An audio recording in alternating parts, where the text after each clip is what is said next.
Hello and welcome everyone to the final day of Group C of the Mythic Dungeon International. I'm your host, Doa. With me to start off the day are Tettles, Nagura, and Zyronic. And this is it. This is it, everybody. This is where we find the last two teams to come out of groups to go into the global finals. Obviously, we've got the last stand tournament down the line a little bit, but this is kind of it for groups. So, Nagura, how do you feel coming into today? Yeah, it's weird.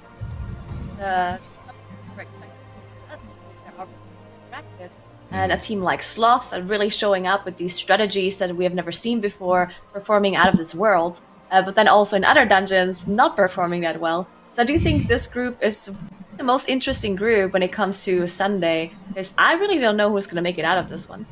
Yeah, It's definitely tighter than we had before. Yeah, Tettles, what do you think?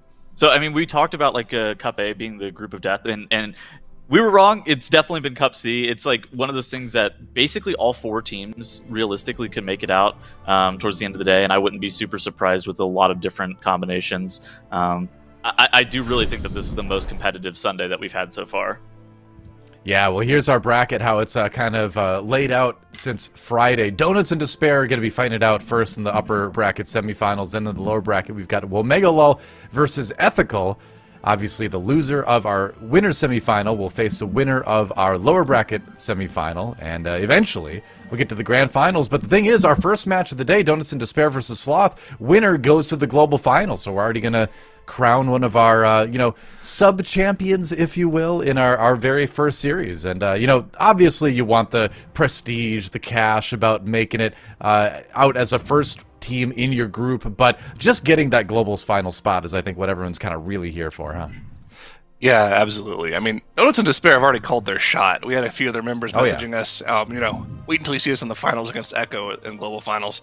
So, it would be a little weird if they lost this match, but I think they're definitely a favorite against Sloth, unless Sloth can bring out some insane strategies like we saw in the Theater of Pain yesterday and some other dungeons, because that was awesome. Yeah, Sloth had some really unique stuff. Sloth apparently is their guild name. They're uncertain of where it comes from, but it certainly doesn't refer to how fast they clear dungeons, because they were doing it very quickly and they were doing it very interestingly, especially like you mentioned, that Theater of Pain. So we'll have to see what dungeons we end up with for that particular one. I don't know if Blackrook Hold is in the mix for today. It's going to be banned either way, but I think we're going to see some good stuff. Yeah, so there's actually a Blackrook Hold in that first matchup between Sloth and Donuts and Despair. Okay. But, Oh boy. Donuts and Despair had already banned this dungeon previously when they played against Ethical in the quarterfinal. It's likely Yeah. they'll ban it again, because there's also a Theater of Pain and a Halls in this matchup, and we saw how good Sloth was in those two dungeons. So technically, it is possible that Donuts and Despair says, you know what, we cannot be as quick as they are in the Theater of Pain, so we have to ban that, and just hope that Blackrook Hold is going to go our way. Possibly.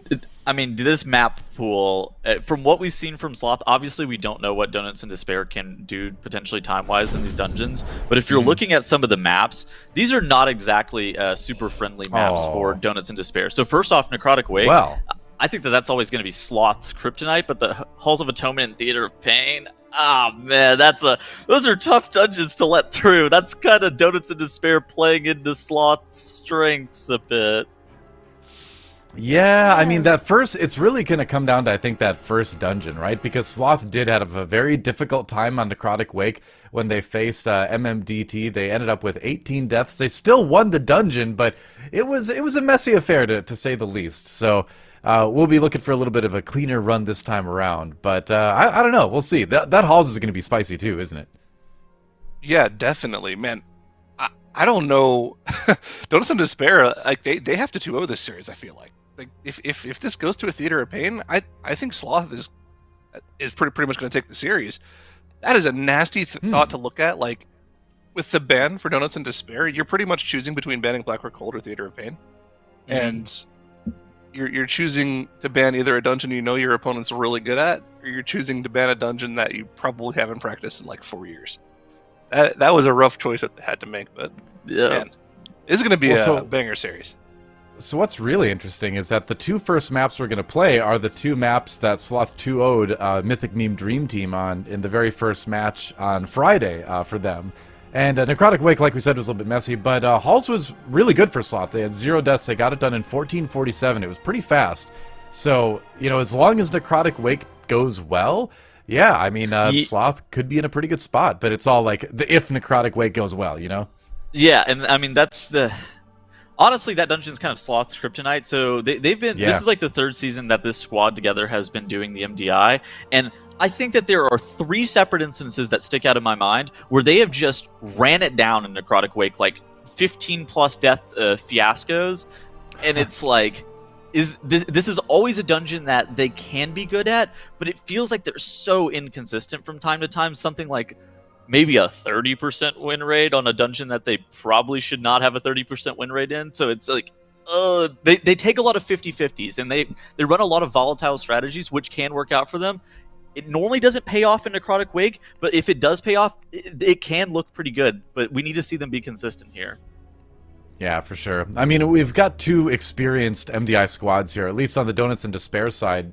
Yips Anarchy and Cryptix played together back in BFA under the name Goosey Bad. So there's a lot of players with a lot of MDI experience in this series to start out the day. And so so to that extent, it feels like they kind of know what they're in for, right? They know the pulls it's going to take, but the question is, can you do it and survive? It sounds like our map is ready to go, though, so let's get going. Donuts and Despair versus Sloth, Dungeon 1. Take it away.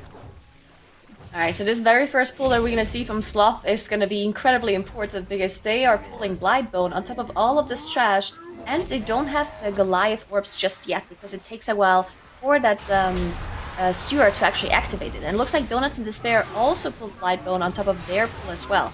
So all eyes on both of the teams to see if they can execute this properly, because even if you only have 1 death on this pull early on, it's going to cost you so much time. Kyrian Weapons came out very early for Donuts and Despair. They committed a spear to that pull just to make it as clean as possible. Interesting, spear being held for Sloth. You can see it on the Rogue's buff bar there on the right side of his health bar. So big difference in strategy here from Donuts and Despair and Sloth, and I think that's already a big advantage for Sloth. But remember, one of the biggest problems in this dungeon is, Fiddles mentioned it right before we started the dungeon, they kind of just take 50-50s. And not using the spear there is a pretty big 50-50. It makes the pull a lot more dangerous, but check out what they're able to do with just the Kyrian orb damage. Just pumping boss damage as much as possible, and they're actually ahead of Donuts and Despair on boss damage right now, even without using the spear. Yeah, that's actually kind of crazy. Donuts and Despair did pull quite a lot more trash if you look at the percentage. So I assume that... Oh, Yip actually going down for Donuts and Despair. Smacked following immediately after as the seed pops as well and the angel coming out. This might be a full wipe for them if they cannot get the Yip back up really soon. And the boss is on 8%, so they would have to play the whole boss again. The Soulstone trying to be cast by Cryptix, but it doesn't work out. And this is just going to be a full wipe at 5% of Blightbone. Wow, that's the worst case scenario. Their boss was at 10% and they full on wiped at that point. Man. Oh, geez. I mean, they have to do an entire boss again. That's just the worst case. If they had a Soulstone on Yip preemptively, then I guess they could have recovered. It's always difficult to, say, oh, you just cast a Soulstone in case someone goes down. But, yeah, that actually would have helped. Also, not to say if you even had the time to cast it, but Javier is going down for Sloth as well there at the very end of Narsuda. I'm pretty sure it was the debuff that the mini-boss applies. With all the bolstering stacks on the mini-boss, probably just ended up one-shotting Javier there without the turtle being available. I mean, that was just a slow-motion wipe. You knew there was nothing that could go on, right? The second Yips dies, Cryptix instantly pods, and any chance of getting a battle res off is pretty much gone outside of maybe an engineering res, but the chances of that happening when your tank is dead and the trash is moving everywhere, it's just... that was just worst case scenario for them. And the Kyrian orbs were just running out as he died too, so it was full usage of everything they had available to them at the last second. Got to keep an eye on Sloth here. This is a place in the dungeon where they've had problems before, and the last resort was already procced, so when Malik goes down here, there's nothing stopping them from getting a cheat death off. Javier goes down again. Can they get a battle res off? Oh, they don't even have a battle res. They used it on Javier in the previous pack. Wow, that seems like a mistake, and this is just deja vu for Sloth. They have wiped to this same trash pull so many times, and it just keeps happening to them. And you're trying to keep the pull alive, but I'm not quite sure this is worth it. 2 seconds, 1 second. Shadow Melt? Well, there we go. Okay, they got the Shadow Melt off, but... Oh, the Bone Carver is not resetting. There we go. There, I guess. Yeah, I think the point of MK surviving there was just to get the Shadow Melt off and then use the Mass Res. But it looks like everyone else did already release. Simkin still... I'm not sure if he's in combat or if he still just has the debuffs on him. I think he just has the debuffs. Either way, this from is the a pretty Necrotic big Bolts on time him. loss for them as well. Yeah. Yeah, it's a big time loss because they have to find a way to get past all of this trash. Remember, they skipped stuff at the start, so they're going to have to finish off this trash with only 3 people. Actually, Simkins died and released at the start, so they're doing this without their healer. Okay. Well, they're able to get them down, but in the meantime, Donuts and Despair have finally chewed through all of Blightbone. Here's the thing, though. Sloth has already dealt with an Arzuda pull, so there's still, even after this massive wipe plus time loss having to kill trash, they are still 1 full trash pull ahead of Donuts and Despair. But any more mistakes from Sloth, and Donuts and Despair could be right back in this. Yeah, and they didn't... Donuts and Despair wasted like a whole spear plastic Goliath orbs, basically. While Sloth on the wipe that they just had, I don't think they wasted too many weapons. You can see they still have those 2 spears. They still have the hammer as well on Simkins. So I do think they didn't waste too much. They still didn't activate that 3rd Goliath there on the left either. So they still have those orbs left if they choose to use them. While Donuts and Despair are using that Woe Drifter buff to skip ahead through all of this area. Now let's see what kind of pull they're doing here. Because they do have the Anima orbs on them from the 2nd Goliath that they just activated. And this is a big deal because remember, they need trash count. They've skipped Narzuda, right? So they need a lot of trash count here. You remember you need about 68% before you go to the Necropolis. And Yips instantly going down to the rest of the trash here. Can they get a Battle Res off on him? They do have one available, but it's going to be hard to get that off when all this trash is around everywhere. This Woe Drifter is about to cast another burst soon. Cryptix has gone down before getting the Soul Stone off. This is going to be another full team wipe from Donuts and Despair. This trash back also just taking their Wheaties this morning because they're just killing everyone. It's crazy. Sloth going for it again, though. Let's see how it goes. I think this is so difficult for the teams to handle because, first of all, it's a 24 key and fortified, which just generally is really high for incoming boss tank damage. But then on top of that, they have bolstering, which actually can be hard to deal with when you do Necrotic Quake because of all the weapon damage, right? If you have this pulsing AoE and this spears going through, then some of the mobs die so quickly, while the others that have more HP, they stay alive. And they have all of these bolstering stacks all of a sudden, and then the tank just takes so much damage from that increased damage. Yeah, I mean, it stacks up so quickly, right? And if you miss any single interrupts on the group, that's just extra group damage. If one of those goes on your tank and they get a healing absorb on them, that's just going to be all she wrote. We've seen it happen multiple times. Sloth alone, but now happening to Donuts and Despair as well. It's kind of crazy to see what happens when a key level goes to the highest level in the MDI on Fortified. There's just so much that can go wrong.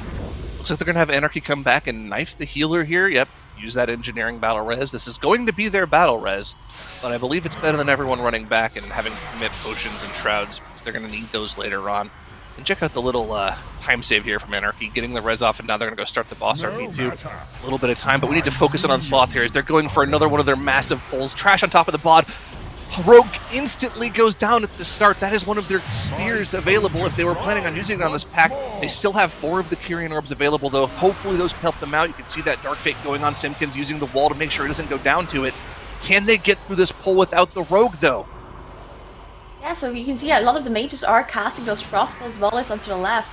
They might even be able to reset a Marth if they choose to do so, but they would be wasting those Goliath Orbs because they are about to run out.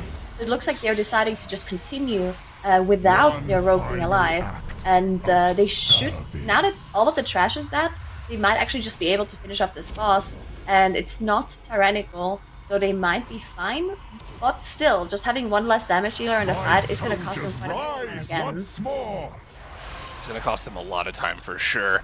They have to get through 50% of this boss's HP without a Rogue, and you have to remember that's their 1 melee interrupt in the group, so any extra interrupts that the boss gets off, those Necrotic Bolts can do a ton of damage to your tank, right? Or whoever they go on, so this is going to be dangerous. They're going to be taking a lot of extra group damage. It's going to be hard for Imkir to heal through all of this, so have to keep an eye on those health bars for them. Donuts and Despair is setting up pretty soon to do their boss trash pull as well. Remember, they also don't have a battle res for another minute and a half or so, so their pull is going to be pretty dangerous too. No mistakes can happen for them at all. A fear goes off from the Skeletal Marauders though, and Gibbs is unable to pop anything to help himself live through it. There's no cheat death available either. And they weren't able to break either of the shields too because of that fear. The shields have gone up again. Remember, if you break that shields, the mobs die. Are they able to get through this, though? They've got one shield. Can they get the other? If they're able to get the other, maybe they can get a battle res off at the end with something like... Oh, they don't even have a battle res, so what are they going to do here? Oh, no, this is worst-case scenario. You can summon. Yeah, this is just so bad because the problem is they can get through the shield with the Goliath orbs. You can see everyone has this pulsing AoE around them. They don't want to be in melee range because there's no tank alive. But thankfully, they get through the shield. Drop a stone. And they can summon back the tank plus their Holy Priest because they have enough people actually alive to do that. Gonna get Quake. Cancelled it. Alright. Well, in the meantime, Sloth has gotten through a Marth with a DPS down. This is a bloodbath of a Necrotic Wake, and I think this is kind of what we were expecting coming into it, but I don't know if... I mean, we still have easily half the dungeon left, right? This Necropolis can go so horribly wrong, but check out the Kyrian weapons across the board that Sloth have available. They still have 3 of their spears, as well as one of those Anima orbs on Malik. Let's see what they plan on doing here. Hope maybe they've been, their coach has been keeping an eye on the stream. They know what's been happening to Donuts of Despair. They might go a little bit smaller here, just to make sure they get it down. But that is not going to be the case. Malik is pulling 4 packs of mobs together here, Nagura. Yeah, he's pulling everything. The cheat death is going to be available in just a second for Malik as well, but it's still on cooldown. So if he goes down right now, he's just going to die. There we go, the weapon being used by Malik, the Goliath orb. None of the spears actually being committed just yet. You do know that they actually use a spear there at the very end of this trash pool to make sure that bolstering is not too big of a problem. Yeah, there we go. Mark here did use the spear on the rope at the very end, but this stitch work is really highly bolstered, and Malik has to make sure he can stay alive here. There we go. So they did manage to finish it off, but yeah, using the spear at the end there, because of bolstering, I think is pretty smart by Sloth. Importantly, the Last Resort is now available for both Demon Hunter tanks once again, so they do have that tiny little cheat death to fall back on, but I think both times we've seen that cheat death proc for them, they have just instantly died right afterwards, because there's just so much damage coming out on 24 Fortified. Let's see what Donuts of Despair has to offer here, though, as they are killing their Via Interceptor before they gear up for this boss pull. They only need to get about 7% trash count before they go upstairs into the Necropolis. Saw the misdirect come out. Where is the trash, though? It's just now coming in, so there we go. A much smaller pull for Donuts in Despair here. I imagine this is going to go a lot more clean for them. Yeah, Yip also committing that Goliath orb as well, that pulsing AoE, because they don't have the Goliath orbs anymore on them, because of the wipe earlier, of course. They still have the double spear and triple hammer as well, in case they want to use something here.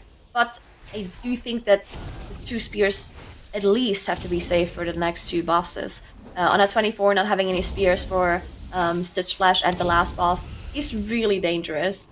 And Sloth also having those 2 spears left. But Donuts in Despair somehow managed to keep those 3 hammers, and that is definitely going to be an advantage once they reach the last boss. Unfortunately, though, they're pretty far behind, as Sloth is already fighting those 2 assistants. Yeah, keep an eye on the boss 2 timers at the bottom there. You can see it took them an extra 3 minutes past Sloth to kill the first boss here. The boss 2 split's going to be pretty similar, but they aren't really making up any time here, so they're still easily 3 minutes behind in the dungeon, plus the death timers. There's a lot of room that they have to make up, and not a whole lot of dungeon left for Sloth, so Donuts in Despair is praying for Sloth to have something go wrong on these last 2 bosses, or on these last couple trash packs as well. And remember, this is a pretty nasty scenario to be in for Donuts in Despair, because looking at the map pool ahead, we have Halls of Atonement and Theater of Pain, 2 dungeons that Sloth has excelled in already this weekend, and they look pretty scary doing so. So Donuts in Despair need a miracle here. Yeah, I agree. I was thinking that this series might be a 2-1 for Sloth, and Donuts in Despair wins the Necrotic Wake, right? But if Donuts in Despair already loses his first dungeon, then it's going to be looking really grim for them, unless they somehow have a better strategy than Sloth in those other 2 dungeons that we've seen them do so well in yesterday. But there we go, Donuts in Despair now in the Necropolis as well. They have to do some huge pulls here. They have to somehow make up time, because at this point Sloth is so far ahead that even if something goes wrong for a Sloth, as long as it's not a complete disaster, they might still be ahead. Well, Donuts in Despair also not going for a very big pull here, and also not committing any Kyrian weapons to it either. So I wonder what the strategy is here for them, because this is not the way to get back into the key. I mean, they're only doing 1 single pack together. Yeah, Is it maybe they're missing weapons? Maybe they had to commit additional weapons to the previous pools because of the wipes and the issues they had. They only used Yip's orb here on this pack. It looks like, at least.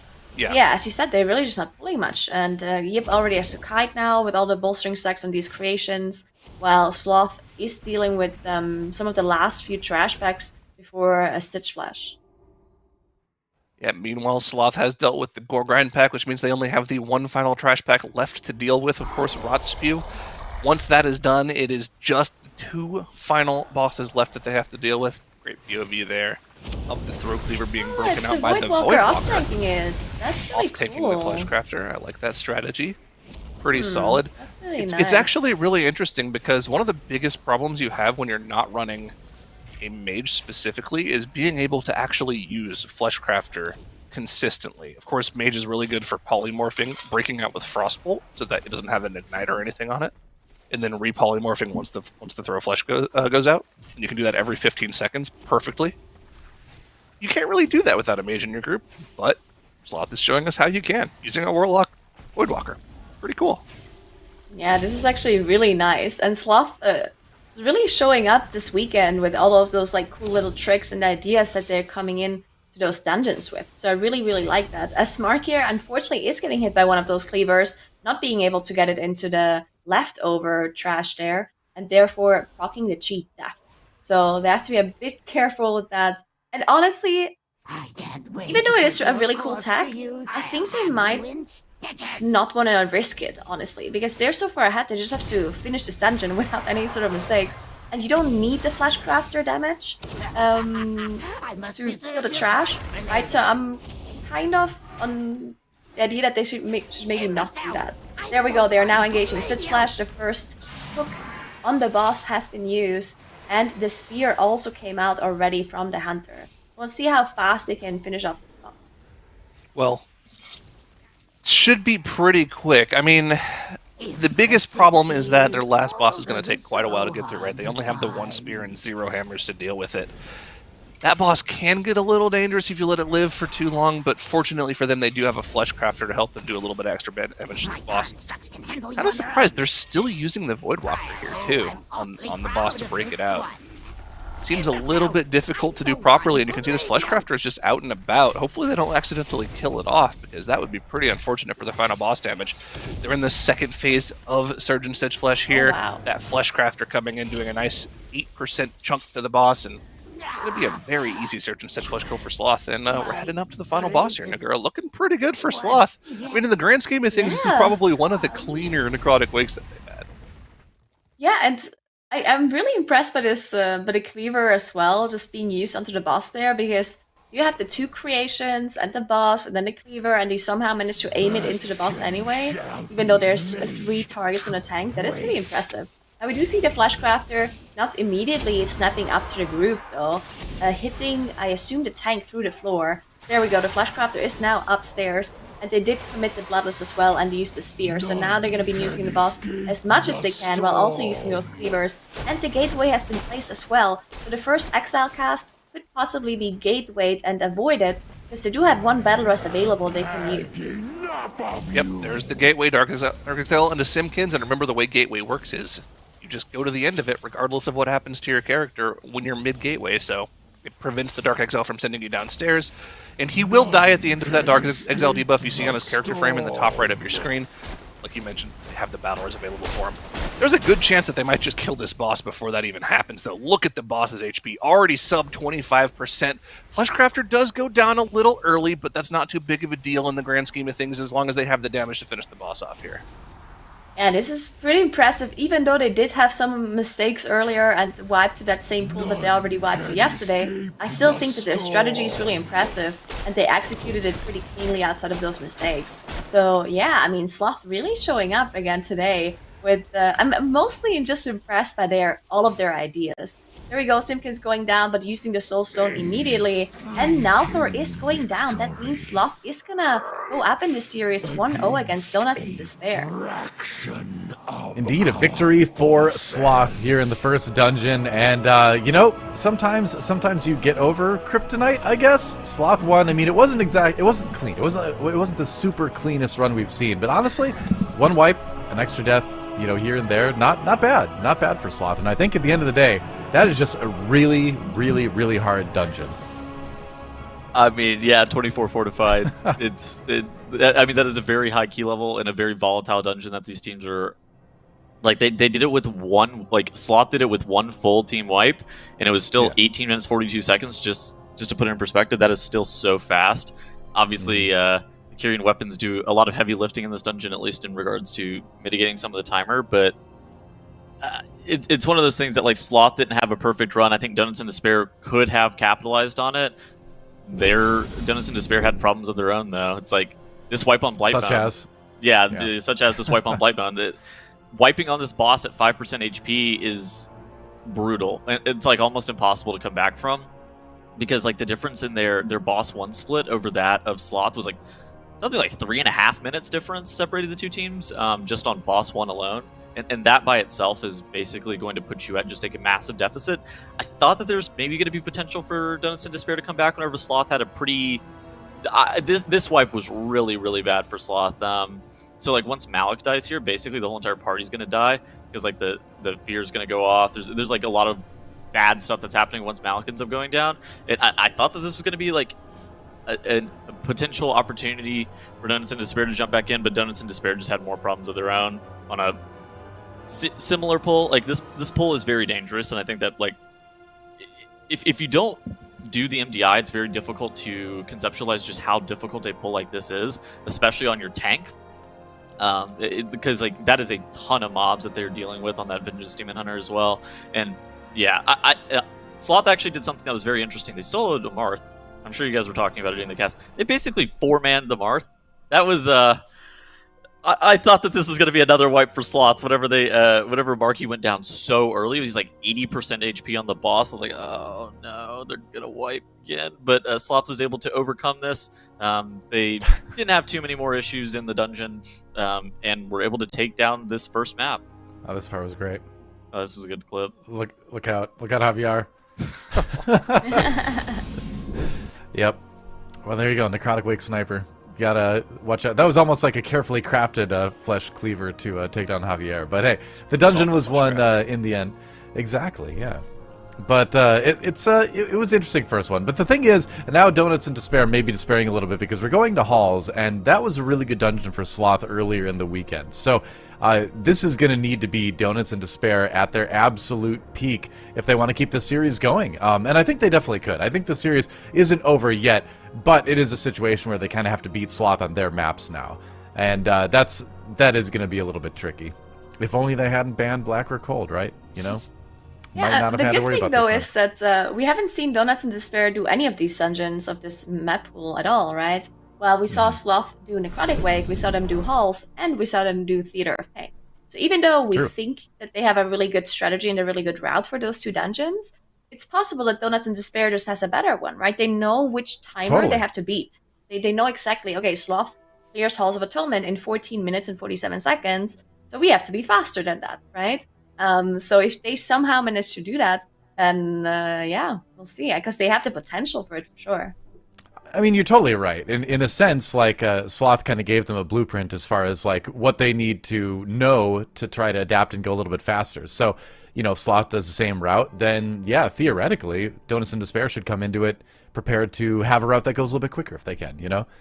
And that's always on the bleeding edge of safety, but if you can do it, hey, you can keep the series going. Yeah, that's the thing about Halls of Atonement, right? It's like probably the most played dungeon of this expansion, so if there's any dungeon where Donuts in Despair could pull out a faster strat than what we saw from Sloth, it's going to be this one.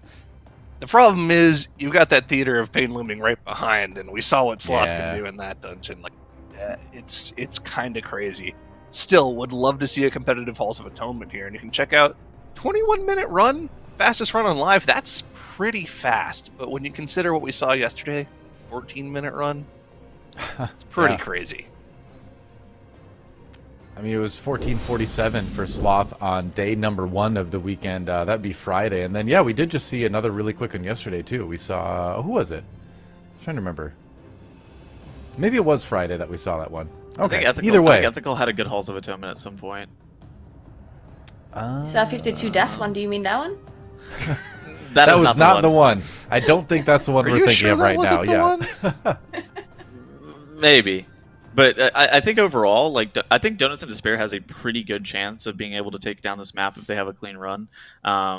Yeah, it's concerning because Sloth did put up a 1447, but basically all MDI teams have a pretty good to pretty decent Halls of Atonement because it's such a popular dungeon. It's one of the easiest ones for these MDI teams to start up with. Well, here we go. Sloth with a chance to 2-0 and move on to the global finals. Donuts and Despair with a chance to tie it. Let's see who does. Ooh, so already a little bit of a difference here in the comms, as we have the Rogue for Sloth and the Havoc Demon Hunter for Donuts Despair with the Blood Decay, while Sloth is sticking to that Vengeance Demon Hunter. Both of them committing that Bloodlust for the first pull, while Sloth is going to the right side of the dungeon, and Donuts and Despair decided to go left. Yeah, the Shroud of Concealment from the Rogue allows you to go to the right side because you have to skip past a bunch of trash to get there, but similar size pulls coming out for both teams with the Bloodlust. Shroud of Halkias already dead for Donuts and Despair, not a single raging tick of that Thrash went off on the group, and they're just now finishing up the rest of the trash. Trash much lower for Sloth already, and they've already just gotten through a ton of that trash count.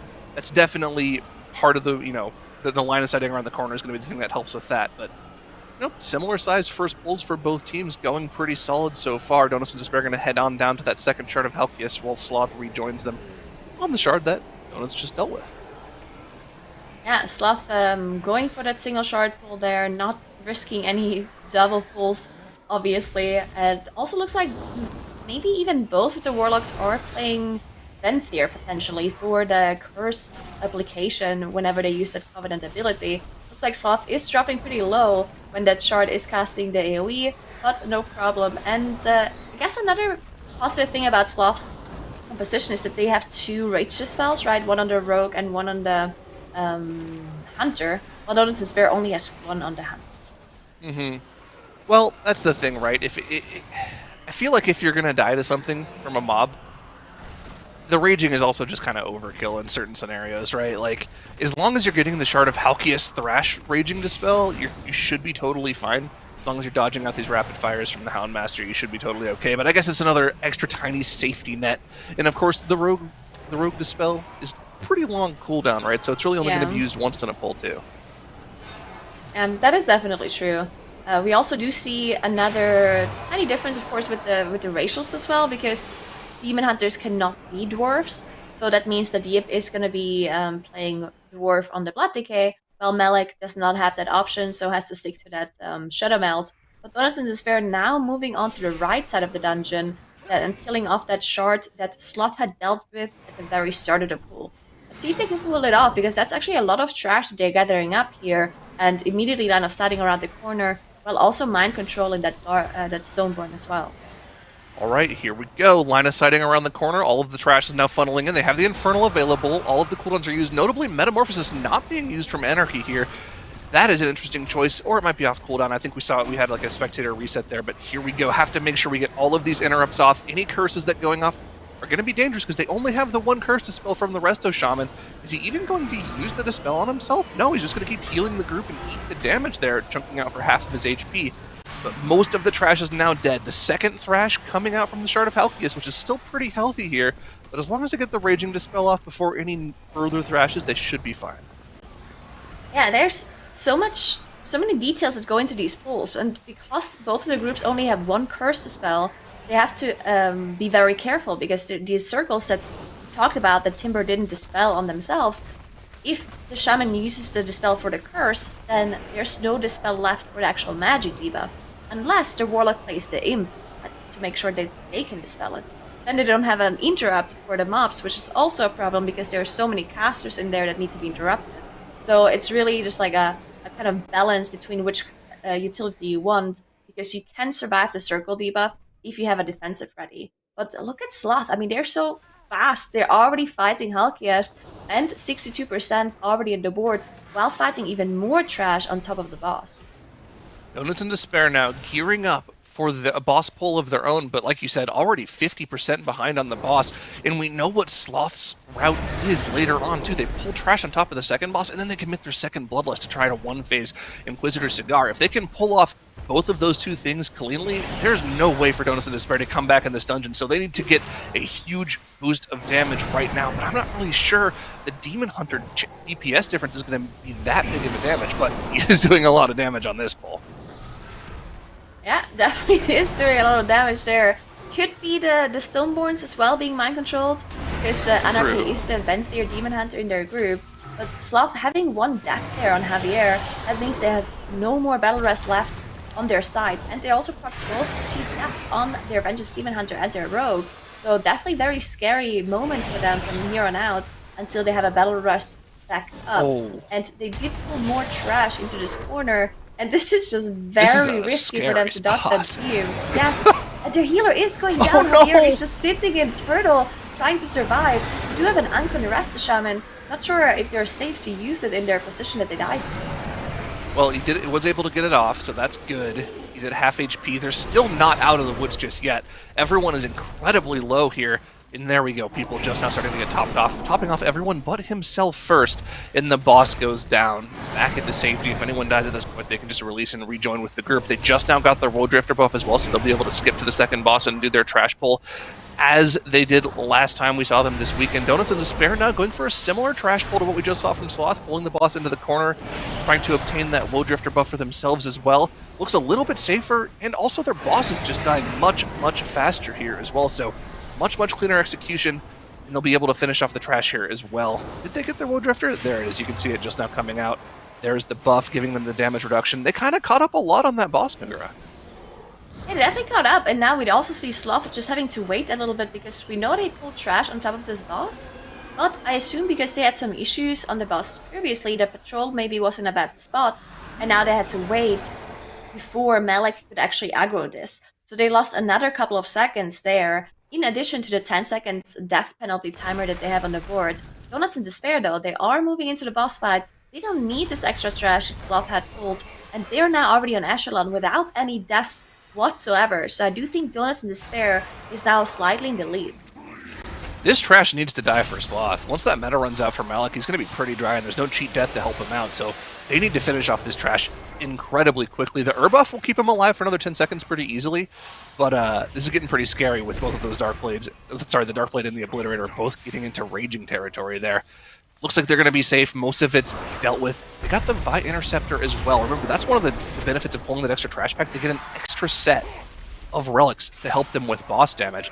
Question is that going to be enough to keep them in the lead against Donuts in Despair, who are right on their heels now? Remember, they pulled Halkias with the boss already at 50% for Sloth. Now they're only 15% behind on Echelon. They're catching up crazily fast. Yeah, they definitely are. And Malik is going down for Sloth. They have no battle rest available. That means that's going to be a full team wipe. I don't think they can finish off Echelon with 2 damage dealers alive plus a healer. So there's no way they can finish this off. So that's another insane time loss for Sloth, unfortunately. Things just falling apart there. And not sure if they can even get back to this point because they skipped so much trash earlier with their Shroud as well. You can see they just have to pull this trash now. It's all going to be over a count. They don't actually need this. As Donuts in Despair though, I mean, look at them. 0 deaths still on the board. Having such a clean run. And this is exactly what they needed. Sloth making mistakes. And Donuts in Despair, if they finish off this dungeon cleanly, they are definitely going to be winning. So they just have to make sure there's no mistakes from them here on out. Man, that Demon Hunter was just completely tapped on resources, and when the ads on Echelon came out, that was going to be all she wrote. That is so unfortunate to see for Sloth, but Donuts in Despair now firmly in the driver's seat, gearing up for this second to last massive pull in Halls of Atonement. Now the question is, are they even going to go for it? If they're watching the stream, maybe they could have just caught the wipe there, but they're playing it safe here. They're just going to be CCing up both of the Houndsmasters and pulling all the trash on top of the third boss here. No Bloodlust is available here, and they're not even going for any early relic kills as well, so there's going to be a lot of residual splash damage from those relics just being alive. Have to keep a close eye on all the health bars. An early Spirit Link committed just to stabilize everybody and make sure everyone is safe as the burst AoE damage comes out from everyone in the group. Check the damage meters. Everyone's going to be over 100k DPS here. All of those Infernal Stuns are going to be coming out from Cryptix as well. Lots of damage on the group, though. Can Timber stabilize? This is a dangerous ball. There's just so much going on. You can see this curse is coming out on everyone. The boss needs to be interrupted. And you can see this ghost needs to be hidden into those lanterns as well. It does look like they finished off an Ur Relic, which is going to recover them a little bit because of that extra healing. And they also finished off a Woe Relic, which is going to give them a 10% damage reduction. So they should be able to recover here, as some of those mobs are still alive and in raging range as well, though. The Gorgon's just hitting Yip. But Blood Decay, I would say slightly safer than a Vengeance Demon Hunter, possibly. So looking really good for Donuts in Despair. That was such a clean pull, considering that they didn't need to do this and still pulled it off so nicely. Really well done. And of course, those 2 CC'd Houndmasters now coming in late to give them a little bit of extra cleave focus damage for the boss. Warlock is going to be getting a lot of extra shards from those. Hunter's getting a lot of extra free carves and bomb reduction from that. Kind of nice to have. A little bit of extra mobs to cleave on top of the boss. A little bit of extra efficiency as well, kind of like that. Of course, Houndmaster in the group as well means that the Gargons aren't going to be enraging too. Pretty safe way to pull off that pull without, too much extra requirement from the group. Just a couple extra early CCs. So love that adaptation from Donuts in Despair. Now the question is, do you think they go for the cigar skip like we saw from Sloth yesterday? I would imagine not. They don't need it to win this dungeon, but maybe they haven't been paying attention and they don't know that Sloth had that catastrophic wipe. Yeah, and honestly, playing the mini-boss normally is not even that easy when you have Fortified Raging. Like, all of those tiny mobs that fixate you, they do a lot of damage, and when they're all enraging, it can be incredibly annoying. So it looks like... I don't know, maybe it would be safer to just finish up this boss. Oh. Yeah, there we go. So Bloodlust being used by Donuts in Despair. Just trying to one-phase Inquisitor Cigar here. Not even trying to save it for the last boss. So yeah, I think I like the decision. Yeah, this room, I think, is the cause of most deaths that I've seen in Halls of Atonement this entire season. It's so dangerous. Those manifestations of Envy do so much damage. It's like I feel like they buffed them. But we have to make sure Donuts in Despair is able to one-phase this. Actually, it wasn't even close. They still had a couple of free Wicked Bolt casts left, and Inquisitor Cigar went down easily. Now all they have to do is get through a Lord Chamberlain without any major cooldowns, and they're home free and into a Game 3. I really shouldn't say home 3, because we're going to be going to Theater of Pain, which is easily Sloth's home court, but at least you give yourselves the chance to beat them in a Game 3 here. So it's got to feel good for Donuts in Despair to get to this dungeon with 0 deaths. Yeah, 100%. As Smack actually goes down on Donuts' Despair side. They do have 2 Battle Rests available though, so it is okay as they get them back up. And the second buy buff has now been by 2. It was perfect how they killed that buy Interceptor, because their buff just ran out, their previous buy buff, and then they got a second one just as that one disappeared. So perfect uptime on that haste buff there as well. And yeah, they still have to be a little bit careful though, because those statues, they do one-shot you. I don't think I'm ever going to learn my lesson on this boss. You can't say a team has 0 deaths when you're going into Lord Chamberlain, because the next thing that is always going to happen is a statue just coming across the screen and smacking someone in the face. Person happened to be called Smacked this time too, so it smacked with a statue. Hate to see it, but at least they have the battle res because they had 0 deaths coming into the boss statue. Don't you do it. Okay, good to go. Into the second intermission phase. 40% left on the boss for Donuts in Despair here. Still have the battle res in the back pocket should anything go wrong, but I think they're going to be able to finish this off. Yeah, I do think so as well. There's a second Ritual of Woe going off. Last time we saw one beam actually not being soaked for a second there, and actually dropping the whole group low pretty for like 2 or 3 seconds. But everyone did survive, and we also have the SLT available as well from Timber on that Raster Shaman. So they're looking pretty solid here. Dwarf Racial also being used by Yip for good measure, as yeah, they're just cleanly finishing off Lord Chamberlain. And this is the performance we need to see from Donuts in Despair, right? They did recover from all of those mistakes they had in Aquatic Wake and didn't let it affect them at all. And now performing just so well in this dungeon, beating Sloth's best time from yesterday by almost a minute. Yeah, that was fast. Donuts in Despair, not despairing at their result in the first map, coming back and tying up this series. And our fastest, like Nagura just mentioned, Halls of Atonement run we've seen this weekend. It looked solid, but there was a pretty big difference in routes between the two teams, wasn't there, Tettles? Yeah, it's just how they were dealing with this dungeon was actually super interesting on both sides, and it's not super clear which route is necessarily better. I think that even if Sloth didn't wipe, I think that Donuts in Despair still wins, maybe by like 10 seconds, but it's not by a ton. Like a 13:59 in this dungeon is quite fast. Whenever we saw Sloth versus MMDT, they were at 14:47. They were going to probably improve on that, but that wipe was basically the end of their run for sure. Oh yeah. Well, let's check out some moments from that. Yeah. So this is actually the key routing differences between these two teams are like where and when they're killing the Shards of Halkias. So for those who don't watch or like understand exactly how the MDI pulls work here, the Shards of Halkias and like single target damage on those are generally going to be the biggest kind of like break points for how to progress this dungeon fast. So you saw Sloth, they did all three of their Shards of Halkias so fast. Like they did all three of them. They got Halkias' anima activated, and they were able to pull the boss somewhere in the range of like 45 seconds ahead of where Donuts and Despair were. And that gave them a pretty sizable lead. But the difference is they were down on count a little bit because Donuts and Despair was pulling a little bit more trash. Sloth had a death on this boss just because of where the boss was positioning. Dude, this positioning is... I'm not a fan, personally. This is so sketchy for their range. Get me out of the corner. Two people between the wall and the beam. It's like, guess I'll die. Sorry for breathing, is the call there. They had Ankh. It wasn't the biggest deal. It was still very competitive going into Echelon between the two teams. So Donuts and Despair ended up pulling Echelon somewhere in the range of like 25% behind where Sloth did, because Sloth needed to group up this pack. They had the Slasher, and they had all of those imps as well.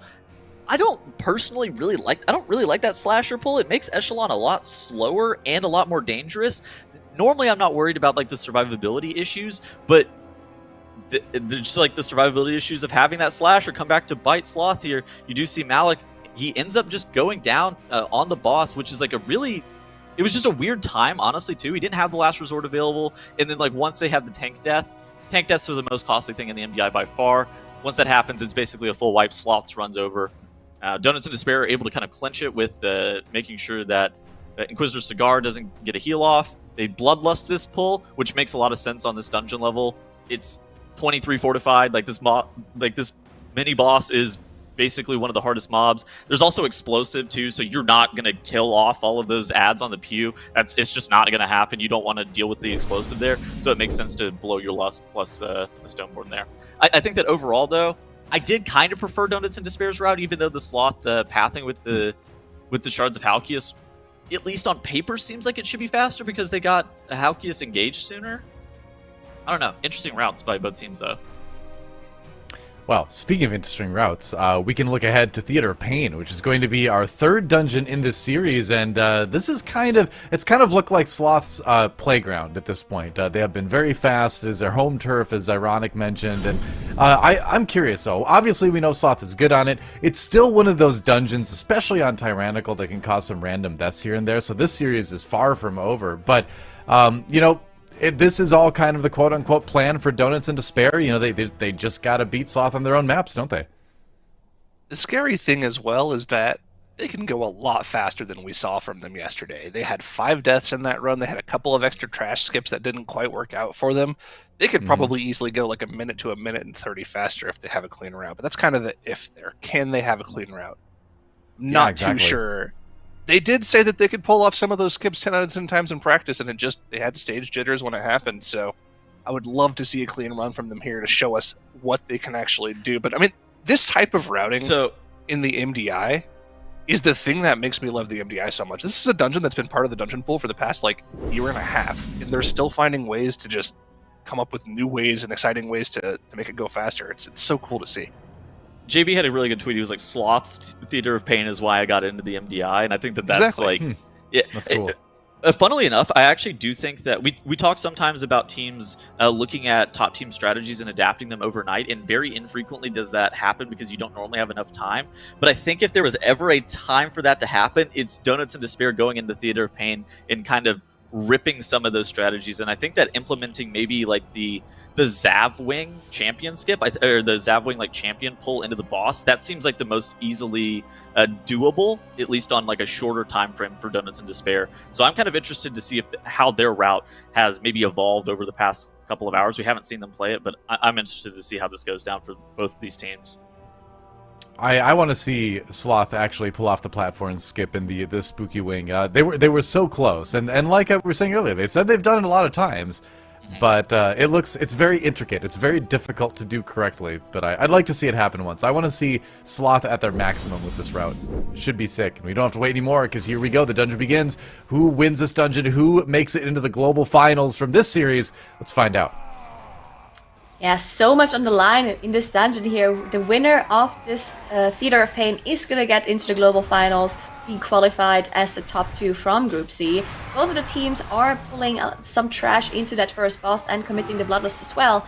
And we know that Sloth is actually killing this boss really quickly. Let's see if Donuts and Despair can do it even faster.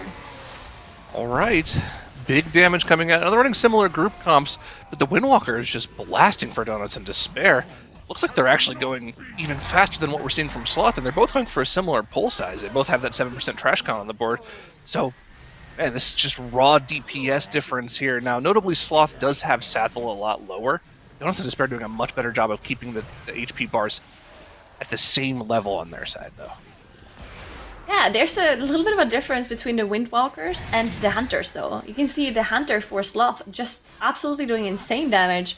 While the Hunter on Donuts and Despair maybe not being as lucky with those procs, while it's the other way around for the Windwalkers, where maybe Donuts and Despair, Windwalker, Anarchy is a little bit luckier, as Sloth does finish off the boss first, actually.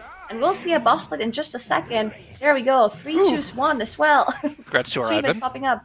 8 seconds difference in favor of Sloth. All right, you know what? I don't want to say that Sloth just played that boss better because they're playing 3 literal gamble AoE specs right now, right? Yeah, you have yeah. Bomb RNG for Hunter, you have Soul Conduit plus Reign of Chaos RNG for the Warlock. You have, what is it? Dance of, is that what it is? Dance of Chi-Chi procs for the Monk? Is that the right? It's been a while since I've seen a Windwalker yeah. Monk. Is that the right name? You have Spin to Win procs for the Windwalker Monk as well. So, you know, maybe they just procced a little bit more. Difference in strategies coming out right off the bat here. We know Sloth likes to go towards that Ghost Wing. We'll see how that skip works out for them later on. But Donuts and Despair heading towards Zav here. Let's see if they're going to go for those double mini-boss pulls here at all.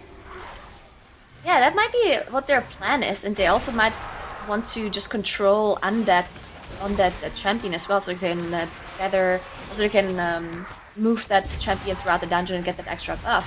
One thing that I also just noticed as well is that both Ip and Timber are playing Night Elf, which is not something we see that often, unless there's some strategy with the Shadow Melt going on.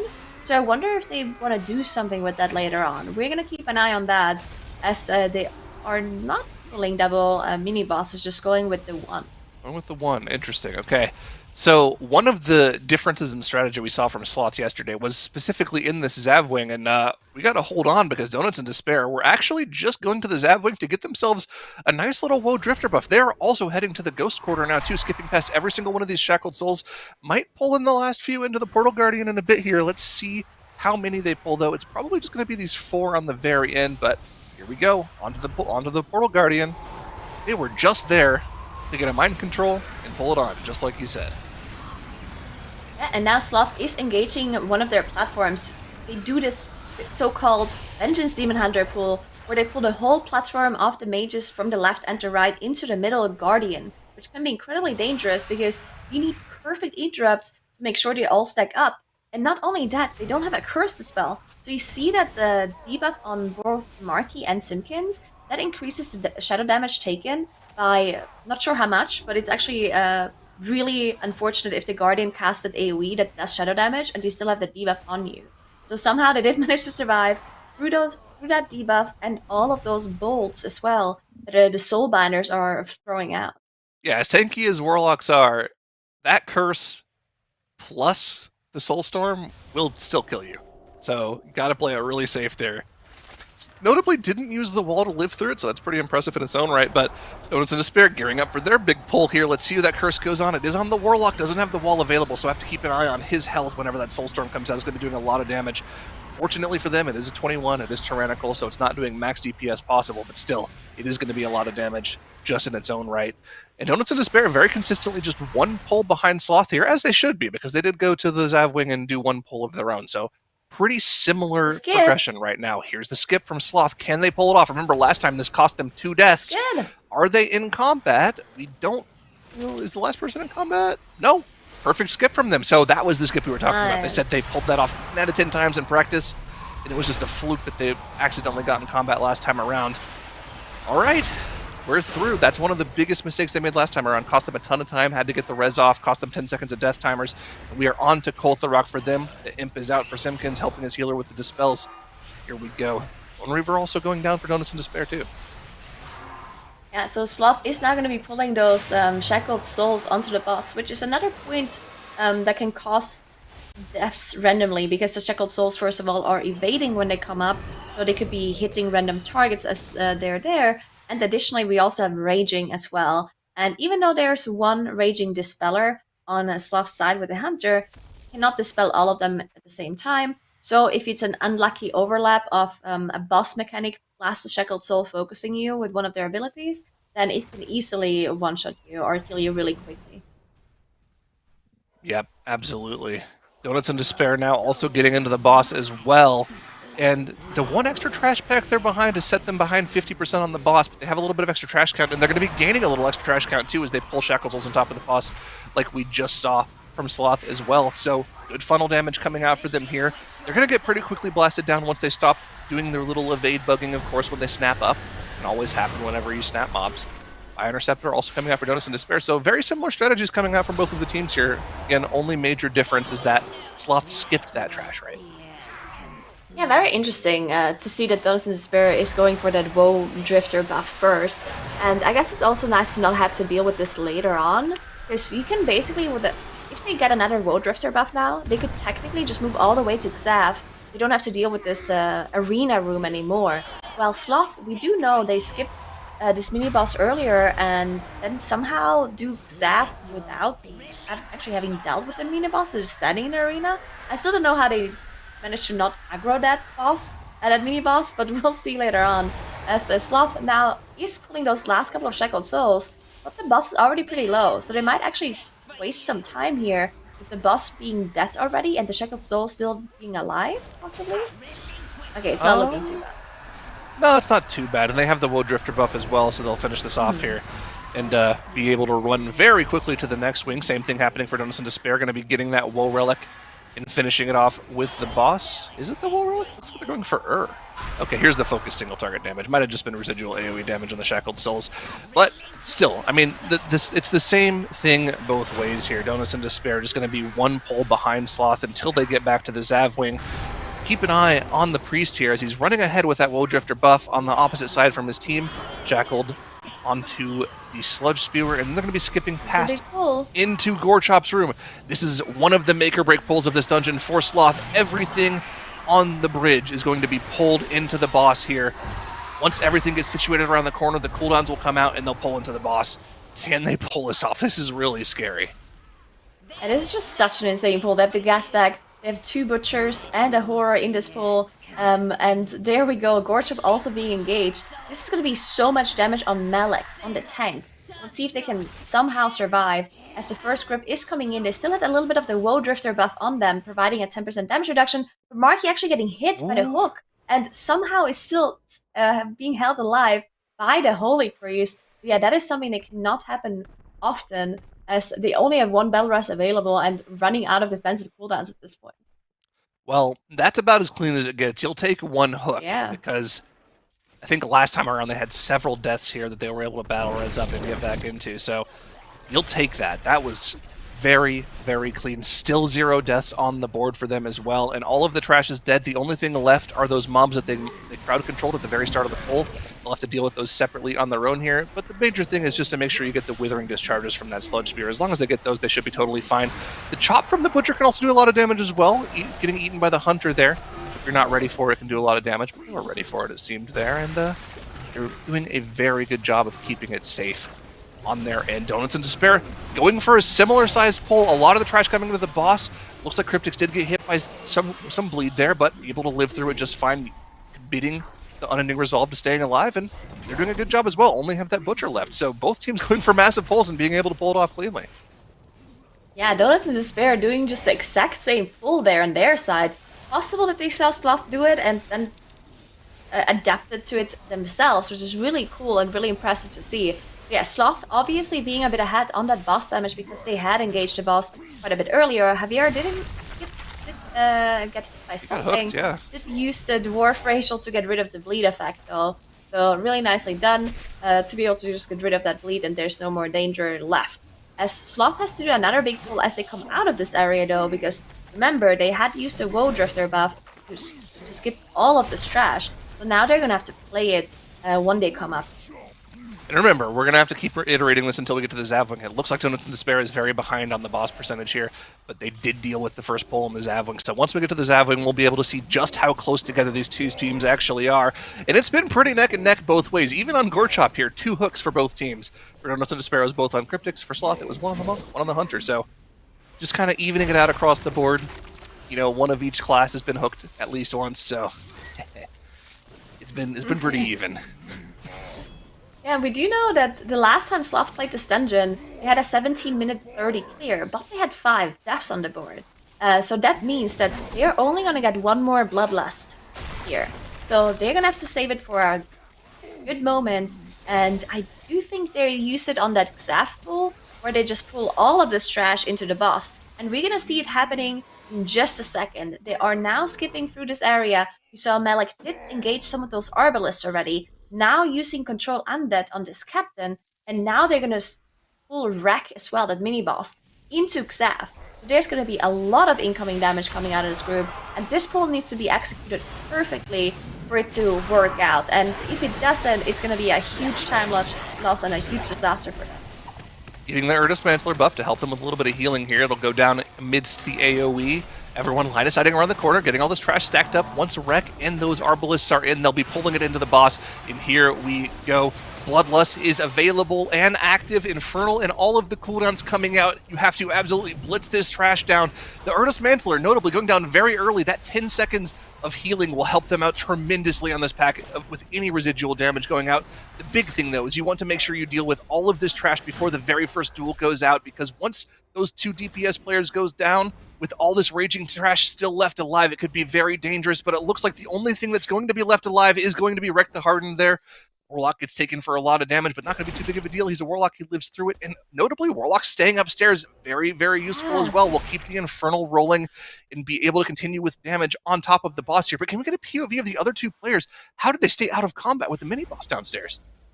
Yeah, we're gonna have to see that next time. I'm not even sure if there is gonna be a next time of this arena because Xav is already so low. I was a bit scared because the Arbalist was still alive for a long time, having a raging effect on them, so they took a lot of damage from the bleeds and from the shoots. Donuts doing the same Donuts thing? in Despair doing the exact same thing on their side as they also pulled everything on top of the boss. But because they had to do this extra pull, I think Donuts in Despair maybe don't know how they can skip this mini-boss, and Sloth somehow figured it out. Because keep in mind, they still have a mini-boss standing in this arena that the damage dealers get pulled into with the chains. And they somehow managed to not aggro it. Oh no, they did aggro it now, it's right there. Oh, they're just playing it. Okay, they just play it. All right, well, that's all they do. Okay, they just play it. I just wonder how they waited so long for it to come up. Maybe it has something to do with how long it takes to snap up. That's really interesting, though. Donuts in Despair now on their boss, on Xav 60%, but they are just so far behind. If Donuts, I mean, I feel like this dungeon, we said it already, this is just Sloth's wheelhouse. If they're able to pull that off, how are you going to beat them in this dungeon? That's just so ridiculous. Donuts in Despair, still on to Xav the Unfallen here, but with this mini-boss kill for Sloth, that is going to put them at 100% trash count, and all they have left to do is deal with the final boss of this dungeon. We already talked about it coming in. That 1730, that was not the upper bound of how fast they could go. This could very easily be a sub-16-minute dungeon, which is just bonkers. Yeah, and keep in mind, the last time they played this dungeon, they accidentally pulled Haruja, presumably with the mind-controlled with Captain, or with something like Brawn. Let's see if that happened this time around as well, but it looks like Mordretha is being engaged. and we don't see Haruja being there just yet. Donuts in Despair having a death on their priest though on Timber, as they had to use the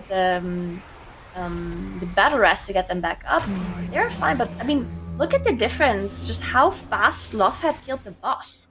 Like Zaf. You can see Donuts in Despair, they get a second arena time here where they get pulled into this for the duel, while Sloth didn't even get a second one. They somehow have so much single-target damage and optimize that pull so much that they just only get one arena. And yeah, Sloth's just playing out of their minds in this dungeon. So ridiculous. I mean, it's just so beautiful. Like, this is the kind of dungeon that makes me love the MDI. I already love it on its own, but being able to watch and cast teams innovating routes 3 seasons in, after we've seen all we thought we were going to see out of the dungeon, they're like, nah, we'll do you one better. We'll use the new affix to just do something that you didn't even think of a year ago. It's so fun to see, and this is exactly what I want to see teams pull off. This is like a little sneak preview of what teams are going to be doing for Global Finals, because as we all know, the teams always pull a lot of rabbits out of the hat when it comes to Global Finals. This is just amazing to see early on. Yeah, nothing. It's not over yet though, because we have seen a team wipe on this last boss on Mordretha. So they need to make sure that they stay alive here, because they so far have 0 deaths and they have such a clean run. But Donuts in Despair, they're also engaging Mordretha in just a second. So if Sloth wipes here, they will not win against Donuts in Despair. So all eyes on Sloth and see if they can finish off Mordretha cleanly here. And if they do, they're going to be qualifying for the Global Finals as the 3rd seed of this team through the upper bracket, which is insane for a team like Sloth. Mordretha dropping below 5%, and it's going to be all she wrote as Sloth have punched their ticket to the Global Finals and also send Donuts in Despair, our top seed for this bracket, down to the lower bracket where they have to fight for that spot in the Global Finals still. Wow, what a series. Yeah, this is Sloth's map pool, and Donuts in Despair just living in it, apparently. Sloth crushing their earlier time this week. They nailed the skip, and so they finished about a minute and a half faster on the Theater of Pain. Terrifying team to watch, but they will make it through to the Global Finals. Donuts in Despair not out yet by a long shot. They are going to be the final boss of the lower bracket now, but it's all about Sloth at the moment. Going through to the Grand Finals Group C and going through to the Global Finals a little bit later this year. That's a pretty incredible performance for a team that's been grinding at the MDI for a long time. It's one of those things that if you told me coming into the weekend that Sloth was going to qualify for the Global Finals through the upper bracket, I would have not believed you. But yeah, like you said, they've just been grinding at it, going at it for all 3 Shadowlands seasons thus far, and they've improved a ton. Obviously, I do think this map pool was really good for them, but at the same time, they've just proven that they can really go toe-to-toe with the best. Very cool to see. And again, that time, 16 minutes and 3.5 seconds. Their impressive time earlier this week was, I believe, it was 17:30. Yeah, so nearly a minute and a half faster. But, Nagura, we were looking at the route. The skip came through for both teams. Yeah, so both of the teams managed to do that incredible skip, and just the way they dealt with these platforms is also just so crazy. What else do you see, Tuttle? Yeah. So I think that these platforms are actually the biggest amount of time save overall. And so the time save comes from the fact that, for one, Sloth doesn't do backtracking coming into the Kultha Rockwing, so they skip all those Shackled Souls and these like burn an invisibility potion where most teams are like using a Woe Drifter and they're running into it, and like it's like a cooldown optimization play for other teams, whereas for them they're just going into this Kultha Rock area. But they're able to do the bone. They're able to do that the pull with all the they're able to do the soul pull into the Bone Reaver pull back to back, which is actually crazy. I don't understand how they do that Bone Reaver pull with all those Bone Mages without any offensive cooldowns available to them, but they're able to do that. They cut down on basically one full pull over where Donuts in Despair are. And Donuts in Despair are actually looked really good in their Theater of Pain. They adapted their strategy. They did a lot of the similar things from what we saw from Sloth, but at the same time, Sloth just cut down one pull over where Donuts in Despair were, and then whenever you're comparing routing that is like mostly similar, no deaths happen on either side, it's really difficult to really fight for that. So Donuts in Despair were a little bit ahead of count going into Gore Chop, but they were somewhere in the range of like 35 to 45 seconds behind getting Gorechop pulled, and then they were really just like slow to kill off the boss relative to where Sloth were, and that's where Sloth was really able to accelerate. They do this just massive pull, like they have no reason of doing a pull of this size in the MDI. I did not realize that this pull was doable coming into this weekend. I don't think that any team knew that this pull was doable going into this weekend, but Sloth showing that it is in fact doable, and honestly not even that difficult for them. This is the second time they were able to do that, coming out of the 8th seed. They qualify for the global finals through the upper bracket. Whew, that is a massive congratulations to them. Yeah, that this Zav pull is just one of the coolest things I think we've seen it all weekend, right? And they time it so well, where they get the relic up there, kind of a little bit ahead of everything else, so they get the extra head start on the construct. So then they start that pull off, kind of like with that buff already more or less rolling, and it kind of just goes well from there. But that's that last match, going to 3 dungeons, like getting to see the pulls we saw. Like, it was one of the best MDI matches I think we've seen yet. This is the reason why we like MDI. I have a question. Are you kicking yourself What's through Donuts in Despair about the Necrotic Wake? Yeah, Sure. I mean, Probably a bit. for sure, but right? You're still a big This threat in the is the- lower bracket, but yeah. Obviously, I mean, yeah, right? But I do think that Donuts in Despair, they knew that Sloth has issues with the Necrotic Wake, historically, right? So if they would have played it clean, they would have won the whole series, right? They would have 2-0'd them. But that is something that they have to shake off, that feeling, right? They cannot be thinking about that right now. They have to get through that lower bracket to make sure that they are also going into the global final team. Yeah, I always like to bring up what like Baby Bay, the former Overwatch League pro, always said about that kind of thing, where it's like, he said as a pro you have to have goldfish brain sometimes, where it's like you just can't think about, you have to make yourself forget about what just happened like a round ago or a map ago and just focus on what's in front of you right now, you know? And that's kind of where Donuts in Despair are at. They've got a little bit of time to think about things, to rework anything that might have been a bit of a problem, because they are in our lower bracket finals. So they've got some time, because we've got Womegalol versus Ethical coming up in our semifinal here. And anyone want to make a bold prediction about who's going through? I feel like Womegalol's been looking really good, but what do you think is ironic? I thought, if you had asked me this at the beginning of yesterday, I would have probably said it'd be really close. But after watching what happened to Ethical in the lower bracket yesterday, they looked a little shaky in the lower bracket. They didn't look like they were comfortable at all. So I think I'm going to give the edge to Womegalol. Just a little bit more experience. I think they're a little bit more. They've looked a little bit more solid this weekend. I think I would tend to agree. In addition to that, Womegalol, whenever they don't have deaths, they're 4-0 across the whole entire weekend. Whenever they do have deaths, they're 0-2. So it really just kind of depends on like which Womegalol we're going to see. Are they going to be the deathless, like really clean Womegalol that we've seen in their wins, or are they going to be kind of the shaky one that allowed Sloth to 2-0 them? And those are going to be like really big testing points for Womegalol, because as we know, deaths really can kill runs in the MDI, and we see it time and time again, where it's just like one death can kind of throw things out of balance and really cause some issues. Yeah, and Womegalol's got that cool story too, where they're just kind of a group of players that like playing keys on live, and now they thought they'd see how well they can do in MDI, and guess what? They're doing pretty great so far. So we'll see if they can do great enough to make it to the lower bracket finals, or if Ethical is going to come back strong here on day 3 and do it themselves. We're going to take a quick break, and when we come back, our second match of the day here on Championship Sunday on the Mythic Dungeon International.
Welcome back, everybody, to the Mythic Dungeon International. Doe here along with Dratnos, Makes, and Nagura as we get ready for our lower bracket semifinal match here in Group C. It's going to be Womegalol versus Ethical.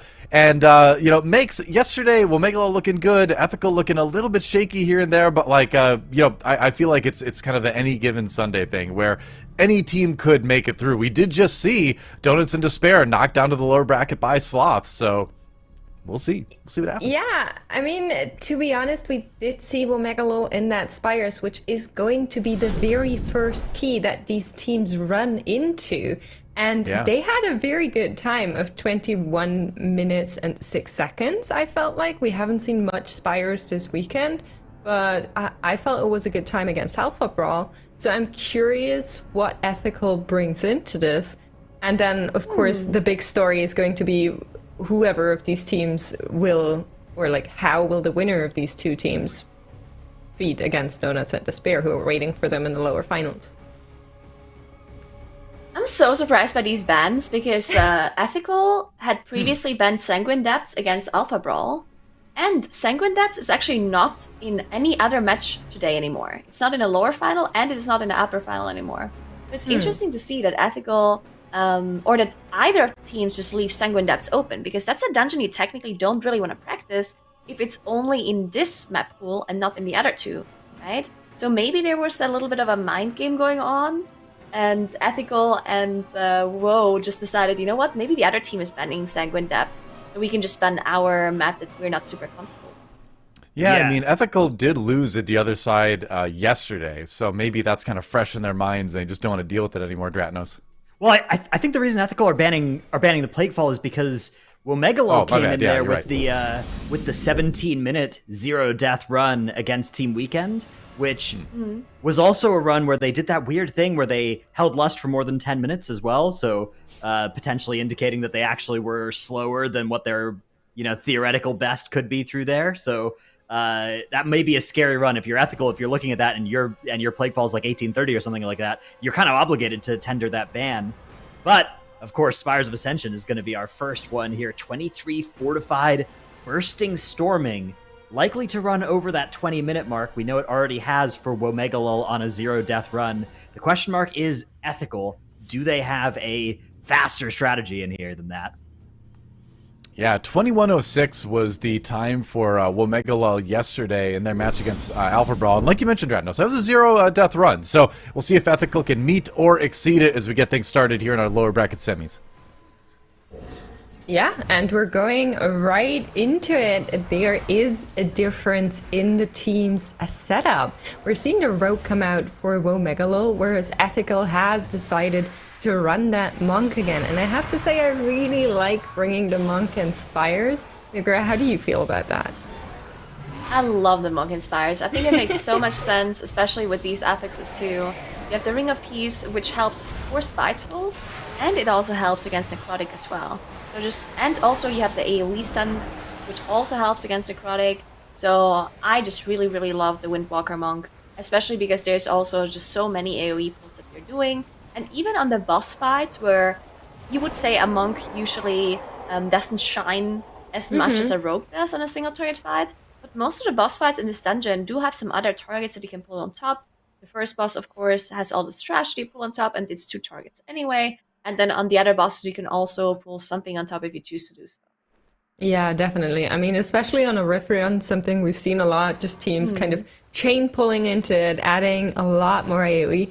I think there's one pull where I love the monk so much, and it's that huge pull after this first boss. So I'm really excited to see where 40 is going to land on that once Ethical is doing it. That for me, it's just... I love it when a monk comes out there. It just has some really good procs. It's a very long pull, so the chances for that are usually pretty high. Jace is nearly dying here, pulls out the Shroud, can survive, the Cloak can survive for a second there, but that was really close. Yeah, using the Cloak and then immediately using the Dwarf Racial again as the debuff went off on Dr. J there. And the Holocaust is going down as they have to use that Battle Rise to get them back up. While Ethical not having too many issues on their side just yet, but they did engage the boss a little bit later. So you can see some of the trash still alive, and all of those Spiteful Shades are running around trying to attack people, which on this level, it's very likely that it's just gonna one-shot you if you get hit by one of those shades. Yeah, I mean, to be fair, whenever I encounter them, I always get one shot anyway, because until I realized what's going on, I had, like, eaten 3 of their melees. But And it's not a obviously one-shot, is it? not a problem. Well, it feels like one.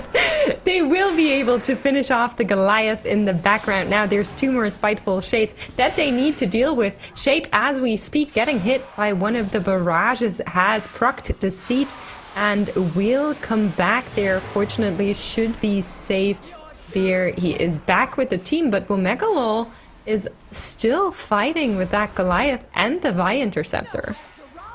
Yeah, if you look at Ethical, they caught up on boss damage so much. Because Womegalol did engage his boss, I would say like 10-15 seconds earlier.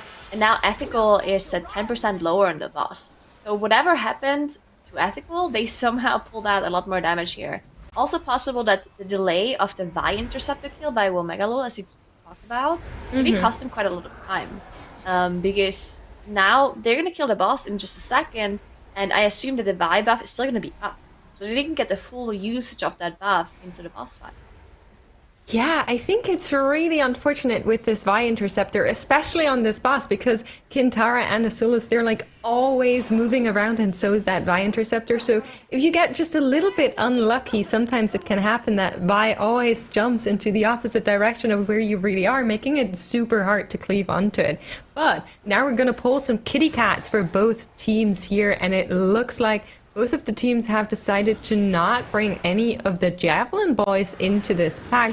Just gonna go with the kitty cats here. And that is looking pretty scary. Desperate Prayer is out for Holo, who was very close into those stealth claws. Maybe even got aggroed by one, but it looks like both tanks have them under control now. Beautiful stuns coming out by both teams, making sure that the cats are dealt with without completely destroying their tanks, and the tanks being able to reset that stack.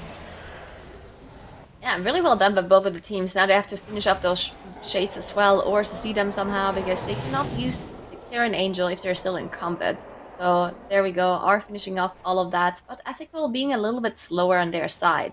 If you look at the boss split, they both kill the boss at the exact same second, but Ethical just being a little bit slower on this trash. Yeah, and it's interesting because it looked like Ethical was just a little bit faster on that boss, and now losing time on those stealth claws. But yeah, Womegalol right into the next pull, are getting that relic from this pull here, and there's so much damage coming into this pack. Even Jace is doing so much damage as a rogue here in this AoE pull, but Ethical is onto that same pull, and I'm curious to see where 40 is landing. Yeah, Ricky unfortunately going down for Womegalol there, just proccing the seat and immediately dying afterwards. So I'm not sure if they actually have used a battle rest or if Ricky just released. At least I cannot see the Warlock right now. So it's possible that he released, which would be a little bit unfortunate because they're gonna have to wait for him to come back. But the trash pack is almost dead, so they should be okay to finish this off without him. So they used that battle rest when Iklu went down in the poll with a boss. Iklu was in the holy form for just a second, died and got instantly rest. So that's where the battle rest went. They didn't have a second one, which means Ricky would have needed to release and come back to the team, which obviously cost them some time. And in that time, Ethical able to pull ahead, now moving on to that little angel, which will carry them over to the next platform. And I'm curious to see what exactly we're going to pull here, because you could theoretically go pretty big here if you wanted to. Yeah, let's take a look at Ethical. Womegalol now also on this platform though. So even though they did lose a little bit of time with the Warlock dying, they did somehow manage to reach the platform at very similar times. And now both Ethical and Womegalol are carrying together all of this trash and Let's just nuking it go. all down. Chompy dropping really low on the plat decay, and Ricky also having aggro on Womegalol's side. You can see on the necrotic stacks just ramping up. And neither of the teams actually committing the Kyrian Spear either.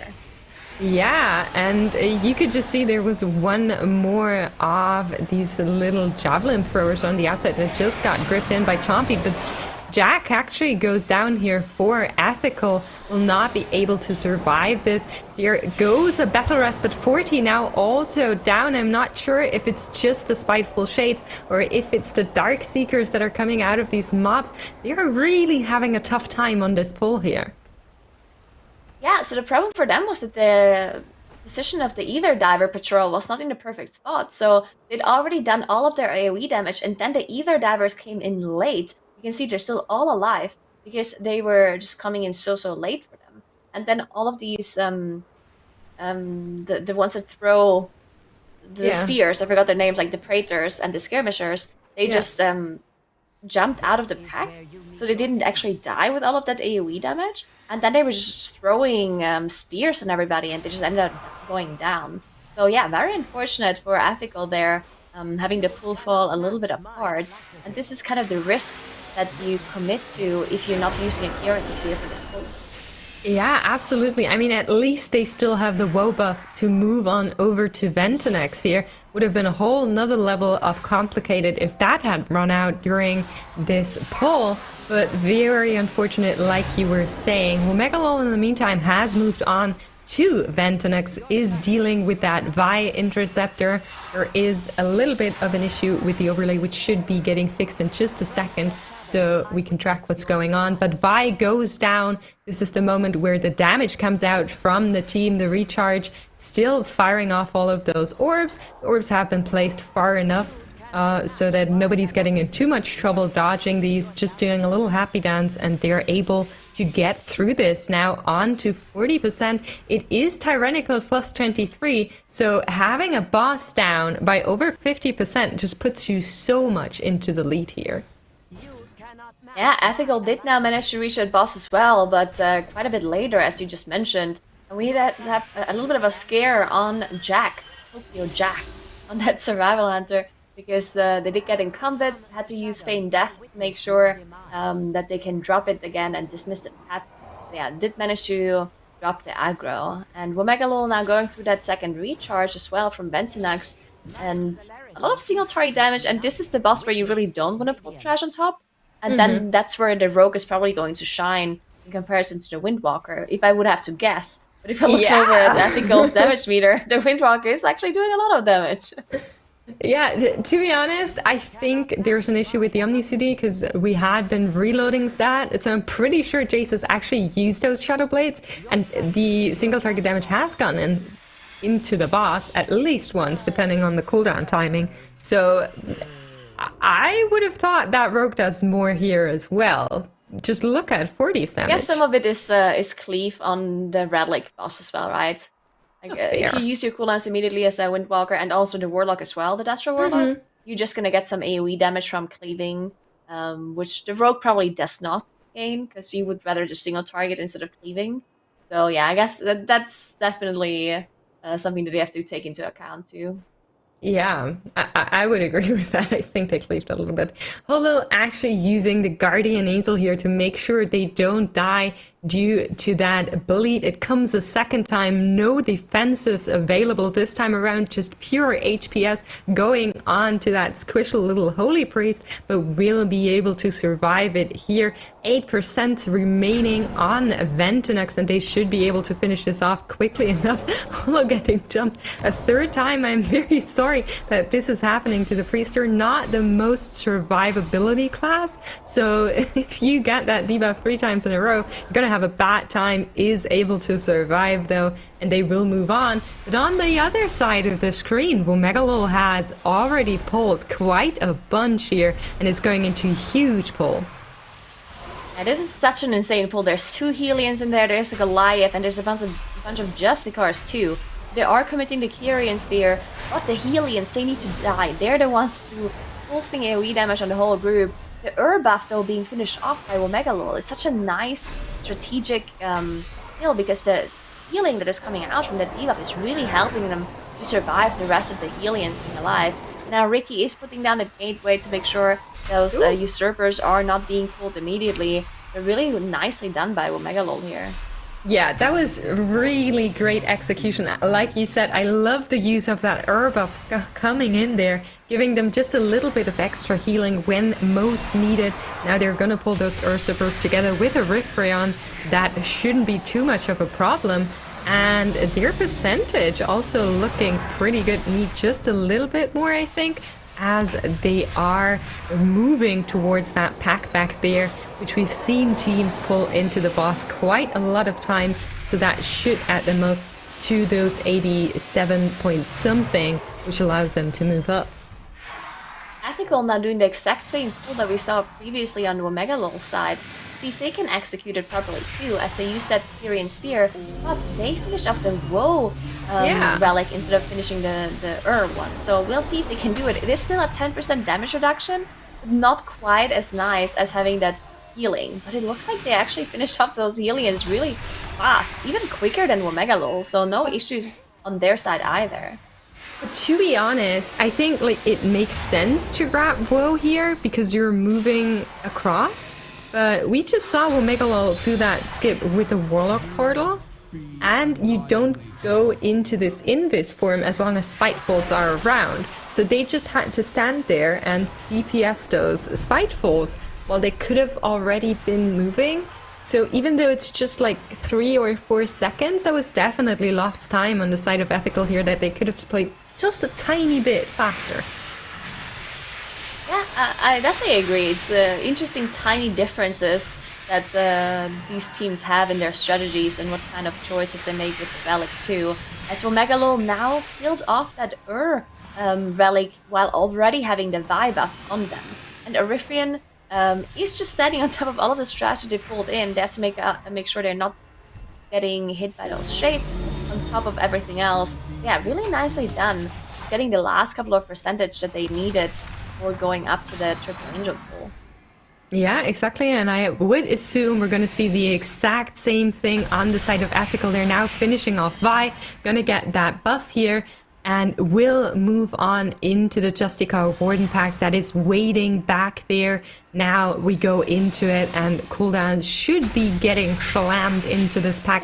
40 getting Sven ready in 2 seconds will absolutely try to annihilate this pack here. But here's a lot of damage coming into the group here. They have decided to go with another Vi Interceptor as opposed to an for extra healing or something like that. It's all on Holo to help the group stay alive here, and they are able to finish off this pack pretty decently. I would have liked to see those Justicars die just a little bit quicker, but they will be able to finish them off. Yeah, and again, a little bit of a difference with the relic choice. This Ethical did finish off the second Vi Interceptor to make sure they keep up the pace buff, while Omega LOL decided to go for the buff the second time around when they killed that relic in the trash. So slight differences again, but now we're gonna have to look at Omega LOL. Once they are up on that platform, they are very likely gonna attempt that Triple Angel pull, which is another very crucial moment in the dungeon, because if that doesn't work out for them, they're gonna be losing a lot of time. They do have all of their offensives available, as you can see, and the Bloodlust too, plus another Kyrian Spear that they have not used yet. So they have all the tools available to them, still doesn't mean that it's gonna go smoothly.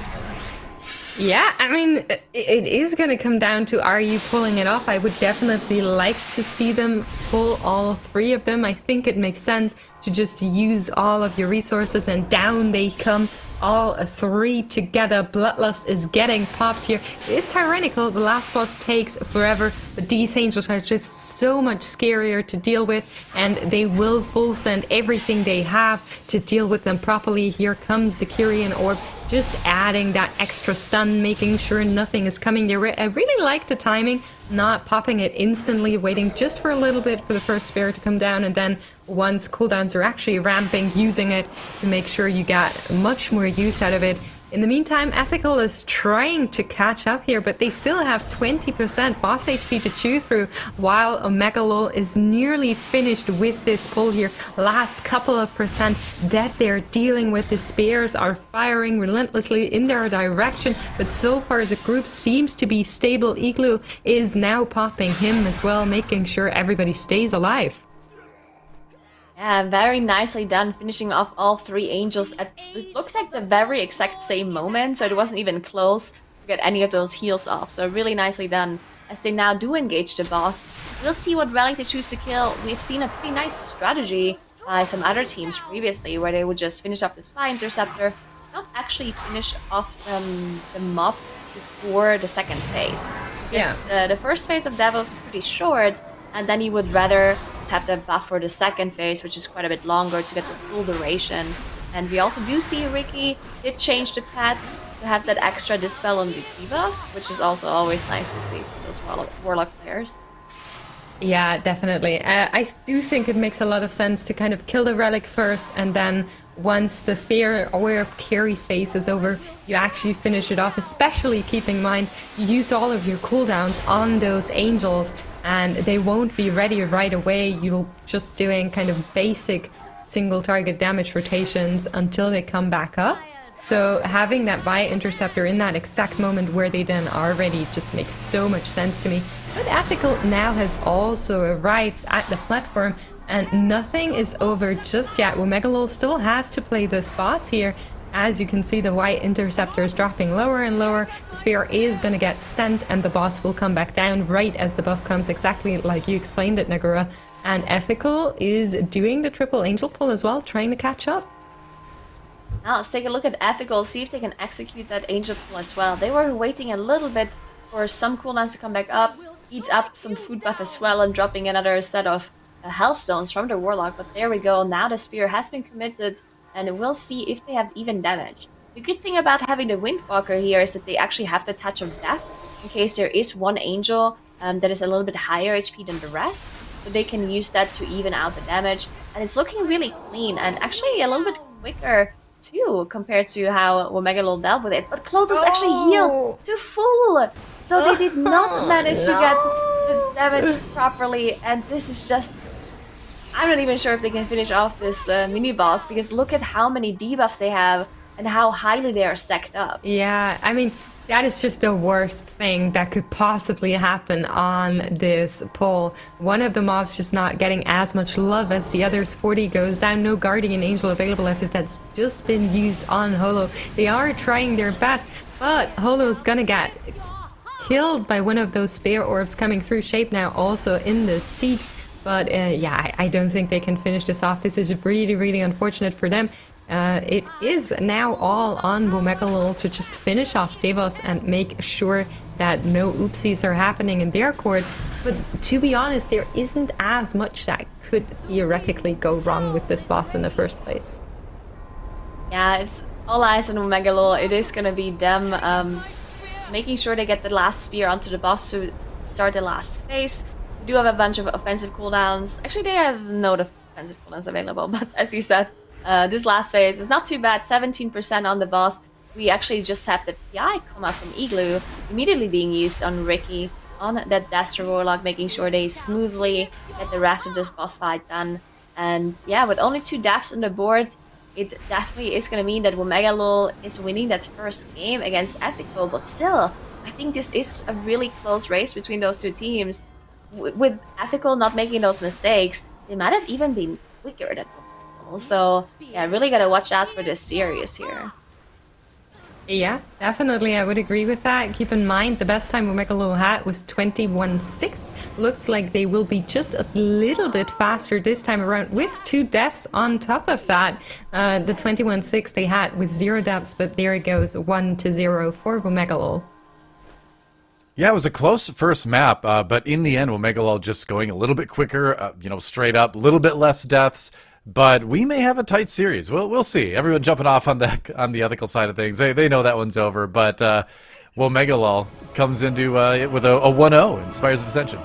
Dude, you can't even jump off the edge there, because that's for the... Like, when you jump off, it buffets you back up. Yeah, that's true. There's no escape. There, yeah, no escape for Ethical. They're going to have to wait for the boss to cut them down. As Womegalol, 1-0 in the series. Actually, a really nice run from both teams, though. I mean, yeah, there were some small to medium mistakes on both sides, but like Nagura was saying, you could imagine either of these teams getting the better of the other based off of just a cleaner run than the other team. I felt like that it was Womegalol who were maybe like the slightly faster pathing, but I do think it's debatable. I think that there was some brilliance coming from both teams, and of course some areas that they can look back at and be like, okay, this pull we lost quite a bit of time to, right?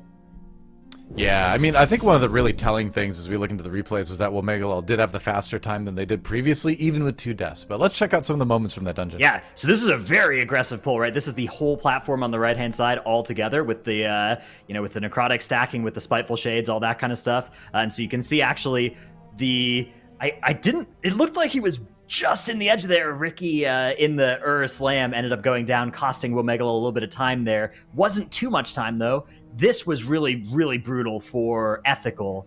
The patrolling Ether Divers, there were players that were being zoned out of the pull because of the Spiteful Shades, and they ended up running into those Ether Divers that were not the tank, and that led to them going down, and this pull ended up going quite bad. A really good adaptation here. This Binding Shot actually saves this pull and prevents it from being a 3-minute disaster, but it was still a 1-minute or 2-minute disaster there.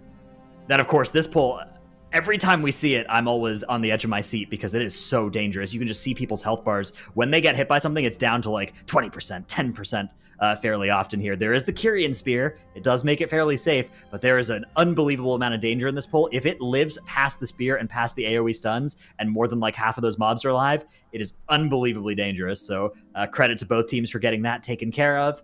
And then, of course, the Triple Angels. It didn't end up coming down to this, right? Because Womegalol were going to be ahead, even if Ethical were able to get the Triple Angels. But the fact that Womegalol were able to get this triple execute, and then Ethical on the other side ended up having one heal up. You can see the damage allocation here not being perfect, one dying, the other topping back up.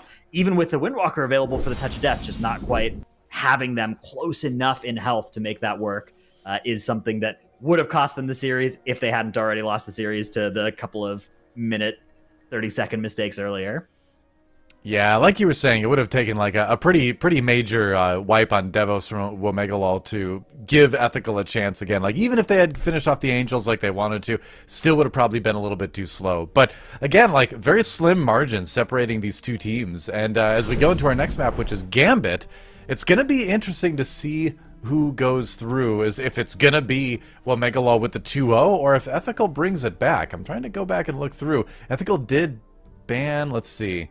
Trying to see if either of these teams ran Gambit throughout Ethical the weekend. did do a Gambit did, right? against Donuts and Despair, but they lost a map against Donuts and Despair, and while Donuts and Despair was nearly finished, or was finished with the dungeon, they only finished the second boss and also had 17 deaths. So it wasn't the most cleanest dungeon coming out of Ethical, but it could also mean that they went back and specifically practiced this.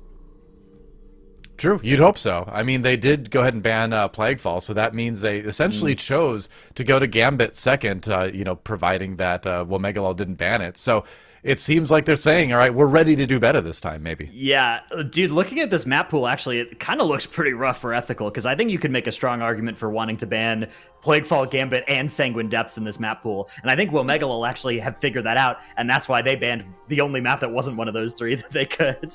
And that's put Ethical in a pretty tough spot here, especially down a game. They are going to need to win both the Gambit and the Sanguine Depths. This is actually pretty rough. I think Womegalol, based on the texture of this map pool and how the games have looked earlier this weekend, even though the two teams I think are pretty close, this seems pretty favored now towards them. Yeah, it feels like it's kind of Womegalol's series to lose, in that it's kind of like on them. You know, if they are able to play clean, they, have a very good chance of going through. If you mess up, then suddenly Ethical's back in it. But you know what? We'll see. We'll see. We've seen teams. One of the things I feel like we've seen in this group more than some of the other groups is teams playing noticeably better from day to day. So we'll see if that ends up being a quality that that Ethical has. That last map was pretty close, but I don't know. We'll see. Yeah, I mean, like you said, I think it's something teams have been showing in Cup A, in Cup B, where it's like the day before they played this dungeon and it was maybe a little bit wonky, there was maybe some extra deaths, and then they come back one day later and they actually adapted to a new strategy and are much faster and much cleaner in their execution. So I do think it's very possible that that's something that is going to happen. Yeah, it is true. Well, look, I say identical twins from Gambit. See, walking past in the background. You know, yeah, they're behind the cameras now. Oh. Exactly. You grew up together. You become go pirates away together. so we can see them. My bad, sorry. Oh, rude. You don't see many identical twin pirates, you know? You'd think one of them would have the ethics to say, you know, no, piracy, you know, maybe not the right way to go through life. Have It you may been become asked True. to join a pirate cult by a giant dragon with a pirate hat, though? Well, to be fair, they Pretty didn't hard know to the say captain no was to a that. dragon right away. Yeah, they were Based on the excited about RP. it when they learned about it, but they didn't know because there's a question mark, right? Our captain is a dragon. Our captain is a dragon. True. Right? Yep, exactly. And it turned out to be a bad thing because then their captain used the deadly dragon breath on a bunch of the crew members. So you know, Not in maybe any that's of my something that groups they it didn't want to doesn't. know. Not a Okay. glorious part of the pirate history. Yeah. You want your captain to be a dragon sometimes, but not when they use the breath attack on the crew. You know? Yeah, not Not- when you're not right as in great. front of them getting breathed on. That makes sense. And you're like, not the twins. But we are going to Salia's Gambit, as we talked about. There's the twins in the background walking away now. Womegalol versus Ethical. Womegalol with a chance to move on in the lower bracket if they win this one. Ethical with a chance to move on in this series if they win it. We will see.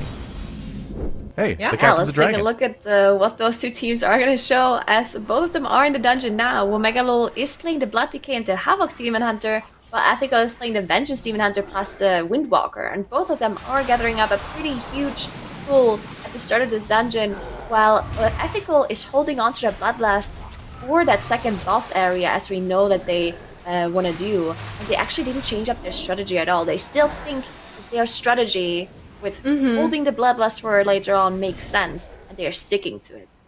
Yeah, so for anybody that's unfamiliar with what their strategy is, if you haven't seen that first game of Gambit in this weekend, they hold on to that Bloodlust like Nagura just said, and they use it to pull everything on to Captain Hooktail, and they will only get that one Bloodlust throughout all of the dungeon. Last time we saw them, they had quite some problems with that pull. They wiped there, and from then on it was just pain and tragedy, but this time around they're looking to do good on their promise. You're pulling everything once more, a second huge pull coming out from them with all of these Murlocs here. It is fortified, so it's not the easiest pull to take away here with storming and bursting as well, but they are doing a pretty good job of that, same as Womegalol now finishing up on their pull. So I'm curious to see how this strat comes out. I would love to see them do really well with it, but in my brain, a 2 Bloodlust, just bigger than 1. Yeah, and we haven't seen Womegalol in this dungeon at all yet, so it definitely looks like they're more leaning towards the double Bloodlust strategy, of course already having used it on that first pull. And now they are gathering even more and more Murlocs, one of them being a Relic pack too, so they'll finish off the Woe Drifter here. But they got an Invigorating Fish Stick to spawn, which is going to be a pretty big time loss, as they did manage to finish it off. But yeah, all of that damage reduction, the healing going off the Murlocs, really not something you want to see. Yeah, definitely not. They are doing a good job with the CCs just now coming in from the Warlock, making sure nothing runs too far. Another follow-up by the Hunter, making sure they have these under control. I really like that CC chain. I think they did a very good job of that. Together with bursting, you need to be just a little bit careful here. But everything is dying, and Ethical now also picking up that Woe Drifter, 3 more Murlocs to chew through, but they will finish them off and then move on. Curious to see if anyone else pulls something into that first boss, because it is a technique we have seen before. It looks like Chompy is planning to do just that, standing around the Murlocs here. We are triggering the first event, so the healer has ran towards the boss. The rest of the group is actually just playing some of the look at Murlocs here and Womegalol. seeing the rest of them. Look at Womegalol doing the same thing on their side, as they already engaged the boss, and you can see all of those Murlocs coming into the room now. So all of these Shell Crashers and Murlocs, they have to be dealt with. First a Binding Shot coming out of Turbo, and then a Shadow Fury from Ricky and the Warlock, making sure all of it is stunned. The tank actually dropping incredibly low on Womegalol's side. Now Ethical is doing the same thing, also engaging the boss. It took them pretty long to gather up this trash pack in comparison, right? Yeah, I'm actually not sure if the Shadow Melt was on cooldown for some reason, or if they were planning to actually just do a bunch of damage outside the boss room first. It looked a little bit weird to me, to be honest, and I'm still waiting for those Murlocs to show up because they haven't shown up yet. So it looks like they just dropped combat and went in. That's really curious. That's very interesting. Yeah. Yeah, that's weird, because if they didn't plan on dealing with those Murlocs at all, then what's the point in like just seeing it and pulling it in the first place, right? So they could have walked past. Exactly. Like, So why not drag them along? Wrong. Yeah, maybe something went wrong. Like someone didn't come up with it, or maybe they tried to do the pull and then something went wrong and they decided, you know what, let's not do it anymore after all. I'm not sure. Either way, it looks like both Megalol and Ethical are trying to one-phase the boss, making sure they don't get that extra intermission phase. But Megalol, as you can see with the energy bar below the boss, they're pretty close to getting that second intermission, so they have to pump some damage here. Yeah, definitely. And they are ahead in trash count by just that little bit by pulling those Murlocs in. And as you can see, the boss is getting dragged to the far end here as it reaches 100 energy and just increasing that walking time when it's trying to get in phase to make sure they have the time to actually finish the boss off. Now waiting for the portal to spawn. 58% 0 deaths on their timer right now. Ethical following up though, just a little bit less trash due to what we've seen, of which we are unsure what exactly the technique was supposed to be, but it didn't look like it was working out for them. Igloo now moving on, triggering the boss event already, coming back, and they will play this group. And if we will see the same thing from Ethical, yeah, they will play everything here, and then once they're finished with that, they will go really big on the pull down below. Yeah, that's going to be the most crucial moment for Ethical, because of course they've been holding on to this bloodlust for this very moment. And last time they played this dungeon, they had a full team wipe on that exact pull.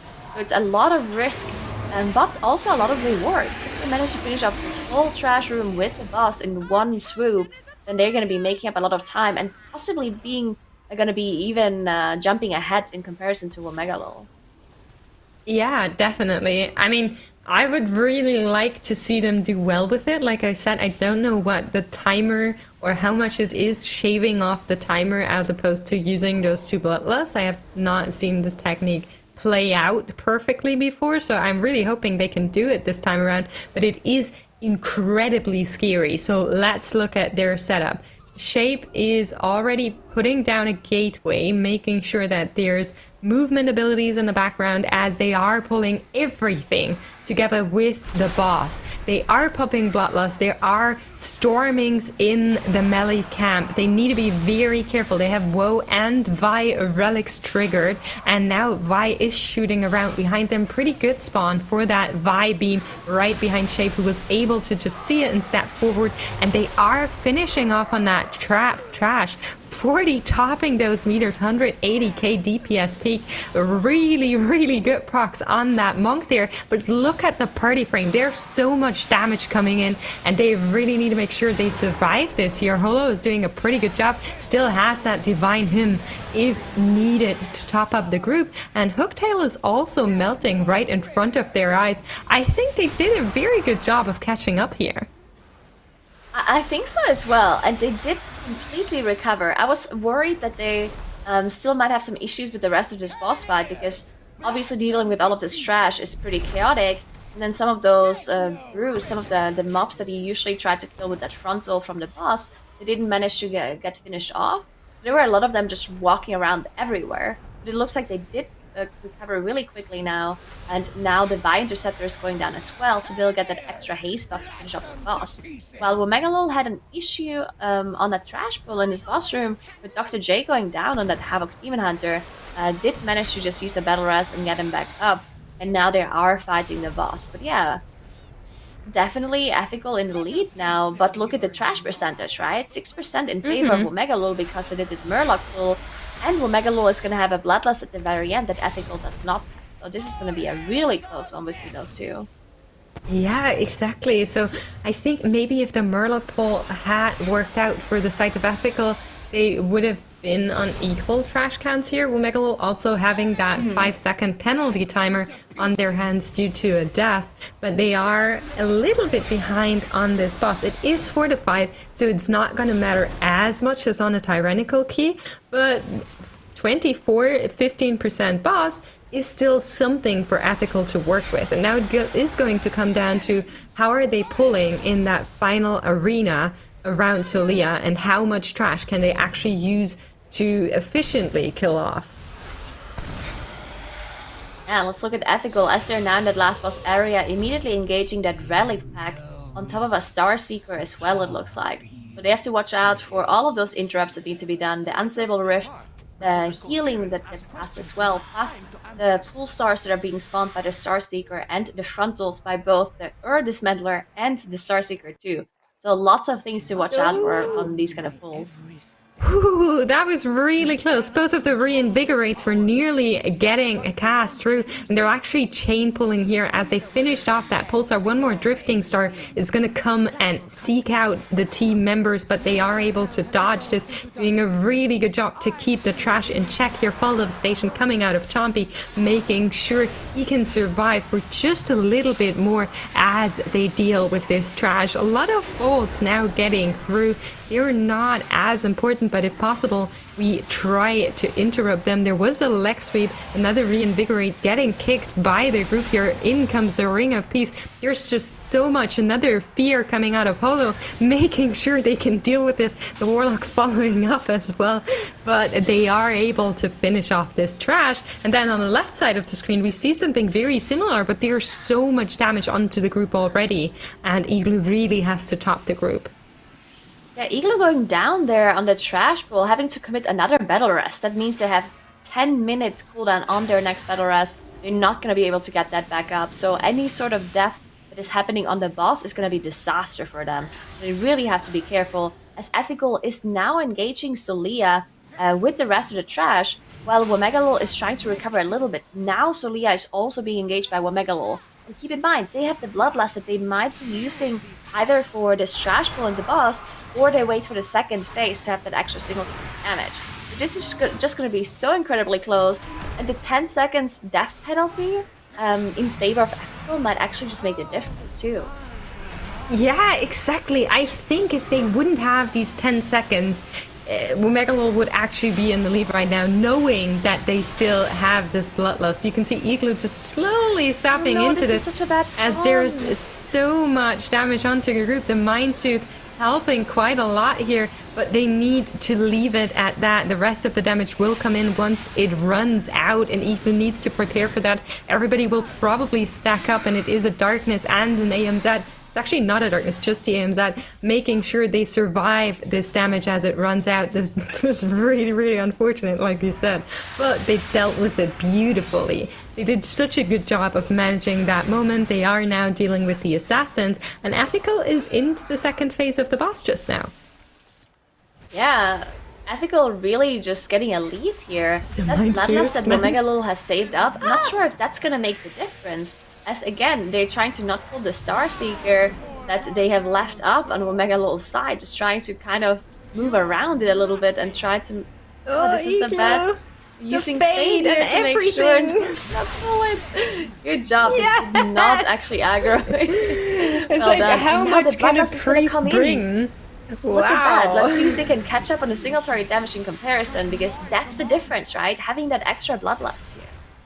Yeah, definitely. They are doing quite a lot of damage, but they also need to dodge now. This is the moment where you need to be dancing just a little bit around, making sure you're not getting hit by those exploding stars. And they have overtaken Ethical here. Remember, they still have those 10 seconds penalty timer on their hands as well. So maybe the lead that they have right now will actually not be enough for this group.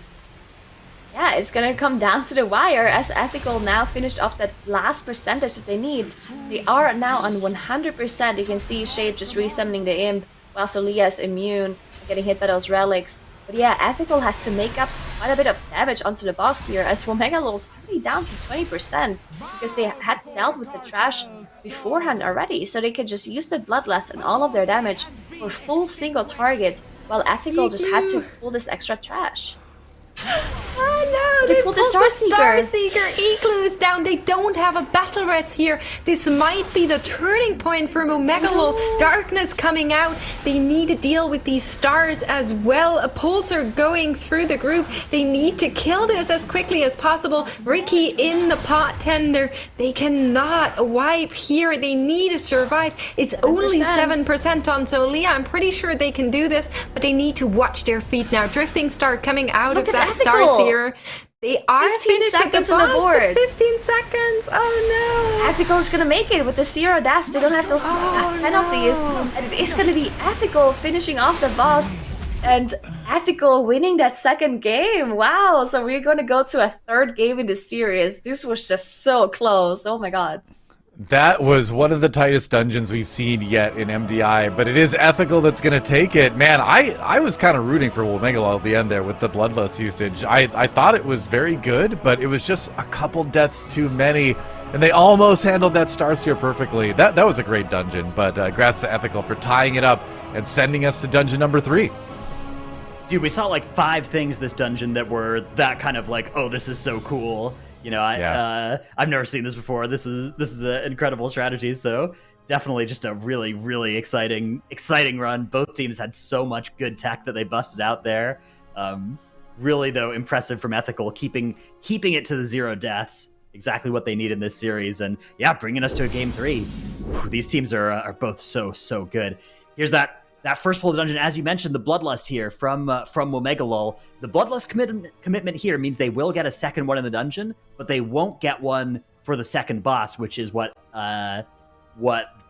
Ethical were relying on, right? Ethical want that Bloodlust for the second boss so that they can do a bigger pull there. So this part of the dungeon, though, is really cool what Ethical are up to. They're sending Hollow and Shape ahead to start the RP in the boss, and they use 3 CCs on the 3 important Murlocs in that previous pull, and then they're just, while this RP is being started by Shape and Hollow, the other 3 members of the group, they're not actually killing the whole pack up there, they're just killing some of the small Murlocs, and then they're going to shadow meld off and re-enter their woe stealth and then come back down and join there. So they get a couple of extra count from that, and that gets them the percent that they need for the rest of the dungeon while they're just waiting for that RP anyways. This is the Bloodlust difference, right? We're talking about 1 Bloodlust for Ethical, but it lets them pull all of the trash in this room onto this boss, which is crazy, right? Crazily difficult. You can see the way they're managing this as well. They're not worrying about hitting any of the boss ads with the breath. They're literally just worried about managing those trash mobs instead. This pull, though, from Womegalol is like 10 mobs and a Starseer. Unbelievably dangerous pull. Often like Starseer plus 5 mobs is deadly enough, but plus a whole extra pull on top of it. So much to worry about in this pull. It does end up taking like 1 life towards the end of it, but all in all, this is a huge time save for Womegalol. It means that their last boss room is basically just 1 pull and then boss, because there's that Starseer hanging out over there, but they don't need to kill it. They can just Mind Soothe it and run over, and even if you got that worst possible collapsing star location, you can actually hit those first 2 ticks without pulling the Starseer as long as it is Mind Soothes. Now, unfortunately, obviously, later on in the fight, they did manage to do it again correctly, right? You know, you have to do this Hyperlight Jolt near the Starseer, but they did a good job of not pulling it again this time, keeping that Mind Soothe up the whole time and then pulling the boss far away from it. Meanwhile, Ethical are doing the strat of pulling some trash in towards the boss at the end here. They don't have Bloodlust, they're fighting extra mobs. It's a lot slower, but it gets them to count during the boss pull. Things are working out well for them, and it's a lot safer as well. They're not trying to dodge this big ad that will kill them if it's pulled, which of course was exactly what happened to Womegalol, who even with their Bloodlust, even with the big damage they had on Solia, you can see one of the relics is right next to that ad. Igloo trying to kind of thread the needle, but unfortunately gets killed by it. It's possible to get that relic, right? You just kind of have to go through the ad and around to the side and draw a line kind of far through it. But of course, when there's only a couple seconds on that cast, especially with Mind Soothe, sometimes you're just like right on the edge of the aggro threshold. Boon up, no? It was the boon that broke the Mind Soothe, if I saw that correctly. Yeah, the Ascended Nova right at the end. Very unlucky timing on that. Yeah, something that maybe they could try and avoid next time. I mean, Solia just really wanted that mob to be in combat. Like, you put the first collapsing star like right on top of it, so it's like it was heartbreaking as well because 15% on the boss as well, and all goes wrong. So, I mean, yeah, great Great tactics though from both teams. So much cool stuff going on. Mm-hmm. I do want to say I think Igloo deserves like an MVP star for this match. Oh, yeah. Just like the inching around that pulsar location and using Fade so well together with that Mindsoothe. Like all the pressure was on him to execute this with how the boss was dealing out those mechanics. So really unfortunate that was what kind of broke the camel's back. I definitely agree with you, but I am kind of questioning that skip though, like that Starseeker skip. Yeah, why not pull it into the boss? You can leave it alive, right?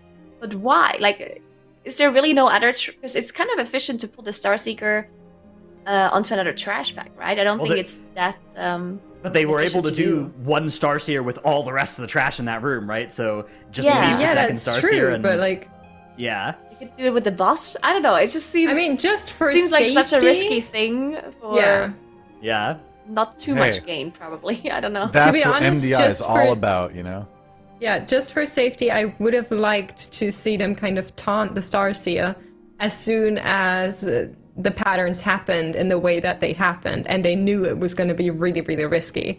I think they would have had been able to pull it off and not die and not have these extra 5 seconds if they just had it left there and killed the pulsar once it came. You know, what's interesting at the end of the day, though, is that Ethical, finished in 1408, which is pretty good. 1408, 0 deaths. But even if they make it through to the lower finals here, they're going to have to face Donuts and Despair. And Donuts and Despair did that Gambit in 1304. So, like, basically a full minute faster. Now, I'm not 100% sure if Gambit's in the lower bracket finals, but it is still an indication that, maybe Donuts and Despair is just a little bit quicker in general on some of these dungeons. So, as good as Ethical played to win that one, they're going to need to take it to, like, another level yet to continue to try to win this, make it to the global finals.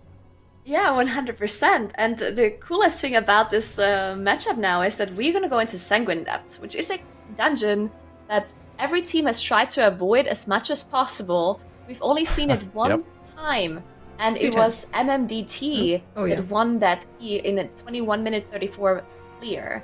And Ethical had banned Sanguine Depths already against another team, against Alpha Brawl. So, yeah, I'm really interested if either of those teams have practiced Sanguine Depths, because as I said earlier, it's not in either of the lower final or upper final dungeon pools either.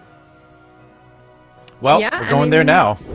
It will be very interesting. It is a pretty scary dungeon from what we saw in that matchup between Team Weekend and Mythic Meme Dream Team. There was a lot that was pretty volatile. And when it comes to Sanguine, it's all about, can you keep that buff up on the lanterns? Can you extend it in the very last second? Can you maximize the use of that buff and how you're pulling around it? So it is going to come down to that, and I'm really excited to see that. Yeah, I think the key is going to be don't die. Like, at the end of the day, like, it seems like it's a lot of those death counters that, it sounds simple, but don't die. Dratnos writing it down. You're going to see it on his next video. I was going to say, crucial information. Tattle said exactly that the last time we saw Sanguine Depths. It's going to be the team that has 0 deaths on the timer. Yeah, and true. I do think it's true because the respawn kind of walkbacks are very far in Sanguine Depths. So when you die and you don't have that battle rest, and you won't have as many battle rests available, and you always have to run quite a tremendous amount of way to make it back to the group. So that's going to be a key point for sure. Very true. Well, General Crawl's waiting. Or General Call, not Crawl.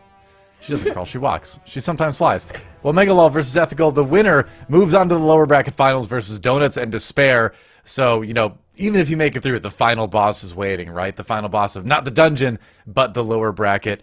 We'll see who gets a chance to battle for that last spot in the global finals and the spot in our Group C finals. As we get started with Sanguine Depths here, may the best squad win. Let's see who takes it. Yeah, again, the difference in the Rogue versus the Windwalker here for Womegalol and Ethical.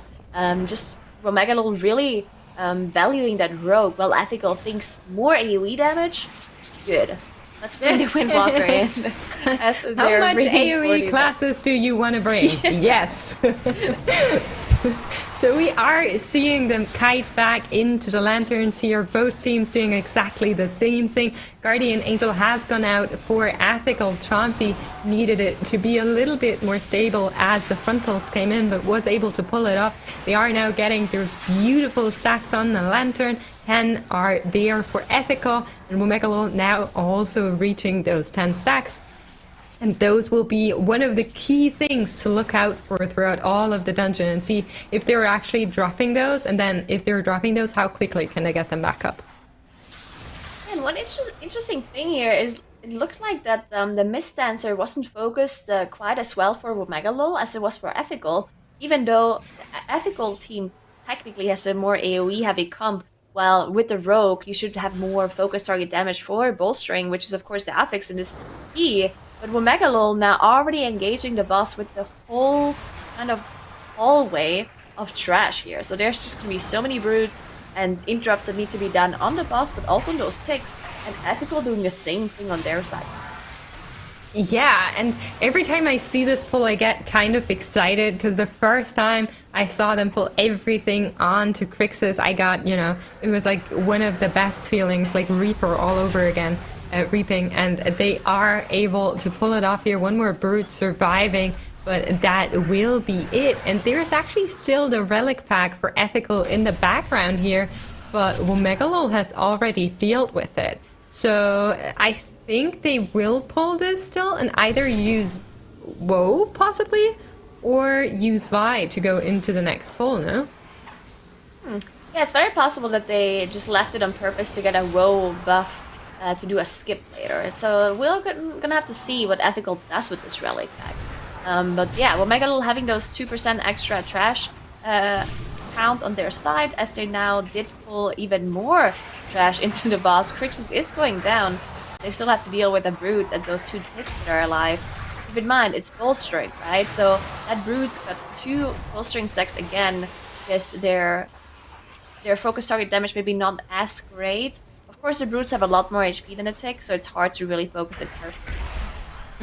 Yeah, exactly. So Womegalol has that Woe buff and is moving forward here, but it's not going to use it to skip anywhere, just going to use it to speed through, and Bricky popping that pot tender is going to be able to survive here. I do think need to deal with those explosions as well, and all of those dark bolts going out. Not going to be a fun time for Jay, who is taking so much damage, but should be able to survive. Igloo helping out just a little bit here, and the curses are now gonna come in. Great interrupt from the group, and they will be able to finish off this pack. Now Ethical is doing something I really, really hate. They're doing one mob gaming with a relic, which to me is just why Nagura?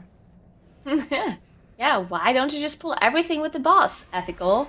They're doing the same thing. They're not even skipping. Yeah. What? No, I definitely agree with you. As Tobo actually goes down for Womegalol, they do have a Battle Rush available, but it's definitely looking rough on their side.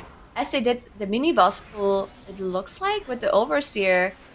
Oh no, they just carried it all inside the room. Okay, now I get it. I had to orientate myself to see where they actually are. Yeah. They moved inside the room, and they actually moved all of the mobs into this far corner, because the lantern is on the other side of this wall. So they are stacking up the lantern, as you can see. But it has to be very closely focused onto this area, because the lantern range has been nerfed.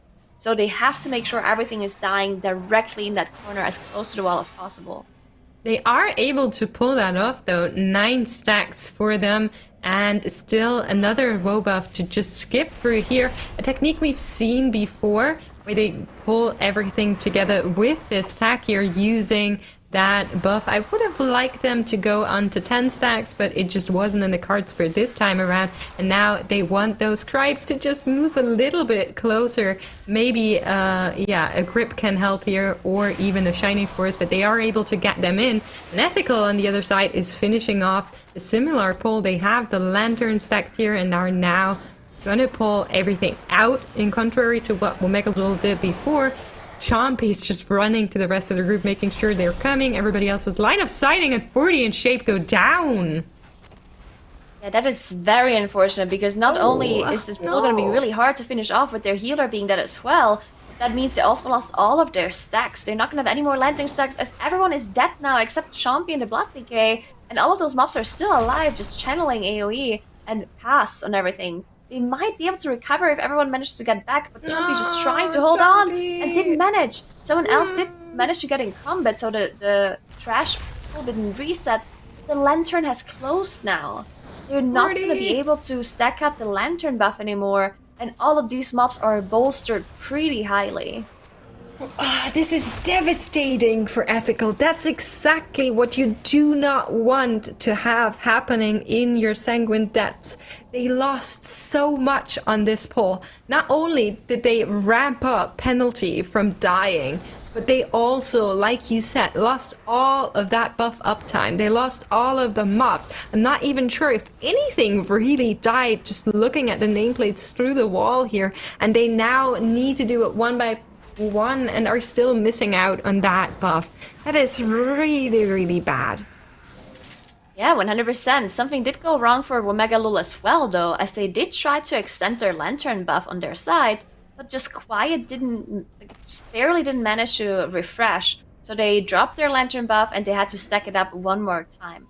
Now they are back at 10, but they could have done this quite a bit quicker if they wouldn't have dropped their stacks in the first place. But there we go, back at 10, and now they are engaging Tarvold with some of those pools that are going to be pulled by Lamike as well. So they need to make sure they are dealing with this properly, because they don't have any Battle Rests available on their side because of the death on Turbo earlier on that Hunter. So they have to play this really cleanly, because we all know on a Tyrannical, Executor Tarvold can be very dangerous.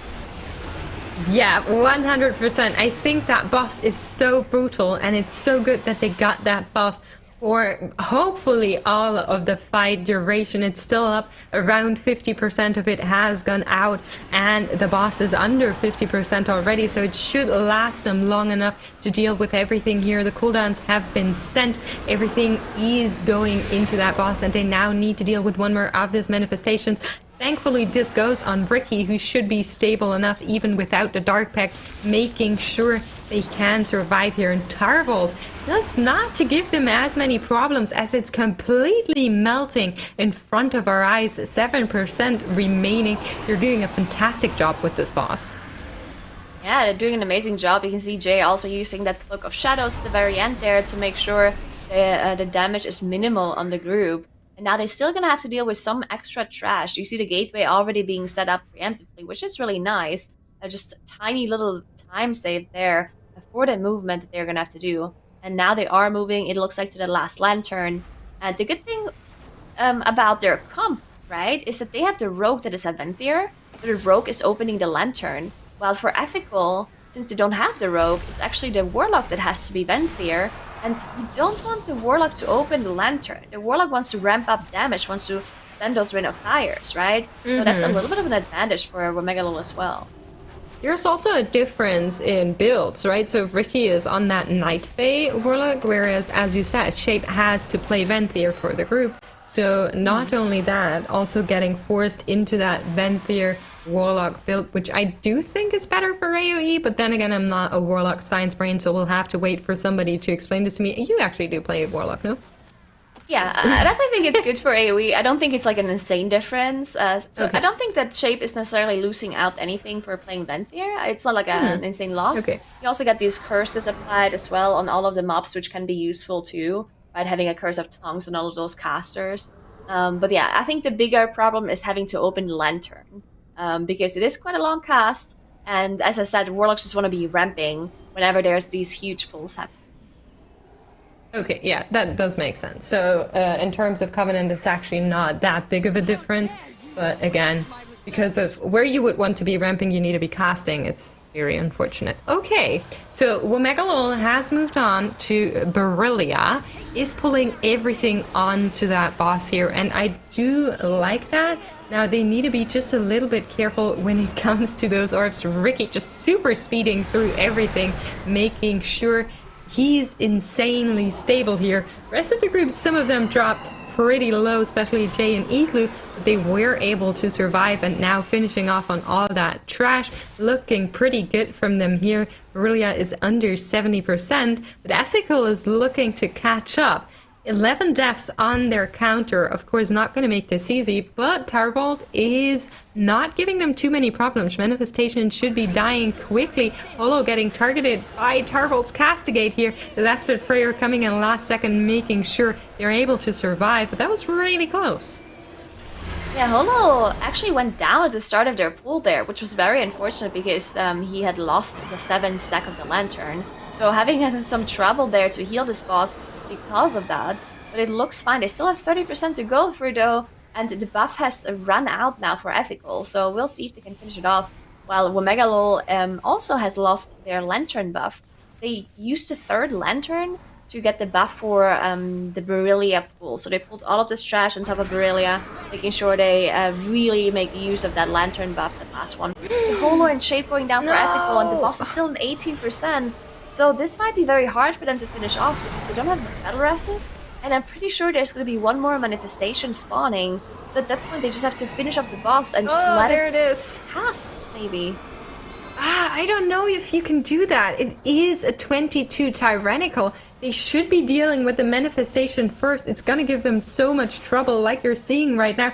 40 dropping so low. In comes the heal pot, trying to survive 3%. They are able to finish off that manifestation. Another explosion in the background. They're doing such a great job here. Heroic fighting against Tarvold, but 40 goes down. It's down to Jack and Chompy, and another manifestation has spawned. This is the one where you would want to only be targeting the boss. Jack now also dying, and it's Chompy against Tarvold 1v2 with the manifestation on the side on Tarvold 1%, but he will be able to make it. That little blood decay just helping everybody out and making sure they can finish off the boss here, but another 4 deaths on that counter. I always believed in Chompy being able to solo this boss there at the end. I think they were a little bit unlucky because Castigate cast, I think you can use Feign Death to drop that cast, and it was a 50-50 chance of it being on the Hunter, and then it hit the Windwalker instead. So would have been maybe 2 less deaths if that didn't happen. But yeah, Womegalol, of course, pretty far in the lead at this point, as they finished off the boss, and they are now using Mind Soothe and the Shroud from Dr. J to get to this next area. Now there's some things that can go really wrong in this area. Mainly because you're constantly in combat. So if someone goes down and you don't have a battle rest available, it's really hard for them to actually get back to the group. And we've seen teams have lots of issues with that. So all eyes on Womegalol, and let's see if they can deal the rest of this dungeon. Yeah, they will be able to just finish off the trash here, and a single target general call for quite some time, as waiting for that Gloom Squall to go down, and then they will be able to move on. But she's gonna move on like this. They pushed it before, pretty done. And now they're gonna move to the area where another Lantern is waiting, and we see teams go pretty big here, like you said. Doesn't seem to look like that's what they're planning to. Lamike having some problems with the incoming damage here from those Kadats, but could still go for it. If I see correctly, the Lantern has not been opened yet. They're not stacking up anything, so maybe still planning to do that. It would mean that the rest of the group will stand on the right side and line of sight and wait for Mike to come back and just beautifully stack up that buff. Yeah, I wonder if they maybe want to delay the Lantern to have it for the boss fight. So that's why they probably just finish off Kyle now, making sure she moves on, and then afterwards they can pull all of these acolytes that are left, stack up the Lantern, and then gather maybe the rest of the trash into the boss room, because they also have Bloodlust too. That would be a pretty dangerous pull to do, but you can definitely pull it off with Bloodlust. We'll see as we see another big pull being gathered by Mike there on the DK. They're gonna have to. Yeah, there it comes. Nice the leap group. of faith. Igloo bringing back the DK to the group, fading, making sure no aggro has been taken. General Call coming in though. A lot of damage on everybody else. The lantern now open is going to stack up that buff, but that was so close. Tobo actually going down here. Jay also struggling, will be able to survive, but now it's on Ricky. Everything is just targeting everyone. It seems like Jay proccing that cheat death and everything is going to hell for this team. It looks like they're trying to barely hold on. Igloo now also going into the holy form. This is the worst possible case for Womegalol Ricky in the pod tender. They were able to pick up Tobo, but what are they going to do with Igloo now? I do think they're gonna be out of combat in just a second once they finish off General Call, because that's gonna stop. Oh no, Igloo actually released. Actually, well, they so can the summon thing them back is, as soon as they're out of combat. There's two options. You can summon him, definitely, but as priest, you can actually also pass these mobs with Mind Soothe. So that is also an option for Igloo. You can. I've seen it. Just walking. But it is with possible. the Fate, maybe? Yeah, exactly. maybe, So yeah. you can like Mind Soothe and Fate and walk around them. Maybe even has an Invis pot, I'm not sure. But it doesn't look like they're planning to summon Igloo from what we can see. I'm actually trying to see if we can catch him somewhere, but he should be back in the gauntlet, actually. Yeah, he's coming. He is. He He's did right use the behind gateway. them. So yeah, he either, as you said, either use that Invis pot or maybe the Mind Soothe Fate combo. There we go. Igloo is back now. Didn't need to heal her for the rest of this pool. Thankfully, Ricky did have that pot. By the way, I'm pretty sure that pot saved Ricky like twice or in this Yeah. dungeon. Making the most out of again, it. another.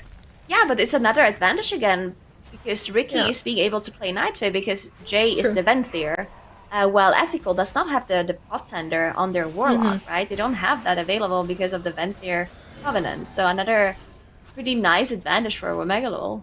Yeah, definitely. You can actually see like the Mind Soothe skip here coming out from Ethical, but yeah, they will be able to now also enter that gauntlet, but Womegalol is just so far ahead. They did drop all of their stacks, to be honest, especially like Igloo wasn't around, so they took a lot longer to deal with everything, and there was dying on Tobo's side and the pot tender and a cheat death, so everything kind of rocked, but they were able to finish it off, so GG's to them. And now they're on to that final pull with the boss. There's an Relic in the middle of them that they will be able to finish off, and Bloodlust is also on for them, giving them just so much extra damage. Once that buff's going to come in, it'll also give them a little bit of extra healing, allowing Igloo to prioritize doing damage just a little bit more, as General Call is already down to 64%. Yeah, Womegalol really blasting through this dungeon, as Ethical did have another death on their Warlock, unfortunately. Not having that pot tender again on the Warlock, causing some issues. They also didn't have a Battle Rest available, so they finished off the Woe Relic, which was really smart. They finished off the Woe Relic, because now Shape released and has the Invis, so he can pass that trash pack with the Woe Relic. So pretty nice decision making there by Ethical, making sure they can get the Warlock back to the group, but still just issues over issues for them. As for Womegalol, has to chew through that last 9% of the boss's HP, and then they're gonna be the ones making it into the lower final, where they're facing up Donuts in Despair, which is not a team that they want to meet again, probably, but really having a good showing today on Womegalol's side. Yeah, definitely. I mean, to be fair, Donuts and Despair, they got beaten in a 2-by-1 against Sloth. So they're really looking to get back into that Group C final and show Sloth who really can take it, I think. So they should be pretty ambitious, but Womegalol also coming back from a 2v1 win might be on that mental high to actually kind of accelerate and ramp up and build onto as they go into the next series. So I'm really curious. I think the next series is going to go into 3 games as well. It's just going to be 3 games for all of them today, which, I can never get enough of. Yeah, it's nice to see those 3-game series when the teams are just so close to each other, and there it is. Womegalol finishing off General Cal and winning the series against Ethical at 2-1. That's right. Well, Megalol takes it 2-1. They're slowly bulldozing their way through the lower bracket to try to get back to a rematch against Sloth in the grand finals of Group C. They've still got Donuts and Despair to go through, but if they can get there, we will get a pretty good rematch. Because remember, it was Sloth that knocked Omegalol down into the lower bracket to begin with earlier in the weekend. So you wouldn't know they want that chance for revenge, that chance for redemption, as it were, too. But they've got a tough one ahead of them. That said, Ethical, props to that squad for making it as far as they did. Impressive performance here in MDI, but they will fall 2-1 here in Sanguine. And yeah, I mean, hey, what can you say, Sanguine? This is a map that people have been avoiding a lot this weekend. It was a tough one, wasn't it? Yeah, again, I do think Ethical came into this series with only one ban and many maps that they probably did want to ban. So just an unfortunate spot in the bracket for them to land. Very lot of credit, though, deserved by Womegalol here. Here's a cool pull they did. This is a spot in the room that people used to use this, but it's kind of fallen out of favor. But if you have the mobs right in the corner there, it's actually in range of the lantern. Now, Tobo did actually go down at the start of this pull. They were able to get the res, and they were able to get 9 stack of the lantern buff by fighting this pack over in the corner here. Again, it has to be right in the corner of the room. They nerfed the AoE of the lanterns a little bit, but you can see on this side, you can see that it does kind of go through the wall into that room. This, on the other hand, was Ethical's version of this pull, fighting it out here, and you can see those explosives going off. If you line into the room, right, the explosives aren't going to hit anybody, but there they actually hit 2 people that didn't quite have full line around the pillar, and that kind of leads to this cascading disaster, casts are going off, mobs are living for way longer than usual, ended up being a pretty big chain wipe.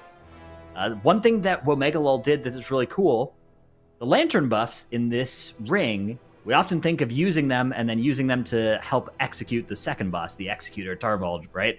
Go into the boss with a big buff. But what they actually did here was kill the boss first, and then go use the lanterns, and then get all the trash, and then take that down with them to the next boss, because this boss doesn't really require the lantern buffs necessarily, although you can see it is still a lethal boss if you're not careful, as happened for Ethical, with death sort of cascading here, and then the world markers coming out on the healer to flame, I assume.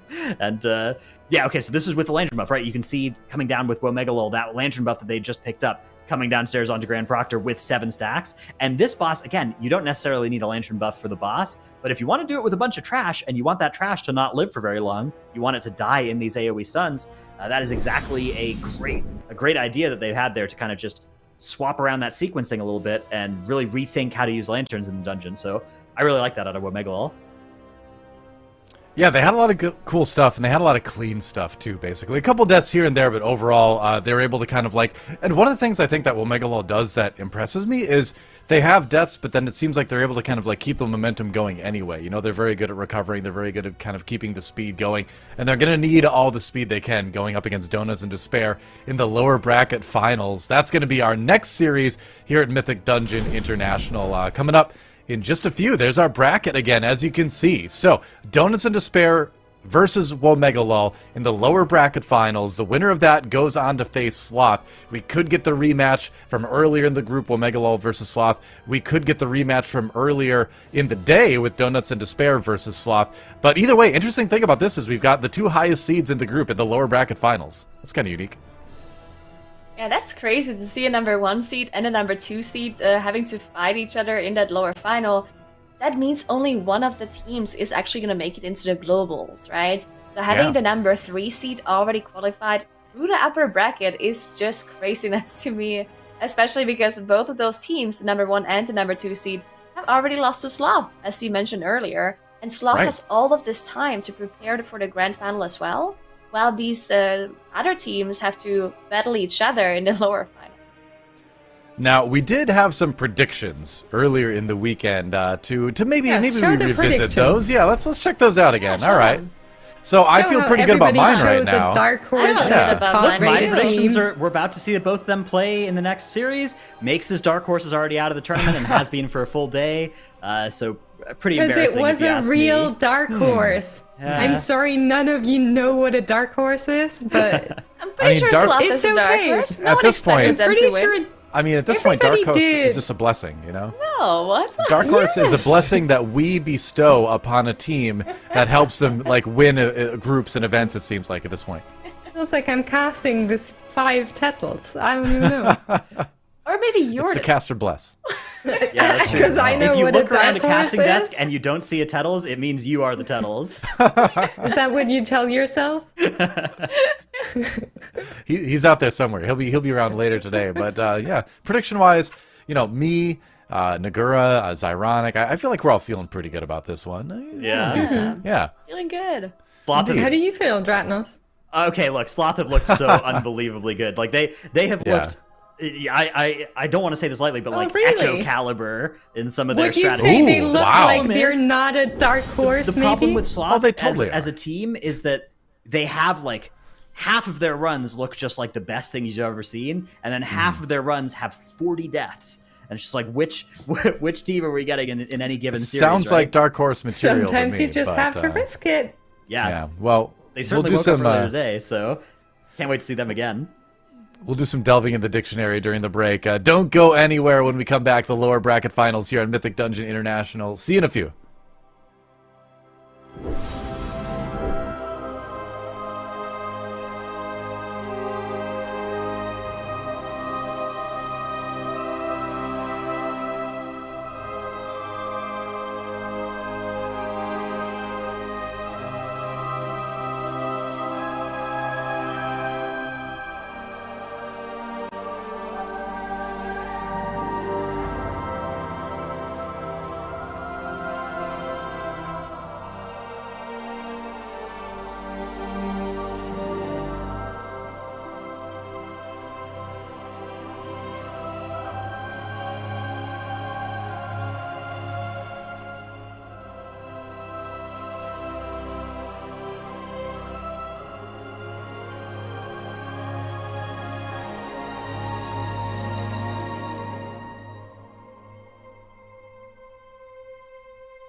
And we're back here on MDI. That stands for Mythic Dungeon International. I'm your host, Doe. With me on the desk now, that's right, is Dratnos, Makes, and Zyronic. That's right, check it out, write it down. We're going into our lower bracket finals. It's going to be Donuts and Despair versus Womegalol. And this one's interesting because I think a lot of people didn't expect Donuts and Despair to be down here, but here they are. Big threat. Womegalol going to have to play out of their minds, I think, to come out ahead in this one. Yeah, definitely. It's going to be really, really interesting. Like I just said, I expect 3 games out of this. I think it's going to get pretty close. I do think, however, Donuts and Despair have a little bit of the upper hand here. I'm not sure how you guys feel about that. Yeah, one thing, team quality aside, structurally coming from the upper bracket is such a huge advantage for this series because Womegalol were just in a brutal 3-game series fighting for their lives, whereas Donuts and Despair have just had an hour to put on the finishing touches, prep these dungeons, get in the mindset of handling these affixes and handling the most problematic pulls in the dungeons that they were intending to play. So, going into this Tazravest Streets, I do think Donuts and Despair have a moderate advantage in this series, but, they have lost in the upper bracket where they've obviously been the favorite the whole way through. So if that happens again, they'll be out of here. And this series is the most important one in our bracket because the winner gets a ticket to the global finals and the loser goes home without that, which is by far the biggest swing in any of our matches in the whole bracket. And I do think, just quickly pointing it out, that sneaky Halls of Atonement ban from Womegalol, really smart here. That was the only dungeon Donuts and Despair were able to beat Slothin with a timer of 13 minutes and 58 seconds. So taking that dungeon out of the pool is definitely the one thing you do want to do. It's a really good point, actually, because Donuts and Despair has looked pretty good on everything else there. Tazravest Streets, we've only seen them play it once, but they did a 1932 against RG Nordics in their first match of the week. Necrotic Wake, I'm just looking through their matches here, and I don't believe we've seen them play that dungeon yet. And Mists was the very first dungeon they played, and they crushed that one with 1502, 0 deaths, again against RG Nordics. So, decent results on 2 of the 3 dungeons here already for Donuts and Despair, but whatever you can do if you're Womegalol to try to, pitch the dungeons in your favor a little bit is definitely something that's going to happen. On that note, I'm kind of surprised at the Theater of Pain ban from Donuts and Despair, because they had a good-looking Theater of Pain run. It's just that they were playing against, the Kings of Theater of Pain. I feel like they had a good route in there, and they left the Necrotic Wake open, which they had a lot of trouble in. So, I don't know, maybe they're a little bit more confident in the Necrotic Wake route, but this first Streets map is something that I think we're going to see a lot of interesting stuff in, because I remember we were notably kind of confused when we saw Donuts and Despair's run earlier this weekend. It's like they almost looked like they were holding back, like they forgot trash, and that's not something that I think a team of this caliber should be doing. It's really weird. It's called sandbagging, No, it was just unfortunate snapping. So sometimes it can happen that not everything of a pack comes to you when you snap it. Like there's some weird reset thing happening in Streets, and because there's so many packs that you actually snap, it can be easy to leave out some trash by accident. That is true. Sometimes you gotta rely on the trash being a team player, and you're gonna be taking them out, so I don't think they want to do that. They can do everything they can. To actually want to take you out, yeah. Yeah, exactly. It's kind of the opposite, I would think. But Tazravest Streets is where we'll start things off. Donuts and Despair, trying to just take out the despair part, right? A little bit of despair in their last series, but hopefully less despair for them after this one. We'll see.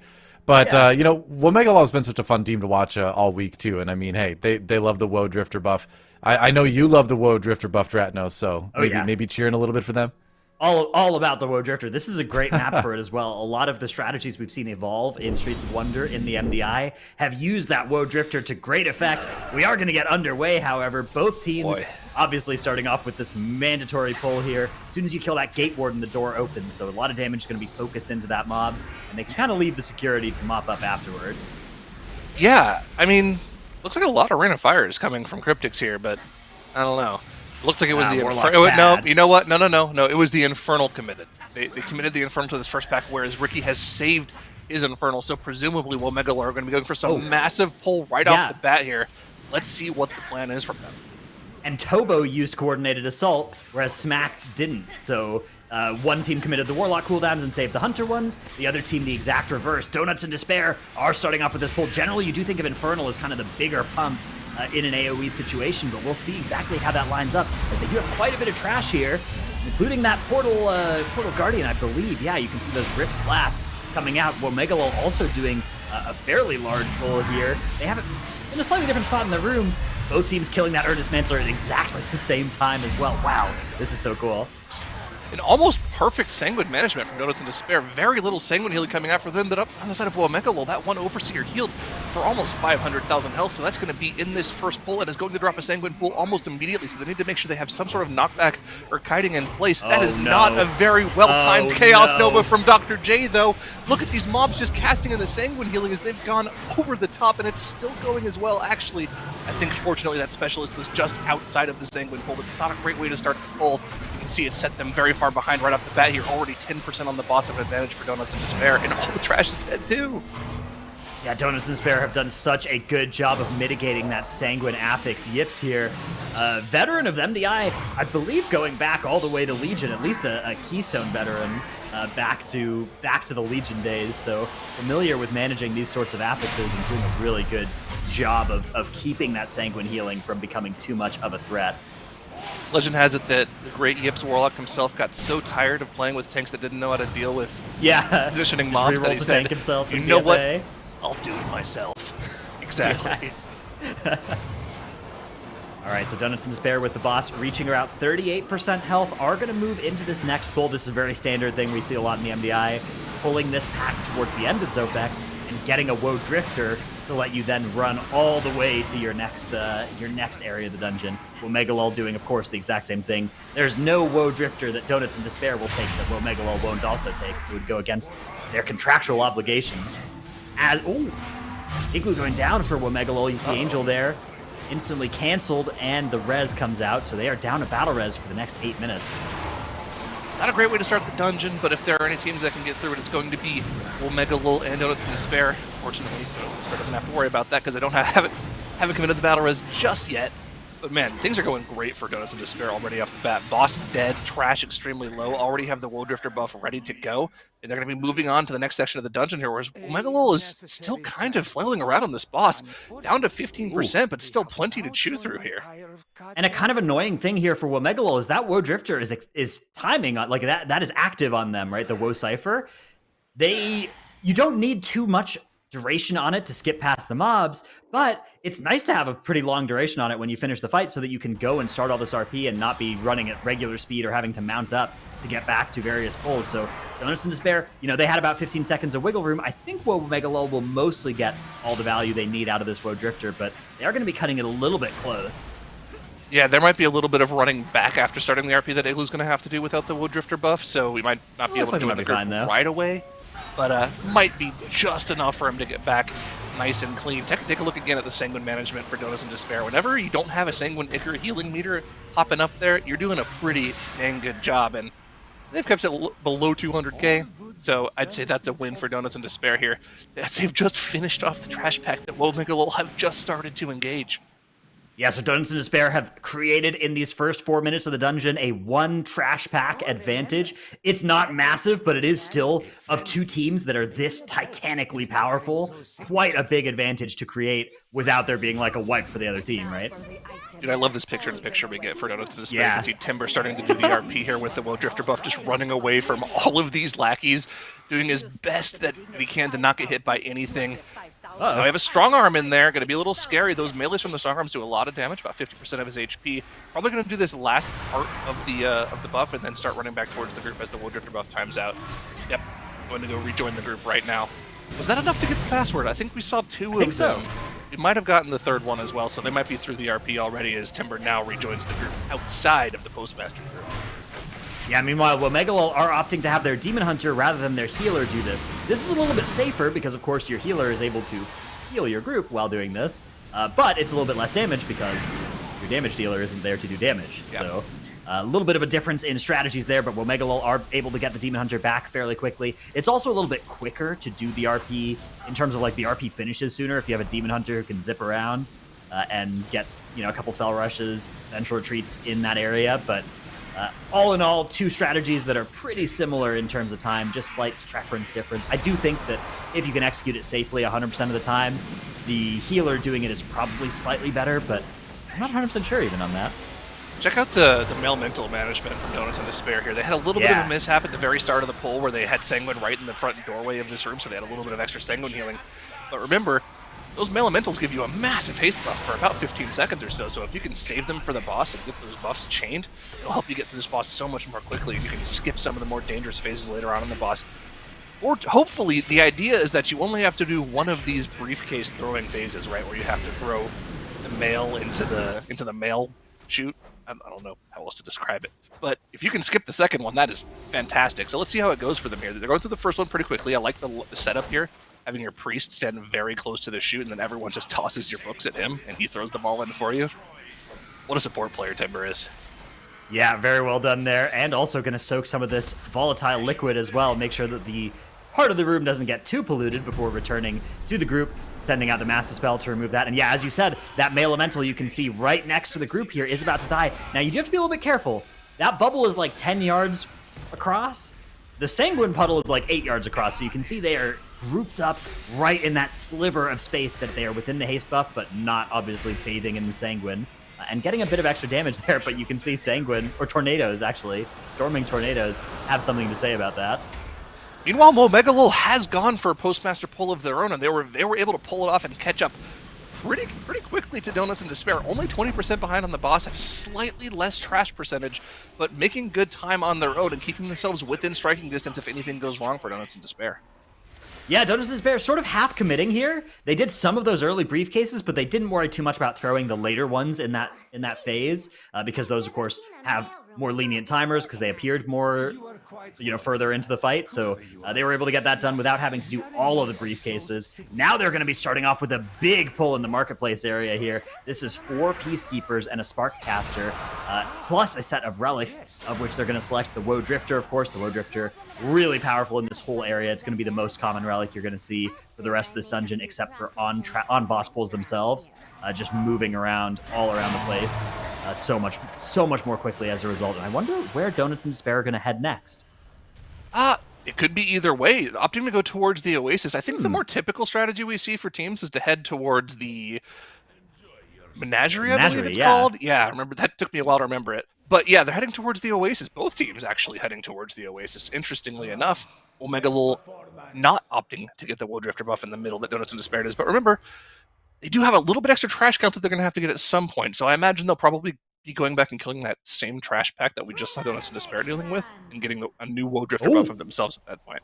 Oh, and Donuts in Despair have snapped. They've snapped this. I believe this is the mini boss. We'll see in a second. Yep, this is the mini boss. So this is a huge amount of count, and they have basically all the count that they are going to need once they kill off this mini boss. I love this snap. It is such a great way to do something useful during the music RP segments of this fight, right? Like you're spinning around, you're hitting these notes. Yeah, some ads are spawning, but you're basically trapped here, right? You're basically trapped here and not able to do anything to speed up your run unless you can bring some trash into it, and that is exactly what Donuts in Despair have elected to do here. This mini-boss is quite deadly. It's quite inefficient to fight by itself out in the area because it's just like, it's hard to pull anything else onto it, but snapping it down here is such a great answer to that because it does give such a large amount of count individually. You can see they jumped from 88% to 97% count, and they only need, like if they want to snap an Enforcer onto the last boss, that's all the count they're going to need.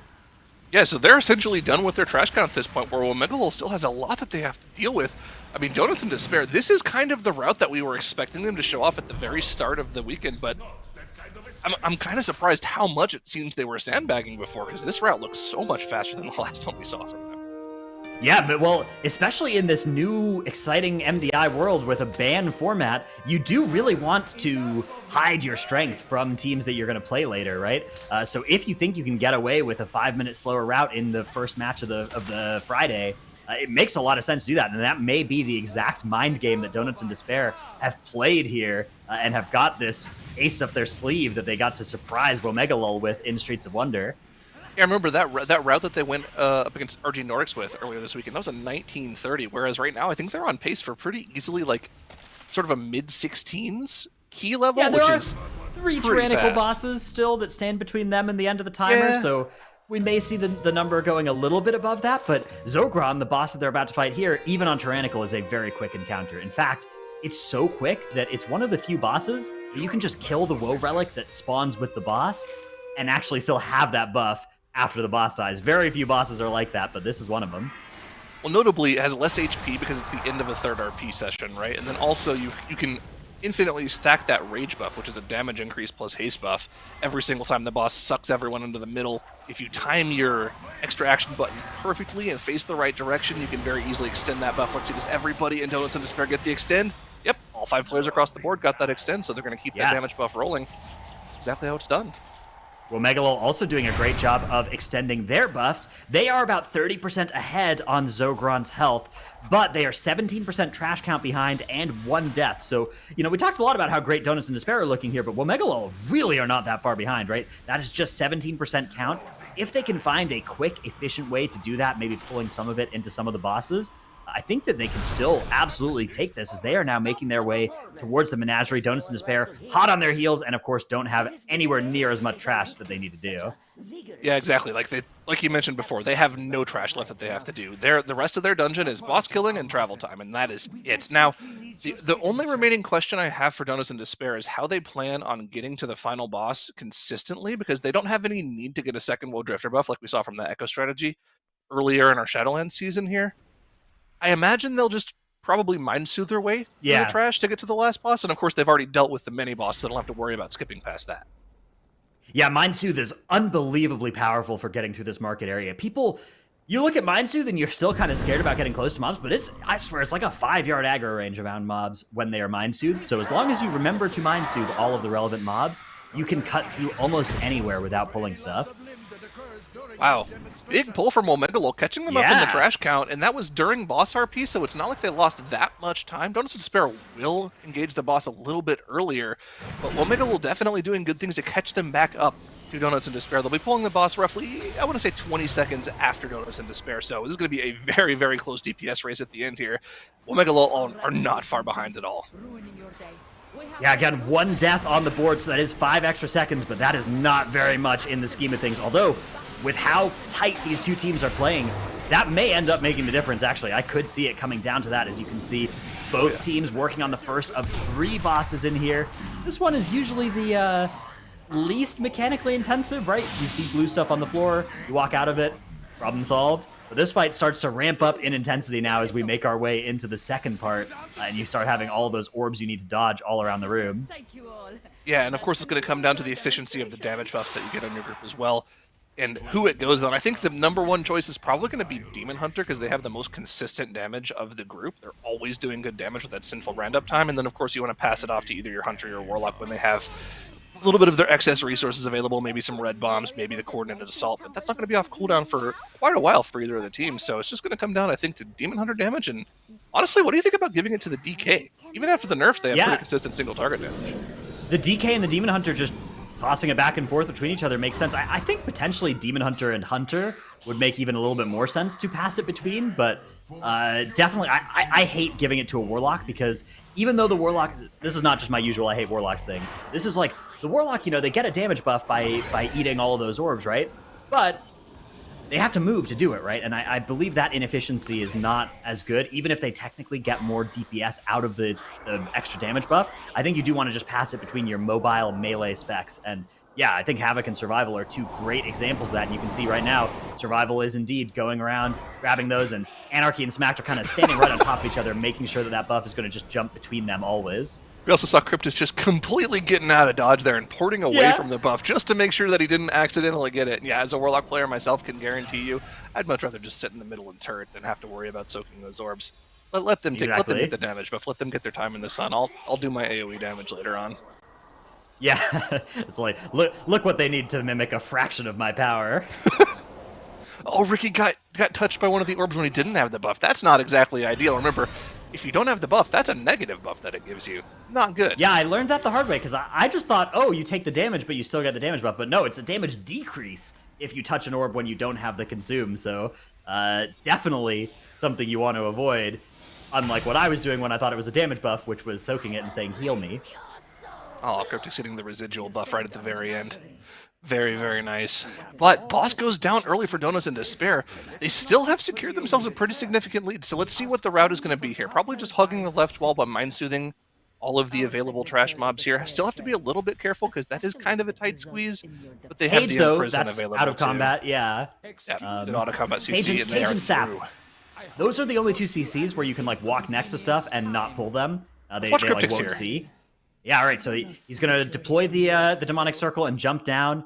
And he's going to be grabbing some of the one enforcer pull and circling back up, and then running over to the group here and getting a life grip potentially even. Yep, there it is from Timber, bringing him in, and those mobs will be snapping momentarily. Here they are. That enforcer is the key. The reason you do the snap right is the enforcer does the AoE enrage. It increases damage taken as well as damage done, so it lets them just blast Soazmi even harder here on pull. Notably, it does that to your group as well, so this is a little bit more dangerous for the group too, but as long as you have all of your cooldowns available, the blast comes out, and look at the single target damage done on this 22 Tyrannical boss, already at 60%. Good management of the Sanguine there, keeping the boss away from it, no healing on the boss whatsoever. Have to be careful with this Enforcer, make sure it's away from the group. Is that out of the Sanguine? I believe it is, so there you go. The damage is dealt, the boss is already at 50%. They have an extra Sparkcaster that they have to deal with, which could be a little bit annoying, but as long as the Sanguine doesn't spawn on top of the boss, they'll be totally fine. Yeah, just have to make sure that they manage that, especially as it's getting low, as it's getting about to die. I wonder if that Sparkcaster actually was just supposed to be CC'd and staying out of the pack, because they're at 100% count, so maybe they don't even need it, although you can see it has been the victim of a Havoc debuff from Cryptix for a little bit of extra damage. Cryptix not going to worry about taking that portal either, just going to jump and soul shape through the misty walls that Soazmi creates.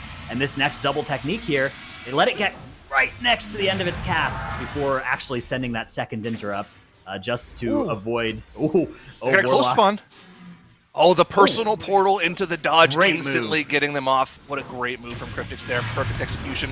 But they need to catch up quickly here. That was almost a death from Smacked there. They have Soazmi down to 10%, but Womegalol is right on their heels with their boss at 25%. Donuts in Despair, you have to finish this boss off. They're committing. Look at the ring coming out from them here.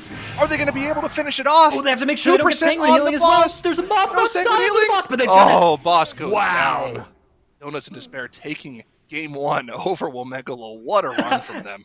0 deaths until the end there, and then a bunch of players dying or potting right after the end of the dungeon as well. That's exactly how they wanted it to look.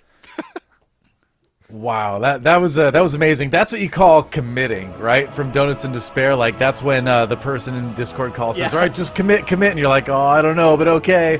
But it worked out. Donuts in Despair just getting it done, barely in time, and that was a really close first dungeon between these two teams. It just seemed like the route was just slightly more efficient for Donuts in Despair. It's tough to say though, because man, that was extremely close. Yeah, definitely. So it is going to come down to a few differences in routing, like you said, Doa. But I also do want to speak about just the general DPS coming out of Donuts in Despair, especially in the first room and then the big pull after the first room that they did with the muscles. I felt like they were so much faster there, and then later actually slowed down just a little bit. But we're going to look at all of the things that played together to actually make this a win for Donut in Despair while we're looking at them. So this is the first room. Just look at the Portalmancer. They're actually melting this mini boss completely. It was impressive how much damage was coming out there. Of course, Warlock and Survival Hunter topping the meters, but the Demon Hunter not far off, I do want to say. And they just so quickly moved on to the next pack, and then also to the boss as soon as it spawned. Then we had, of course, as we always do, Timber running this event, and I thought it was so funny that they were passing each other. Like when the team was like, "Oh, we just did the muscle pack, we're gonna run on towards," and Timber was like, "Yeah, I'm just carrying this." That was just a very cute this moment. feast, guys. But Have fun. look at this. Timber is playing these briefcases here.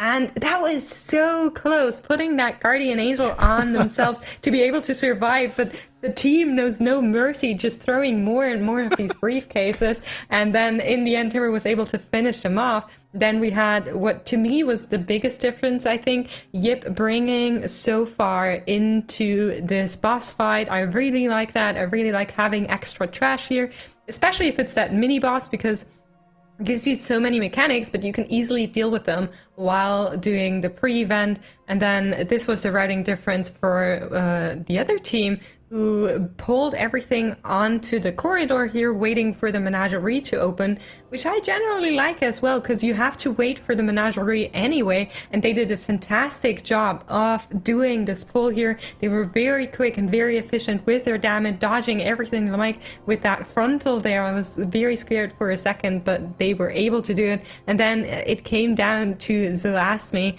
and you could actually see Cryptix committing that Night Fae blink as to not get that debuff shortly thereafter, using the demonic portal to actually portal back and again not get that debuff. It's gonna come. There you see the demonic portal coming back. It was just like super clutch. And then at the very end, while they were trying to push the boss, they actually just all got the debuff and committed, and we're like, we're gonna kill the boss anyway. It doesn't matter. So that was really intense. It dies or I die. That was the dungeon on the line at the end there for Donuts in Despair. But like that's what's gonna win like MDI matches for you, right? If you can like play super tight and then know when to take that big risk and then execute on it, that'll do it. That's what gives Donuts in Despair a 1-0 lead in this series. So, but I mean, it's far from over. I mean, this is one after the way Womegalol played in that first dungeon. You can see it going to the third one again today, and it's, you know, who knows? Donuts in Despair, you know they want to go back up to that upper bracket finals. You know they detest being down in the lower bracket like this, but I think Womegalol's going to make him work for it, no doubt. Right, yeah, Zyronic? Definitely. It's your turn. It's my turn. So I was like, who's gonna? It's your turn. I think still, after that run, Donuts in Despair is still looking dominant, but if there's ever a map for them to lose against Womegalol, it's going to be this Necrotic Wake. Obviously, they already had troubles with it earlier this weekend, but yeah, I want to point out something for Womegalol. The dungeons that they've lost this weekend have been like incredibly close losses. Like that Streets loss, they lost by maybe 20 seconds or so in that street to Donuts in Despair. They also lost a street by like 10 seconds to Sloth earlier this weekend too. Like a lot of their losses have been like right there. If they played a little bit better, they could have won a map and taken the series based off of it. So I don't want to say that it's like far and away Donuts in Despair favored series. This is like incredibly close between. Remember, these are our two top seeded teams in this bracket going off in the lower finals here, and of course they're playing for an outright berth to the global finals right now. Winner of this series is through. Loser has to go to the last stand. So there's a lot on the line here. And actually, yeah, for sure. Zaru, you were making a point earlier about that TOP ban coming out of Donuts and Despair and them having to play Necrotic Wake now, and I so agree with that, because both of these teams have played TOP before. Donuts and Despair's TOP looked really strong, whereas Womegalol's was a little bit wonky. Not terrible, but in comparison, just a little bit weaker. So it really doesn't make sense for me if you're Donuts and Despair to take out TOP out of the pool and instead go for that Necrotic Wake. But Dradmus, you seem to disagree. Yeah. So I definitely, if you just look at the timings, right? It's like, oh, they banned a good map and they were playing a bad map. But you can't really, like, Necrotic Wake is so volatile that they might be like, actually, we think we're pretty consistent in here. We happen to have a bad run, but we think we can do this, reliably. We think this is a good map for us.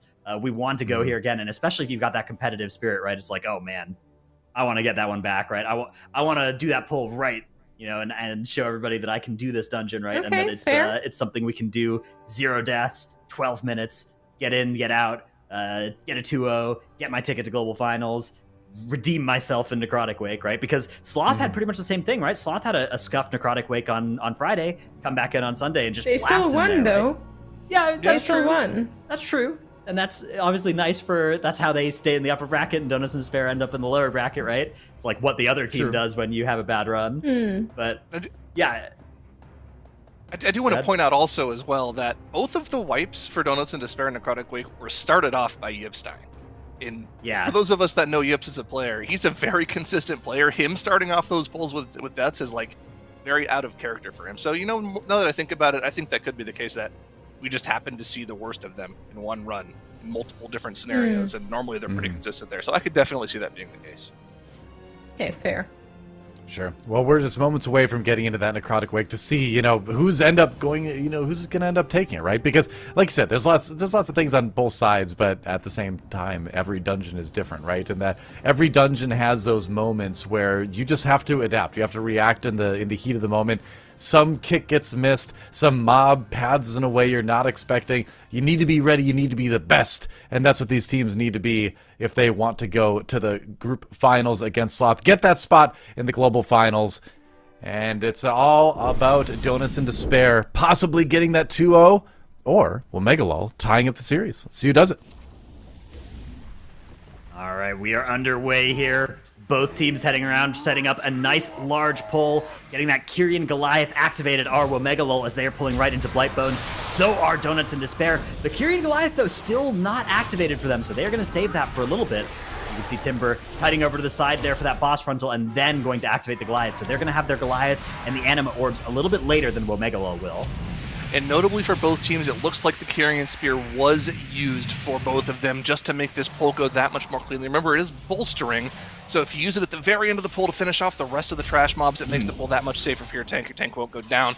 And check it out, both tanks still very, very safe. Meta, not used for Lamike yet, saving it maybe for the end of this pull here, or maybe when they pulled into the next pull, but Last Resort still on the table for both of them, should they still need it. Very clean so far. Ooh, Dr. J is going to cost cheap death there on, I think that was maybe the boss frontal combined with some other incoming damage. That's going to be a resource that may come back to haunt them later, or maybe it'll expire and come back off cooldown without any further incident. Womegalol are pulling in to this pull, but you can see their Anima exhaust buffs are just expiring now across the group. Meanwhile, Donuts in Despair still do have another 15 seconds of that, so they can pull over into the side if they want. Although now they're kind of running out of time. They'd have to do it right about now if they wanted to. Otherwise, Womegalol might be picking up a little bit more trash count here.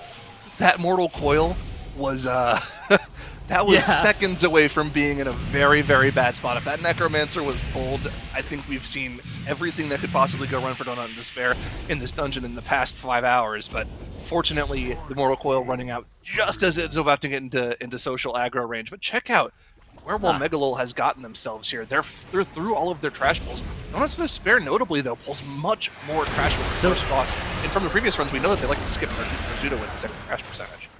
Right, they get a little bit of extra trash count by doing this pull that, with face value, this pull looks kind of inefficient, right? It's just pulling a fairly small pack that some teams pull with boss, but by doing it this way after boss and getting all that extra trash with boss from the other parts of the room, you do get to target the Woe Drifter here, and then potentially use that Woe buff to skip to wherever you want to go next. Oh, Ricky down for Womegalol. Are they going to commit a battle res here? Unfortunately, that's their only good battle res. Everybody else just has engineering res if they want to use one of those, and that's exactly what they're going to have to do. A lot of damage starting to come out on the group here, though. They do have the Anima Exhaust kind of helping heal them up and keep things going, but a lot of Necrotic Bolts here. Mike under so much pressure. That's going to be meta used. Not Last Resort, just regular meta button pressed, so good job pressing that just before death. Now they have the Woe Drifter buff, gives them a little bit of extra damage reduction as well, so help them dodge things on the ground a little bit easier too. Should be a little bit safer here. They still have the Anima Exhaust Orbs, but a one-shot coming out on Tobo. Was that the Dark Fate, or was that something? Did he get hit by the ground effect? I didn't quite see what that was, but either way, that is a full-on death, and it has to be a release from Tobo. Fortunately, they have the Woe Drifter buff, so he'll be able to join the group relatively quickly, but he has to run through all of that extra trash. Donuts of Despair now starting up a big pull in this area. You can see mobs coming from left and from right into this big Marauder pull. The Marauders are actually interesting because in high keys, the damage they do to themselves scales with the key level when the shield expires. So once you break through that shield, they just instantly die in a high key setting, which makes it a lot less dangerous, a lot less that you have to worry about with their frontals and their fears. And Donuts in Despair are targeting another Woe relic as well, retaining that Woe buff and basically chaining it for the whole dungeon. Womegalol also working on a similarly sized pull in the same part of the dungeon. Donuts in Despair, though, do need to find themselves another 16% count before they can head up to the Necropolis. Timber opting to go for the boss RP skip here. A little bit interesting. I guess it doesn't really matter too much if you have the Woe Drifter buff who does it. Normally, you'd like your priest to be with the group because they can just life grip whoever they want down from the boss room area. But I guess having all three of your DPS on this Necromancer is a little bit more efficient for single target damage and getting it down more quickly. And yeah, you can see they're almost all the way through that Necromancer already. Of course, when the Necromancer dies, everything else will die. The Anima Exhaust Orbs are picked up for the boss. They still have 20 seconds of that Woe Drifter buff as well. And away we go. This is going to be the massive Amarth pull for both teams coming up very soon here. Goliath Orbs being collected for Womegalol as well. Yeah, this is going to be huge. This is one of the most scary pulls, and it's one of the ones that we didn't really see in previous MDI seasons, but this season, pulling all this trash onto Amarth itself. And you can see they've actually done a pretty cool thing there of splitting who was going behind which pillar. Donuts and Despair did. They sent Yips behind the one pillar and the rest of the group behind the other to kind of help funnel all the mobs together and help with the line of sight and get the good grouping that they want to see here. Both teams now just trying to blast all of these mobs. AoE stuns being used to make sure that they are not able to free cast and that they hopefully die before that stun VR expires. That Necromancer going down for Donuts and Despair. Tobo, though, down for Womegalol, and they don't have a battle res because they used one earlier on Narzuda. That is incredibly unfortunate. Tobo not having a great dungeon, unfortunately. Donuts and Despair, though, they were able to deal with all of the trash before even the Necrotic Breath came out. It was a perfectly clean run for them there as well, and all they have left to deal with is 35% of Amarth with all of their players alive. Unfortunately for Womegalol, more of the boss health to chew through and one less DPS to do it with. You might even consider using one of those carrying weapons just to get the boss down a little bit more quickly at this point. Otherwise, you're just hoping for mistakes to come out from Donuts and Despair. Yeah, I agree in principle. The Kyrian weapon usage when you have a dead DPS, right? It's just like, just get me out of this boss fight, get me back to when I have 5 people alive. Like, we need to save that time if we can. But on the other hand, maybe, yeah, you can see they've done exactly that. Jay does throw that spear into the boss here through some of the ads as well. That's going to help a lot. You can see Kyrian weapons just blasting the meters for Womegalol, but even still, they still have so much health they need to chew through on Amarth. They have a bunch of ads as well. If they're not careful, they are going to get a final harvest cast with ads still alive. You can stop them from killing you by stunning them or crowd controlling them right before the end of the cast, but you can see they managed to do that for one of them. They mistimed the Shadow Fury at the last second to try to save it at the last second, and unfortunately, that is Igloo going down. He's going to stay in this Angel form as long as possible, not cancel it, so get your screenshots in while you can. And hopefully they'll have enough DPS to finish off the last 10% of the boss. Of course, there is ticking AoE damage that they're going to have to self-heal through, which is not too big of a problem for the Rogue and the Demon Hunter, but the Warlock is going to slowly tick down if he doesn't have any extra damage reduction cooldowns available. Fortunately, he has the Dark Pact, so that'll keep him alive for the next 20 seconds or so, and that will be enough to finish off the boss. Donuts and Despair, meanwhile, are starting off their big pull in the Necropolis. A lot of mobs coming into this one.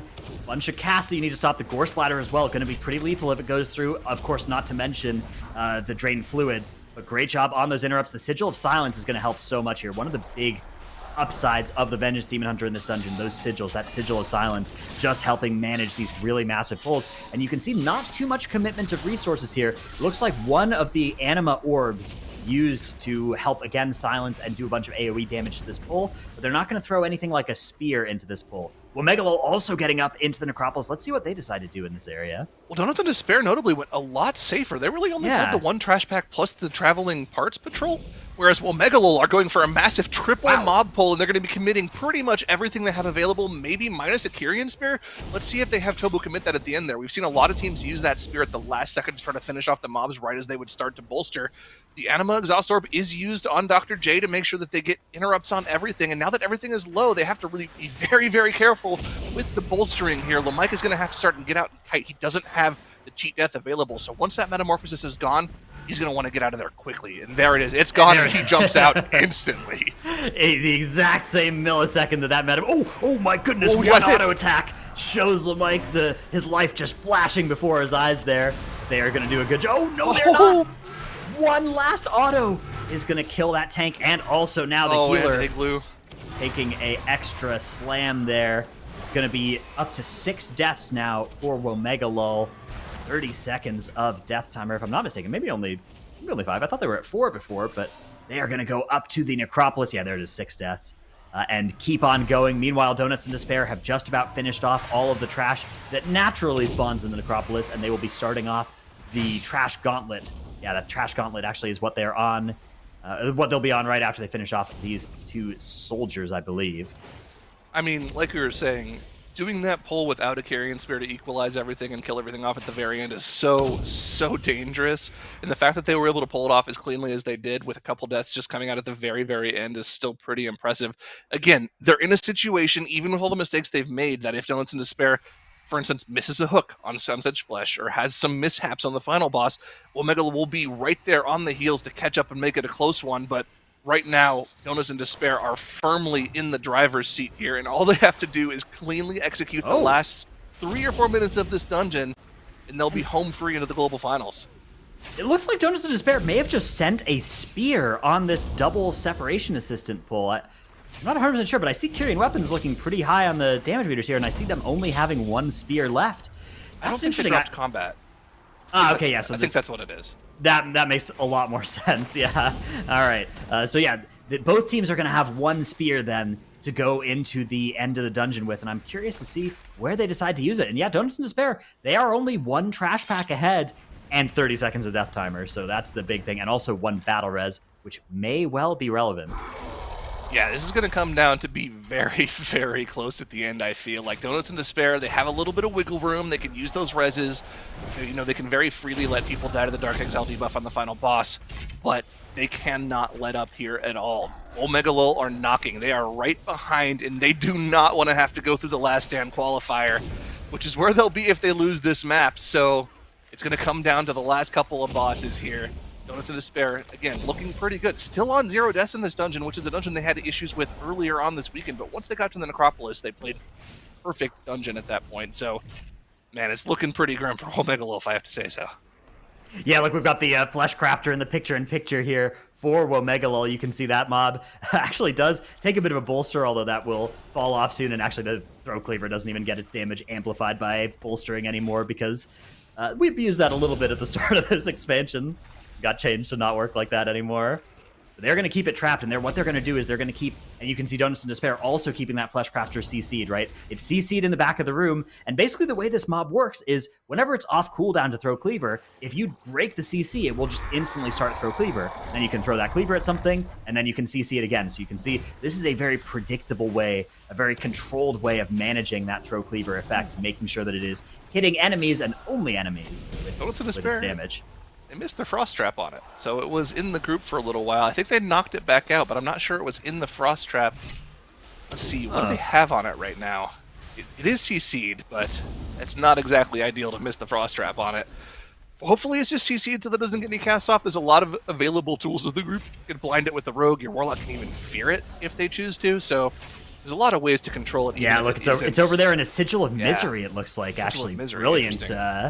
Brilliant use there of that Demon Hunter utility, and again, they get another Throw Cleaver. Ideally, you want that to hit Rot Spew rather than one of the little ads, and it looks like they've done just that. You can see Rot Spew even lower on health. That's going to be Cheat Death from Anarchy, though, as that Spew Disease just does so much damage. You really often need some kind of defensive. Why is it called Spew Disease? His name is Rot Spew, not Disease Spew. Yeah, it should be called Spew Rot. I agree. I think this is... my immersion is in shambles right now.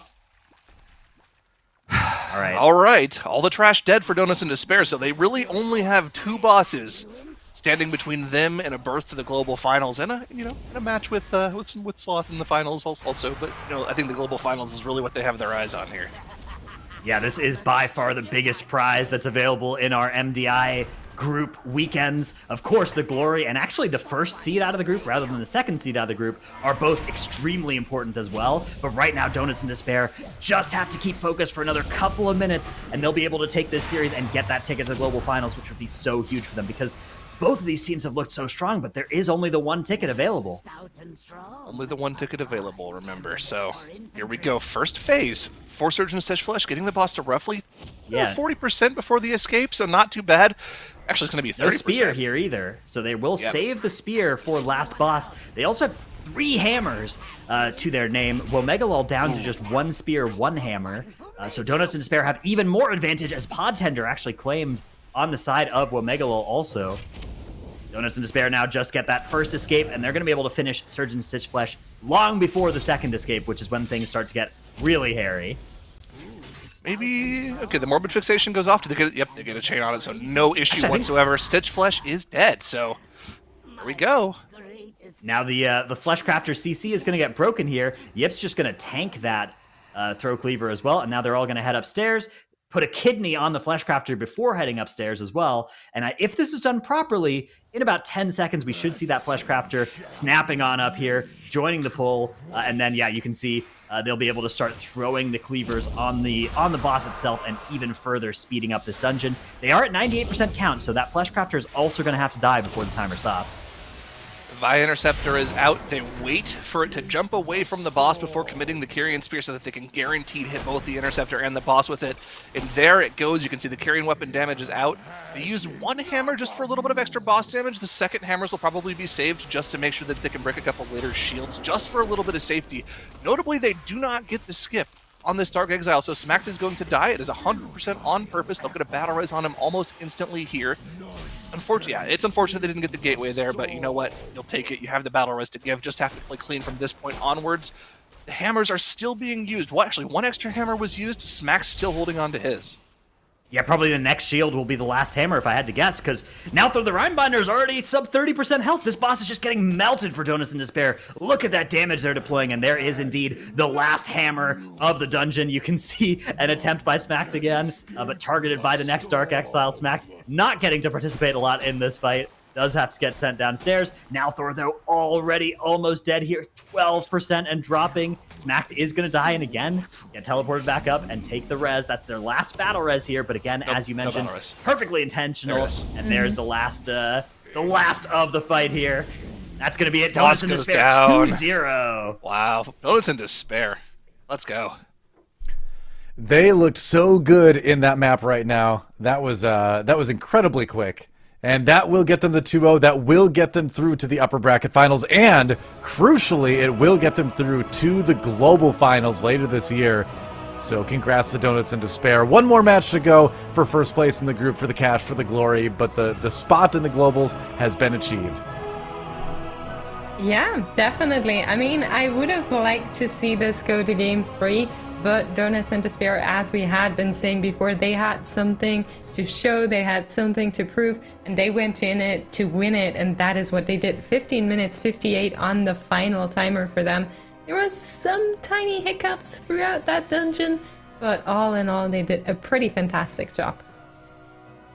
Yeah, absolutely. We'll be able to break that down a little bit more in a second here, but look at how fast that was. 15:58. I don't have the numbers in front of me right at the moment. I think that's got to be one of our fastest times, or close to it. Yeah, Sloth in comparison had 18:42, and they beat Donuts in Despair earlier today with that time. So here is the first pack that they did, not having activated that Goliath just yet, but they did get 2 relics, and they actually killed both of them at nearly the exact same time, which I don't think was super intentional, as they don't really stack, they just refresh, so that wasn't really beneficial. I would have liked them to go for 1 Vi instead, but here was a pretty great pull that they did. They got all of this together, and the sheer speed in which they dealt with everything that was in here was fantastic. It was just all died right in front of our eyes with supersonic speed. It seemed like there was one scream that they interrupted, and then just the shuffling corpses.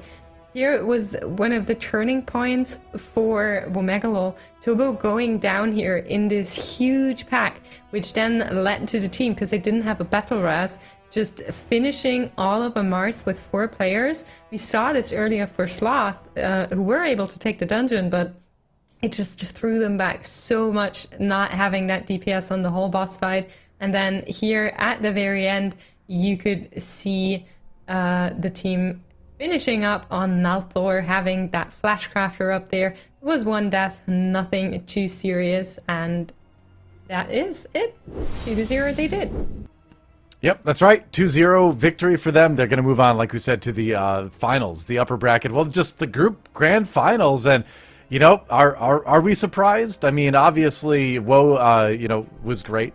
But Womegalol was a great team to watch throughout the group, but just a little bit too short. But still, I mean, you talk about, I feel like we're saying this a lot, but this Last Stand tournament is going to be so stacked. There's going to be so many great teams in there, because you'd imagine a team like that is going to make it through the time trials. Not too concerned about that. And maybe, just maybe, could be the final team out of that LST to get into the global finals. Now, we do have Echo and Baldy from Group A, Monka and Perplex from Group B, and now Sloth and Donuts in Despair from Group C going to the global finals. Now, China does have a team going as well, and there will be a rebroadcast of that next weekend, so you want to check that out, because definitely a lot of fun stuff to watch there too. But we're almost done. I mean, really, we only have one more team to be determined from that last stand tournament to go through to Global. Yeah, it's going to be really exciting to see who comes out of that. But this weekend has been absolutely insane. And I think that, honestly, either Ethical or Womegalol are teams that could easily be at the very top of the last stand tournament if they choose to compete in that. I mean, we were definitely understating that this was the group of death when they came into the weekend tier. And I think, if I'm not mistaken, that this is the only cup of this entire season where our top 2 seeds aren't the seeds that make it out. Sloth upsetting Womegalol in this bracket and just taking the global finals berth from them. Pretty impressive. Yeah, for sure. I mean, I can't wait for the last series. Like, Sloth versus Donuts and Despair is coming up next, and that is going to be great. I mean, we already saw it today, and it was a 2-1. You know, we know these teams play very closely, so now the question is, you know, is it going to go 2-1 the other way? Is one team going to put on a more dominant performance? We're going to find out soon, because after this short break, we're going to come back with the final match of Group C. It is Sloth versus Donuts and Despair to decide who will be champions of the final group here at MDI Shadowlands Season 3. Do not go anywhere. MDI returns in just a bit.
Welcome back once again to the Mythic Dungeon International. Your host Doey here, along with Ironic, Dratnos, and Tettles here as we get ready for our final series of Group C. It's going to be Sloth taking on Donuts and Despair, and both teams ecstatic, obviously, to be going to the global finals, but we still need to crown a champion in the group, get the cash, get the pride, get a little bit more momentum maybe going into globals a little bit later. But there's a lot to look forward to. This is going to be a great series. It's a repeat, obviously, of a series we've seen already today. What did I say earlier? I said Ironic, Dratnos, and Tettles, didn't I? Yeah, but well, we were it was mixed up. Which side we called into, but we didn't tell production, and then we it wasn't me for once. Okay, good. All right, that was a relief. I was like, what? I would never do what did something Doa as do malicious now? as that. Well, speaking of something that's quite happy, obviously Sloth ecstatic about doing it. We did it. We're one of the best 8 teams in the world. We are going to the global finals. The emotion we feel right now is incredible. Thank you very much to the entire community that's supporting us in this path. That's great to see. It's great to see teams working so hard like we know Sloth has to get to the global finals. Shout out to the Spanish language broadcast out there, which is the channel name is apparently Bloodlustio, which is the greatest. It's what I'm going to shout whenever I pop Bloodlust from now on in Discord. Yeah, it's like so that's pretty awesome too. Right? Is it, or am is I it? mistaken? I thought it was, but maybe that. Oh, it's Bloodlust. Yeah, okay. Dude, Healing Stat totally trolled me then, because in his message he sent me, he was like, he just writes out Bloodlustio. He didn't put the dot in there. Raider.io, right? You write it, but you don't put the dot in. But yeah, that's you need the dot. You need the dot. Oh, I'm still gonna yell Bloodlustio whenever I Bloodlustio in my M+ from now on. But there you go. There's a bracket in case you're curious how it all broke down this weekend. And it was a tight one, wasn't it? It was a bit of some upsets, a very difficult group. Let's reflect on this a moment. Ironic, what memories come to mind when you look across this bracket? Oh man, looking across this bracket, I see a very confident Donuts and Despair team letting their hubris overtake them in the upper semifinals and letting Sloth take a very close series. But I mean, the big story in this cup is obviously Sloth, right? They were not one of our top 2 seeded teams coming in. We didn't really know too much about them. Obviously, they competed under Reload Esports and last MDIs, but they weren't one of the top teams that between then and now, they've turned into a powerhouse. These guys look insane. They've come up with innovations for dungeons that we've seen in the MDI already over the past year and a half, and they made it look like a new dungeon. I mean, these guys have been playing insane this week. I mean, they were even close in the Last Stand tournament. So for those who don't remember, I'm pretty sure they came in 3rd in the Last Stand tournament, and they were only like a couple minutes off Ambition last season. I mean, that team is incredibly good if they are practiced on their dungeons. It's sometimes they have like a super high risk, high reward strategy, which there are times that it comes back to bite them, especially in super volatile dungeons like Sanguine Depths or Necrotic Wake. However, whenever they run their dungeons clean, they do look like a world-class team. Well, here are our maps for the next series. We're going to start things off in Gambit. The bans from Don't and Despair, they banned Streets, and Sloth banned the other sides. So that means Mist and Plaguefall will be our 2 other dungeons. I have a bold claim from Donuts and Despair. They're calling it 2-0, and then they say revenge time. So they believe that they're about to 2-0. Oh my goodness Sloth. gracious. They are not happy. I was kind of thinking these first 2 maps are Sloth favored ones. I was thinking if it gets to game 3, I like Donuts and Despair because the volatility of the Plaguefall I feel like is something that might get Sloth's number in the same way Necrotic Wake does about half the time they're in that dungeon. Donuts and Despair was sick in Mists, though, is the thing. So true. I don't know. I think that one has to almost be Donuts and Despair favored for me. The Gambit, I mean, dude, 24 Fortified Gambit, I think that's a dungeon that could go either way. You could wipe to Murlocs pretty easily. Exactly, yeah. It seems like no matter what the team is, there's always that potential, right, to have a random fish stick. Just throw everything into disarray, or just get stomped by a giant, too, which on 24 Gambit, that's going to happen from time to time. Yeah, well, you have to remember as well is the Gambit, I think, is a little more Donuts and Despair favored because, you know, even though it's a 24 and Time Trials was a 21, they were still, like, insanely fast in their Gambit and Time Trials, so they know what they have to do in that key to take a dub there. And, you know, I could totally see the 2-0 going in the way of Donuts and Despair here. You know what? I'm a fan. I'm going to predict that myself, too. 2-0 Donuts and Despair. All right. Fair enough. I'm gonna say 2-1 Donuts and Despair. I think it's the Revenge Tour. I believe in it, but I don't believe in the 2-0. I think Sloth will get at least one of these first 2 maps, and I do think there's a chance Sloth could get the first 2. But I really like Donuts and Despair and Plaguefall, which is as you mentioned, kind of weird because definitely there's reasons to think Donuts and Despair are heavily favored in the first 2 as well. I don't know. There was a reason to think that Donuts and Despair was favored in the upper finals as That's well, true. but they ended up losing. At the same time, though, those maps I felt like were super heavily Sloth favored, whereas these maps they're a little bit more neutral, and so I think that at least in my mind, I still give it to the higher seeded team, and so I think that at least for me, that's kind of why I lean towards Donuts in Despair 2-0 here, because in the MDI too. You can like look at a series and it'll say 2-0 and it could still be a really incredibly close 2-0. Just because you're predicting 2-0 doesn't necessarily mean it wasn't close.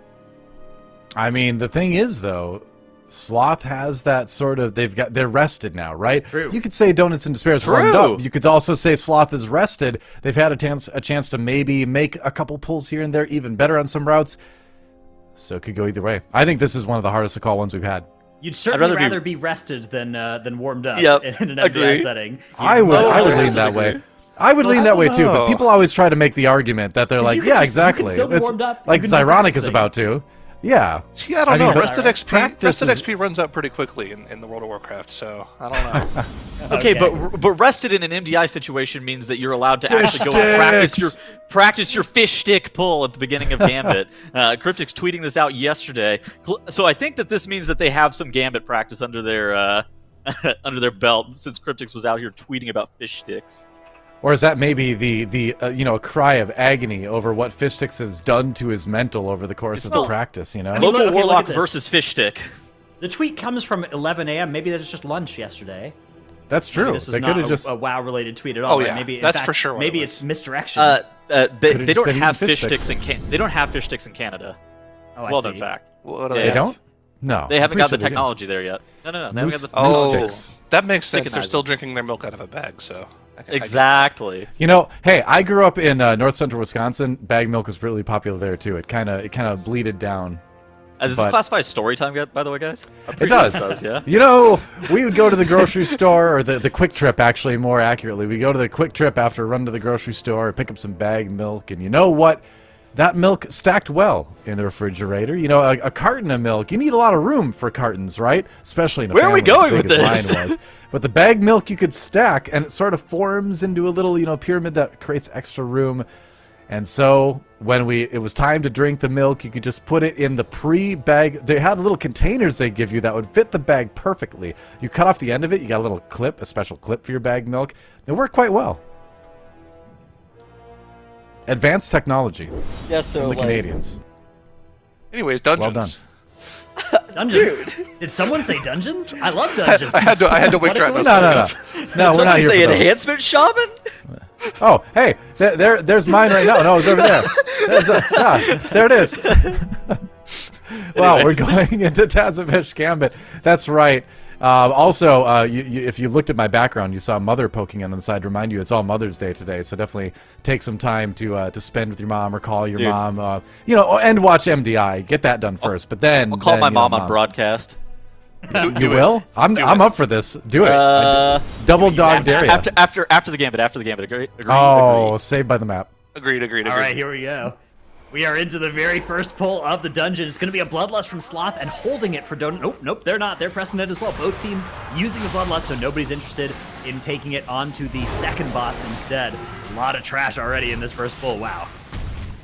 These Goliaths are actually quite dangerous. I'm not surprised that neither of these teams are electing to pull double Goliath here. These things have been equated to Void Emissaries, if you remember those. Yeah. Ooh, and Sloth having a death on the Holy Priest. Dude. They're having a bursting catastrophe, Dratnos. They didn't get the MD off because their healer ended up going down right as they hit a 7 stack of bursting. Oh, and Simpkins. Oh, no. This is a catastrophe for Sloth. Yeah, 3 deaths for Sloth. Now, to be fair, these 3 deaths aren't going to cost them that much more than the 15 seconds of death timer, right? They were still able to get that pull done. Probably 15 seconds plus another 15 of logistics mishap, but they did almost all their damage effectively somehow, despite that going so wrong. Donuts in Despair have just started this pull, but yeah, Sloth, again, really not that far behind. 30 seconds tops from that first pull, which they should be pretty happy about because that went quite wrong. They're also down 4% enemy forces count, so it looked like Donuts in Despair maybe pulled a few extra mobs in that initial pull.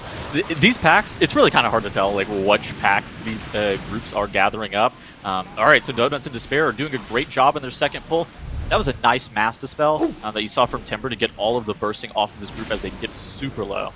We did have another death coming out from Sloth as well. Javier going down. Man. does end up releasing, but that's going to mean that this pack is going to live for even longer than it already was expected to, and there's no binding shot to help manage these mobs, although now Javier has returned to the pool, and you can see a great binding shot is going to stop almost all of them from fleeing, but Malik actually going down as well, so now we have no tank near the pole here, and this threat is going to be a huge problem. You're going to see people starting to go down really quick here. Whoever has threat, Simkins next, healer down as well. It's just one rogue in combat, but the Death Knight has gotten back in time to keep this pole alive. Still, however, for Sloth, this is now many disasters for them, all in the first 2 poles of the dungeon. People are going to look back on this and call this the Mother's Day Murloc incident for Sloth, as they are getting run down, corpse camped by the Murlocs. They're all so big right now, fully enraged. Malik going down again. They're up to 10 deaths now, maybe even more. The death counter is not even able to keep up with Sloth as they're getting camped by these. The Murlocs just dancing on their corpse. Are they going to have more deaths than the Murlocs did in this poll is my question. It's going to be very, very close as Sloth. Yeah, okay. This is the level of disaster where you're now just, you're going to try and execute the rest of your route. You're going to try and keep things going. But ultimately, Donuts and Despair have such a huge lead already, as they are already at 58% count and activating the boss RP. I mean, they don't really need to do much to win this dungeon now. They just need to keep their foot on the gas and avoid having any big catastrophes on their end. All right, so now Sloth, I mean, okay, so as bad as that was, it is still recoverable. Okay. You gotta. Anyway, so Donuts in Despair here.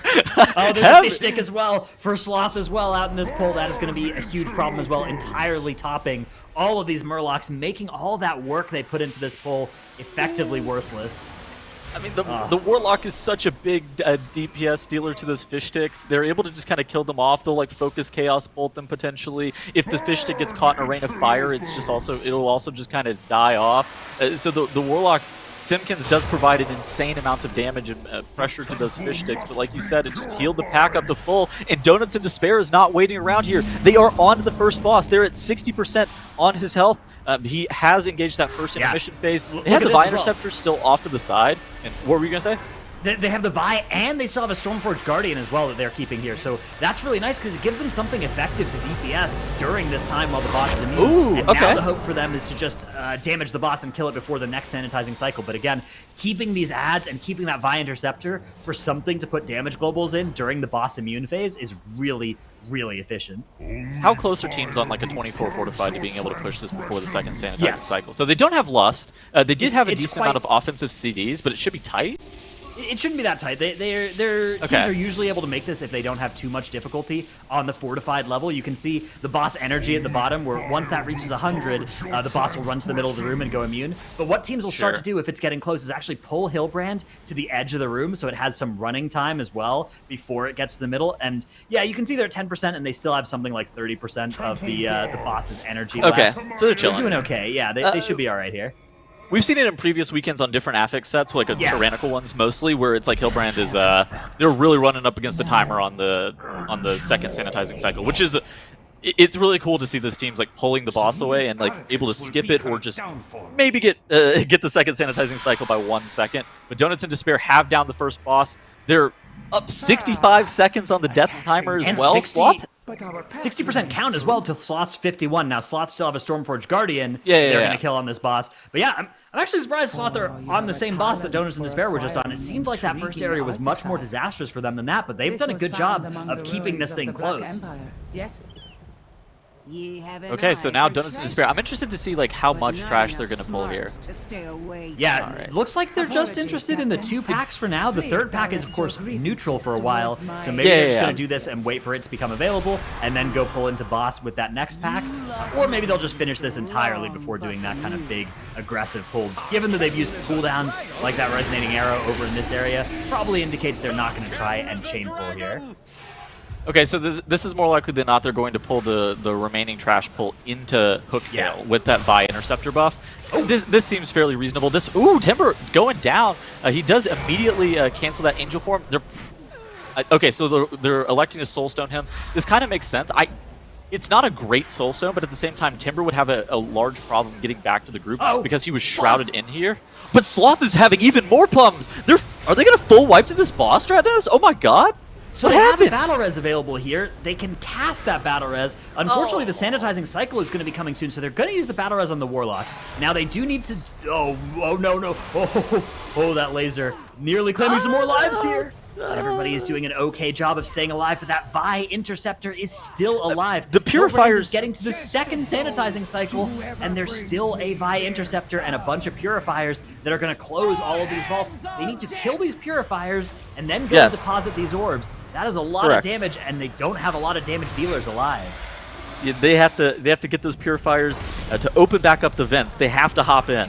All right, and on the right side of your screen, we do see Donuts in Despair, 75% on Captain Hooktail. They are dealing with the trash pull at the same time. There's some bursting coming in, but overall, Donuts in Despair looked relatively healthy. They have a decent amount of CDs. You do see Yips. He's able to maintain his HP really well. They are moving this boss in a fairly standard position. It's kind of something that you see similar to Live, where he's tanking it, he's moving it across the room, making sure to aim those threats at the brutes, getting those caught in the crossfire to make sure that they get killed off, and then they just need to dodge that artillery barrage. The artillery barrage, even on like a 24 fortified, it will one-shot you, so you need to be very cautious about not getting knocked into that. Yeah, this Keystone level, this boss is so many lethal mechanics, right? You've got the, the grip. Like, look at the size of that dot tick on Smacked here for Donuts in Despair. Every single time that bleed or that harpoon lands on him, right? It hit him down to 50% health. I guess it doesn't have a dot component, so it's just that initial hit. It's just any of the void zones on the ground, any of the cannons hitting you, if that tank frontal hits you. If the ads get to free hit you with double time up, like any of those mechanics will either one-shot you or get you very low, and any two of them will definitely kill you. Yeah, it's a very lethal combination of mechanics there. Meanwhile, Sloth hoping to finish off Hilbrand here. They've done a really good job of stabilizing and still killing this boss, even with just two. Oh no! Dratnos, what are you saying? Okay, so they have to kill Hilbrand before the sanitizing cycle cast. He's no, please, no, he's purified, bro. Oh, wow! Oh, wait, okay. Wow, they've done it! Just before he would have gone immune there. He had a damage reduction, but not that big immunity in the middle of the room. And wow, Sloth have got to be delighted that they were able to get that kill. That would have been so demoralizing to have a 1% wipe on Hilbrand. Can you explain to me how you would classify this as delighted? Just run this one by me real quick. The alternative that they were 0.5 seconds away from was the exact same spot in the dungeon, except that boss still being alive. Okay, I see. I don't know if I would classify myself as delighted for that incident, but I see what you're saying. All right, so now Donuts in Despair are on to the last couple of trash pulls that they need to do before they are going to get that 100% enemy forces. I'm also interested to see how much they're going to pull into Solea. Teams have had different answers for how much they do want to pull into this boss, but generally they're going to be looking to pull maybe like 1 to 2 packs on top of the boss. It just kind of depends on offensive CDs. Are you going to late pull a trash pull into it as well? There's a lot of different answers for how to optimize just the very end of this dungeon. And it looks like Donuts in Despair are happy with this 89% enemy forces. I think that they're going to pull... Okay, so they're actually just pulling one of these Starseers, making sure to get that Wandering Pulsar killed off, and then they're going to be pulling Solea in just a moment. Yeah, this looks like the idea here for Donuts in Despair. Are they going to go and grab Solea, or are they... At this point, there's a chance as well that they have looked over at Sloth's side of the board and they've seen that there are 400 deaths on the other side, right? And that's when you maybe decide, actually, let's pull this room one pull at a time, because the only way we wipe is by doing something aggressive, right? This would be a weird route. Okay, so it's a 24 fortified. Let's not get it twisted. It's a very high key. It's very difficult. At the same time, I don't know if it's 1 Starseer difficult with this level of practice and precision that these teams have shown across the weekend. Yeah, I think it may indeed be a case of just calling. Let's slow it down. Don't wipe. Yeah. All right, so Donuts in Despair. They're going to fight the second Starseer, and then I think they're going to be at or close to 100% count. I don't know if they're actually going to need the other pack over the side. I guess they probably will need some of the mobs, so maybe they'll get it during the Solea encounter. I'm not sure. They got all the way up to 60% count earlier, but I guess they skipped the first pirate pull towards Time Cap and Hooktail. So yeah, they will need those 3, I believe. Well, Megalol did a pretty substantial trash pull into the boss earlier today whenever they were in this dungeon. I mean, it is dangerous to be pulling that. Donuts in Despair, 95% enemy forces, not pulling it immediately off the rip. They do have a lot of offensive CDs here. They're dropping the Infernal, but they don't have... I wonder when they're going to grab their 5%. The time that I like most to grab that 5% that I think is so clever, it's sort of similar to Hillbrand, where it's like, hey, boss is immune for some time, let's DPS something else during that time. So I think during the push to 40%, the boss isn't actually killing you, right? It's not doing anything super lethal. You can pull that trash pack, and then you can pop Lust and burn everything at the start of that phase as well. And you get to be setting up and doing efficient damage during a time where teams that are just fighting the boss by itself are doing nothing useful with their damage globals. The alternative is doing it on pull because you have all of your CDs there, and the cooldown coverage will... Okay, so sometimes you would rather just do it on pull, and while the mechanics and dealing with all the mechanics together is a little bit harder, the amount of offensive CDs you have available to you makes the pull easier, or at least doable. In some instances, it's not even doable without just like a massive amount of CDs. But Donuts in Despair clearly have decided that it's not going to be that big of a deal. They'll get the 5% either, maybe even after the boss. Sloth having a few more problems. Marquee going down on Hooktail. It looks like Sloth is going to be able to deal with Hooktail, but it's just another couple of issues that are slowing them down even more. More than that 19 seconds of deaths that they have, or 19 deaths, 95 seconds death differential that they have incurred has cost them. Yeah, Sloth, this has been a rough dungeon for them. The saving grace here is... Look at this. Oh yeah, so exactly. So Leah is gonna heal up and then get pulled over to the side here. And this is actually kind of nice because you also get the benefit of fighting over in the side with your Lust and not having the relics shooting at you from all directions, right? They're shooting at you just from one side of your character, so a little bit easier to dodge there. There is a collapsing star that is far away. Looks like Timbermaw might be going over there and dealing with that. Yeah, exactly. He's going to do that as soon as this Hyperlight Nova finishes, grabbing those ticks and making sure that all four don't explode at once. We actually saw last week Team Monka just taking all four at the same time and using immunities and AMZ and defensives for it, which was a pretty cool little trick. Donuts in Despair, not interested in something like that. They'd rather just handle it the old-fashioned way. Yeah. Whoa. Timber was dangerously close to that star. I actually really like how they're tanking this boss off to the side. We've seen some teams just tank it in the middle of the room, and okay, so tanking in the middle of the room for these MDI teams is kind of fine. If you're doing this on live, please don't do it if you're in my group. I would like you to tank it off to the side so it's a lot easier to dodge, because dodging multiple stars at once is incredibly dangerous if they're like almost on top of you. Aren't you just allowed to move during your Starfall? Move and cast during your Starfall anyway? No, you don't talent that. Ah, okay, well, all right. Moonkin things.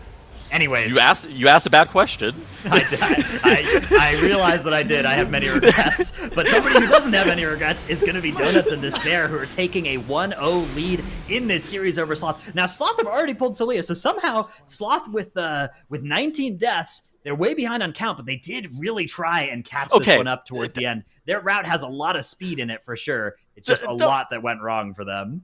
Donuts in Despair will definitely go in slow at the very end, yeah, please. That's true. But okay, so here's the other nice thing for Sloth, right, is you lost this game, right? But it doesn't matter by how much you lose the game, right? There are some teams like Womegalol who lose 4 games by 20 seconds. Losing 1 game by 4 minutes is much better than losing 4 games by 20 seconds, right? Okay, that's basic math. Yeah. I just got a DM. They said live route. Okay. Well, hey.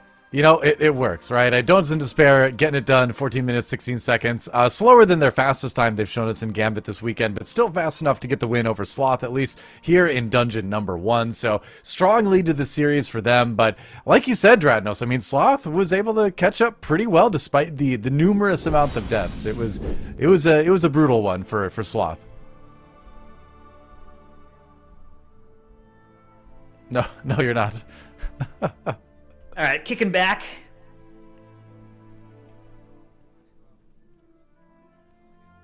Is Zyro muted? Zyro is muted. Uh-oh. Is that our first mute of the season? Okay. Zyrotic! Oh my gosh. Don't mind it. It's better to have 1 mute at the end at last match than 4 mutes over the weekend. Sorry, quick, you gotta catch up. What's all the stuff that's been on stream? Oh, no, they did at the start a little bit, and then they got to the boss, and then they did in the boss a little bit, and now we're caught up. Okay. Yeah, honestly, this was just probably the worst that Sloth has played all weekend. And honestly, you know what? I think if you're this team, you're okay with that. You've already qualified for globals. You're not out of the woods just yet, right? You got a couple more dungeons to try to come back in. And I don't want to, I don't want to go too in depth on the mistakes they made because they were just, typical mistakes that can happen during the dungeon. It's happened to every team this weekend. Happened to Donuts in Despair and Necrotic Wake. Happens to everyone. So if they can get it back together, get back to these next 2 dungeons, and play clean, they still have a shot at taking the number 1 seed. But Donuts in Despair looks great in this key. I don't think we should take anything away from them because they probably would have beaten a clean run from Sloth as well because they just played really, really well this game. I mean, they had a 13-04 earlier in the weekend in the Gambit, and then then this most recent run, they were like 14-20 or whatever, 14-30. Clearly, they went fast enough, they look over, they're like, oh, 17 deaths while Sloth is on Hillebrand. You're like, okay, so what if we just like pull 2 packs at a time for the remainder? Just take it a little bit slower. Don't mind if I do. I mean, on the Sloth side of things, you never know, too, like, when you're just going to get overwhelmed by fish sticks. It happens to everybody. It can happen, like, at any time, you know? It's like, Whoa!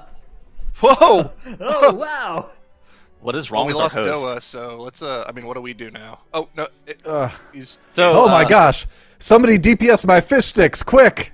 I need to get back to be able to host MBI. Thanks, Dratnos. Leave them. Leave them. Oh, Dratnos just, his DPS was high enough. He was able to do it. Well done. Well done. Host a tank player. And we're that going was close. into Man. That's a shame. I would have taken over the host role. Well, you lost your chance. Dratnos too quick on the, he hit the cooldowns too quickly. Dratnos just ruining everything for Tettles once again. Unbelievable. Dude, so messed up. There you go. So where are we going next? We're going to Mists, right? Yep, Mists of Tyrannicide is going to be our second dungeon of the series, and we'll see. We'll see if Sloth can catch up, because, like I said, this is to a certain extent kind of a victory lap for both teams. They made it to the global finals, but you still want the prestige. You still want the cash, you know? Yeah, and you know, one of the things I want to focus on is we were talking a lot about how Sloth was going to come in, practice, and rested. Let's be honest, like the rest thing is not too huge of a factor. The big thing is that they got to practice for this exact series, right? Donuts and Despair has been playing the entire time too, so they're feeling pretty warmed up and feeling good. But so is Sloth. It's just you know, I think we sometimes we highlight that aspect of it, that they've been able to practice a little bit too much, because sometimes this happens, right? Sometimes your practice team just doesn't quite show up like you'd expect them to. True. I mean, it was a Murloc incident in a 24 Gambit. I think that we've all been corpse camped by the Murlocs. Yes, they'll be okay. It's one of those things that this happens on live, like where you just mess up the first pull on accident, and you're just like, well, what do we do now? And it's like, well, I guess we zone out and go 23. Yeah, that happens in my 24s sometimes too, you know, when I'm running all those 24 keys. That's quite charitable of people to invite an enhancement shaman to a 24. There are literally dozens of us. We're great.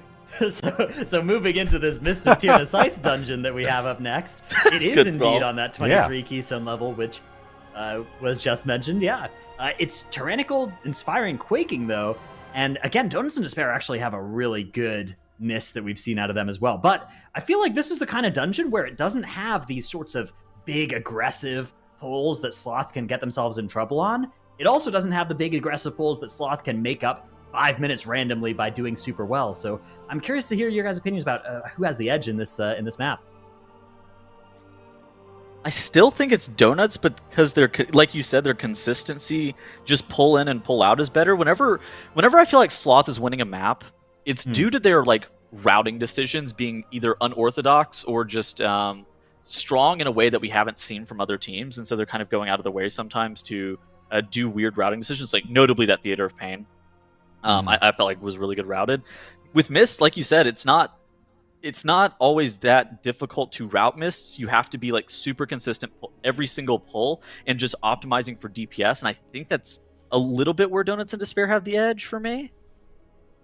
Well, they did finish a very fast Miss in their first match of the weekend. They got a 15-02 with 0 deaths against RG Nordics. So we'll see if they can recreate that kind of success here, or if Sloth will tie things up a little bit. I wouldn't mind seeing this go to a third dungeon. I know it's looking like Donuts and Despair at the moment, but Sloth has played great all weekend. Wouldn't be bad to see another game. Yeah, I agree. No, I'd love to see a game 3 out of these teams. I feel like with how close they've played each other all weekend, I think it's in the cards. But here we go into the Mists of Tyrannicide. Can Donuts and Despair finish it off, or is it going to be Sloth forcing a game 3? And right off the bat, we're going into this big old double villager pull for both teams. This is a lot of count, but it's also a lot of danger. Both teams are on the Alliance lifestyle. Nobody opting for the Horde Arcane Torrents as well. Their double villager, it's on Inspiring. There are harvesters that they're not able to kick here. You do see Sloth has done something interesting, and their harvesters are kind of separate from the Inspiring mobs. And they actually prio down the Inspiring mob in this pack on the left side of your screen for Sloth, so they were able to get more kicks and CCs onto those harvesters before DPSing down the villagers. Donuts in Despair are going blow for blow on the right-hand side of your screen as well.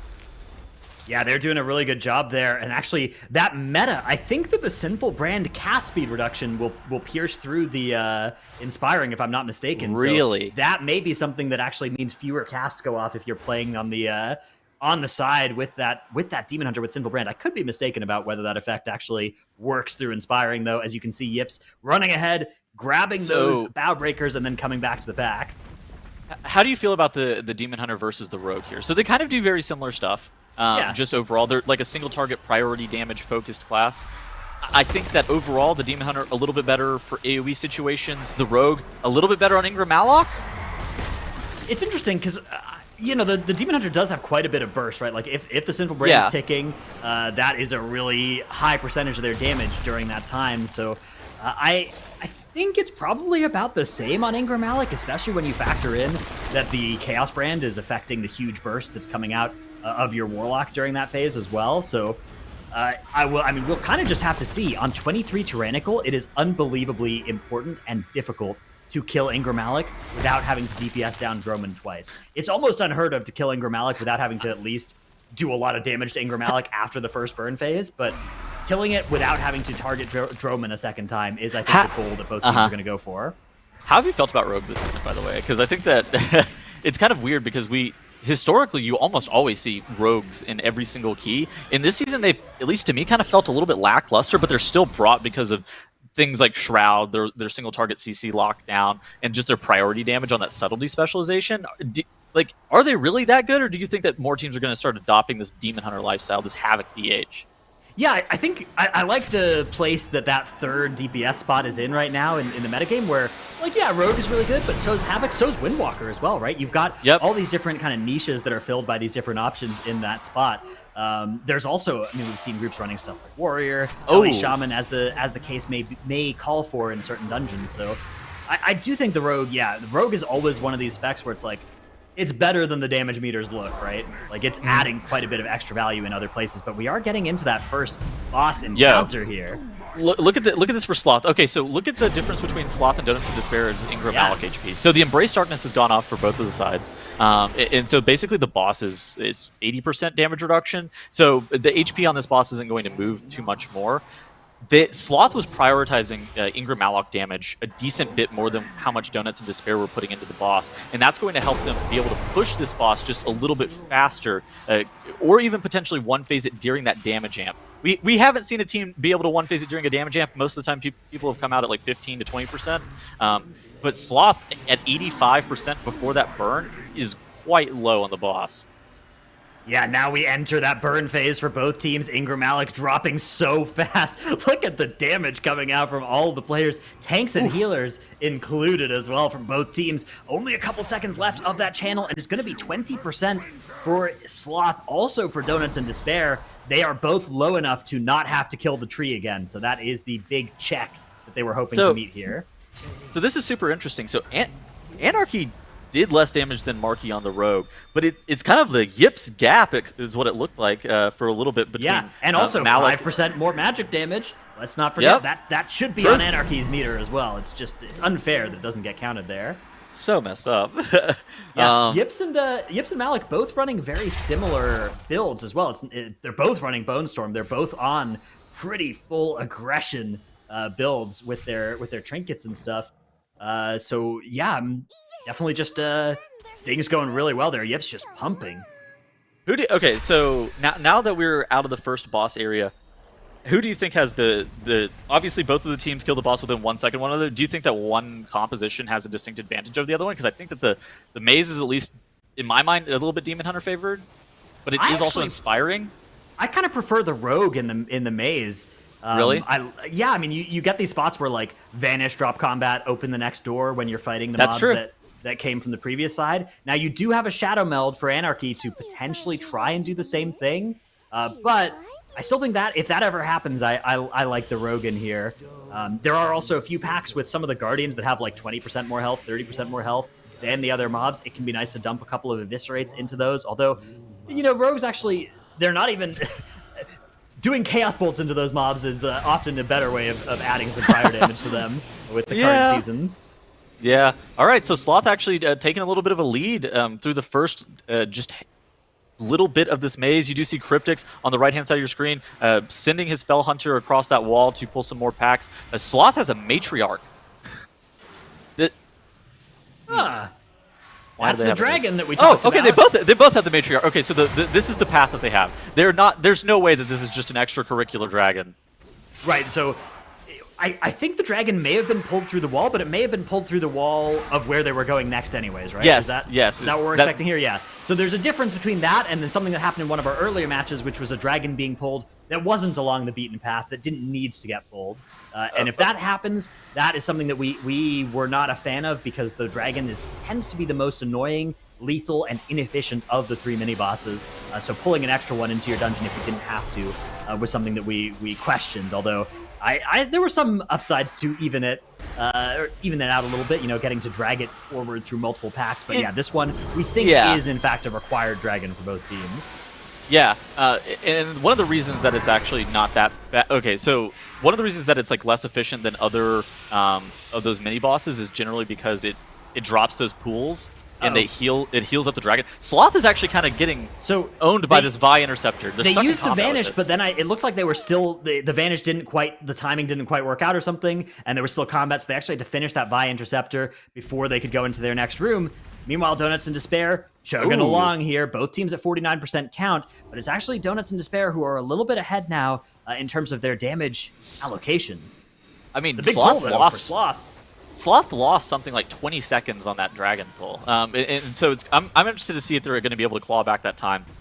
They are doing a double pull here. They're not actually progressing through the maze at all. They pulled 2 packs through the wall and decided to just fight it on top of this room where the dragon once spawned. And for Donuts in Despair, they're just progressing through the maze, taking a little bit different of a route. It's so interesting to see how these teams have decided to path through this maze and just like where they are pulling these additional packs and just where they're going to be grabbing them and fighting them.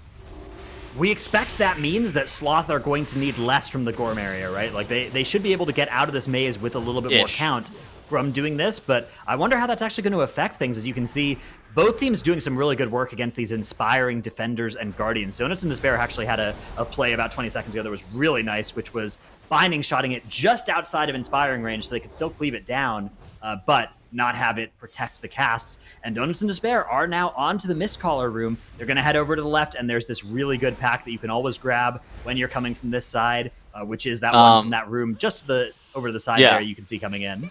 So the Stinger is actually inspired in this pack, and they're going to end up like CCing it. They're going to so they caged it here. It's important to note that like you would be worried about the inspiring on the boss itself because the boss does the patty cake cast. In addition to that, that mob despawns whenever Mistcaller dies. And so basically these teams are just going to leave that inspired mob permanently CC'd off to the side. It will just despawn whenever Mistcaller dies. No harm, no foul. You just have to make sure that it remains CC'd. Overall, it would be super dangerous to play it with the boss, and that's why you see the teams leaving it there. Yeah, it's a mob that's dangerous to kill before the boss, it's dangerous to kill with that trash pack, and it's dangerous to kill with the boss, and you despawn it for free. That's the big thing. Yeah. When Mistcaller dies, all of the maze, all of the mist-related things in this dungeon, they all dissipate, so it does make it so much easier to deal with than if that didn't happen. You would be down to kill it while you're waiting for the RP to activate. Yeah. But it despawns, so like there's not really much you could do. You're not going to fight it during the boss or anything. So, but Sloth on the left side of your screen here, going really slow through the maze even. It looks like they are finally making their way into the boss room after something in the order of a minute behind Donuts in Despair. But I hate this exchange. Way more count is 6%. I don't know. Well, but they also have this pack that Donuts in Despair have already killed, right? So that they will be getting even more count when this pack dies. But yeah, it's I do wonder what Donuts in Despair are going to be able to pull towards the end of the dungeon, right? That's going to be the big thing, is if they can get a lot more count, if they can get their count there quickly, they have the advantage right now for sure. And the Gorm area is generally one of the most efficient parts of any dungeon. Oh my goodness, that Stinger got Yeah, that Stinger is CC'd very close to this boss room for Sloth, which is a little bit dangerous because sometimes you do get those clones spawning right next to where that thing is CC'd. But Shining Force may be available to then bounce it away if that happens. All right, so on the right side of your screen, you see Donuts in Despair here. Shining Force did get used, but that thing is somehow free and ended up having to take a fear. So danger for Sloth for sure on that mob CC. They're probably gonna have another freezing trap up in just a moment. I'm so confused as to how it got broken out of the CC initially. It's so weird. It's getting havocked. Are they fighting? Chaos bolting it. I think. Oh no, okay, that's the Divine Deception. Okay. That would have been really awkward. All right, so Donuts in Despair on their first guessing game phase, or Sloth on their first guessing game phase, while Donuts in Despair are on their final guessing game phase. So I would say something in the order of like a minute ahead in terms of boss HP, but something like 13% enemy forces down. I think I prefer Donuts in Despair's position here. I think that there's something like 30 seconds ahead if you have to factor in that 13% enemy forces count, because like we were talking about earlier, that Gorum area, very efficient for these pulls. You do see teams do just absolutely massive pulls with all those staghorns and whatnot, because those are generally the mobs that are going to limit the pull efficiency in that area.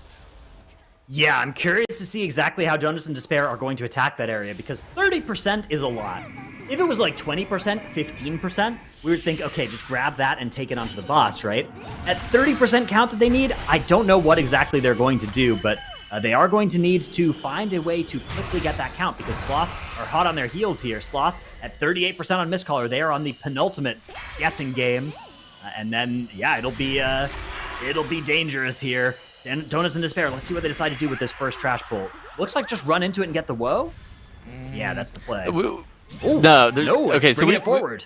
We've seen teams like play that pack by itself, but it is like turbo inefficient for MDI style teams to just do that one staghorn. So they're doubling it up, which is kind of dangerous because there is inspiring the active affix, but they do want that Woe Drifter like you were pointing out. And so they grab those relics, they proc that Woe Drifter. They need to make sure that they're getting enough kicks on both of the staghorn casts and that Drifter's burst. I think at this point you would just let the Drifter burst go off and you would kind of just say, heal me, Timber. I need one heal here. But okay, the Woe Drifter goes down. Now they just need to make sure that they're continuing to get kicks on these staghorns, and things are looking really good for Donuts in Despair. Sloth, 15% left on Mistcaller. They still have one final guessing game to deal with. This is feeling like they're falling further behind. During a cast here or something. No, it's just going to be a guessing game. Yeah, so Donuts in Despair now 81% count.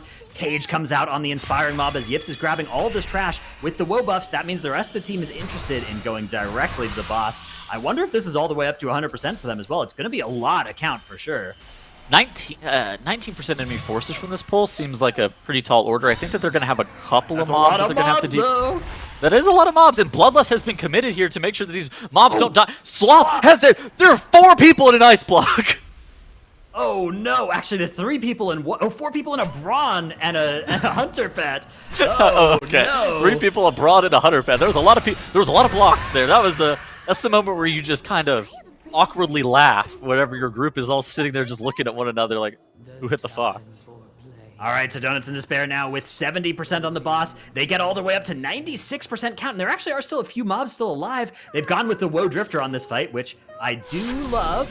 And there is an Inspiring Mob that is Cage that will be joining the poll here soon as well. So that at 98% count, I think they're good. I think once that Inspiring Mob walks down from where they were coming earlier, they should be able to get all the way up there. You can see just out of vision, just behind Tredova now. There he comes. There's a waddling Gorm coming to join the poll. Lord, it's coming. 100% from, yeah, just womp, womp, womp, walking on down. Ooh, yeah, is it dead over there? Okay, where'd it go? Yeah. It's casting. It's casting on people. Get in here. Yeah, bring that thing in. Where is it? Yeah. Wait, it's freezing trapped. Okay. All right. Unfreeze that. Yo, heat that up. Get it in here. Maybe they get it later. Maybe they get it after an interrupt because it does inspire the boss, right? Kind of true. You do need to kick the boss's parasite. That would be awkward. At this point, do you think the larva? I think maybe maybe you just go get the larva after the boss.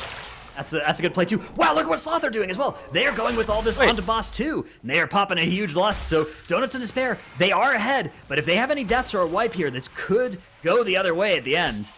it does feel a little bit too little too late. Tredova down to 15% HP. Like you said, they would have to have a catastrophe. They would have to have multiple people die. They do have 2 battle reses. At this point, like, barring a tank death, I think Donuts and Despair are going to be able to down Tredova here.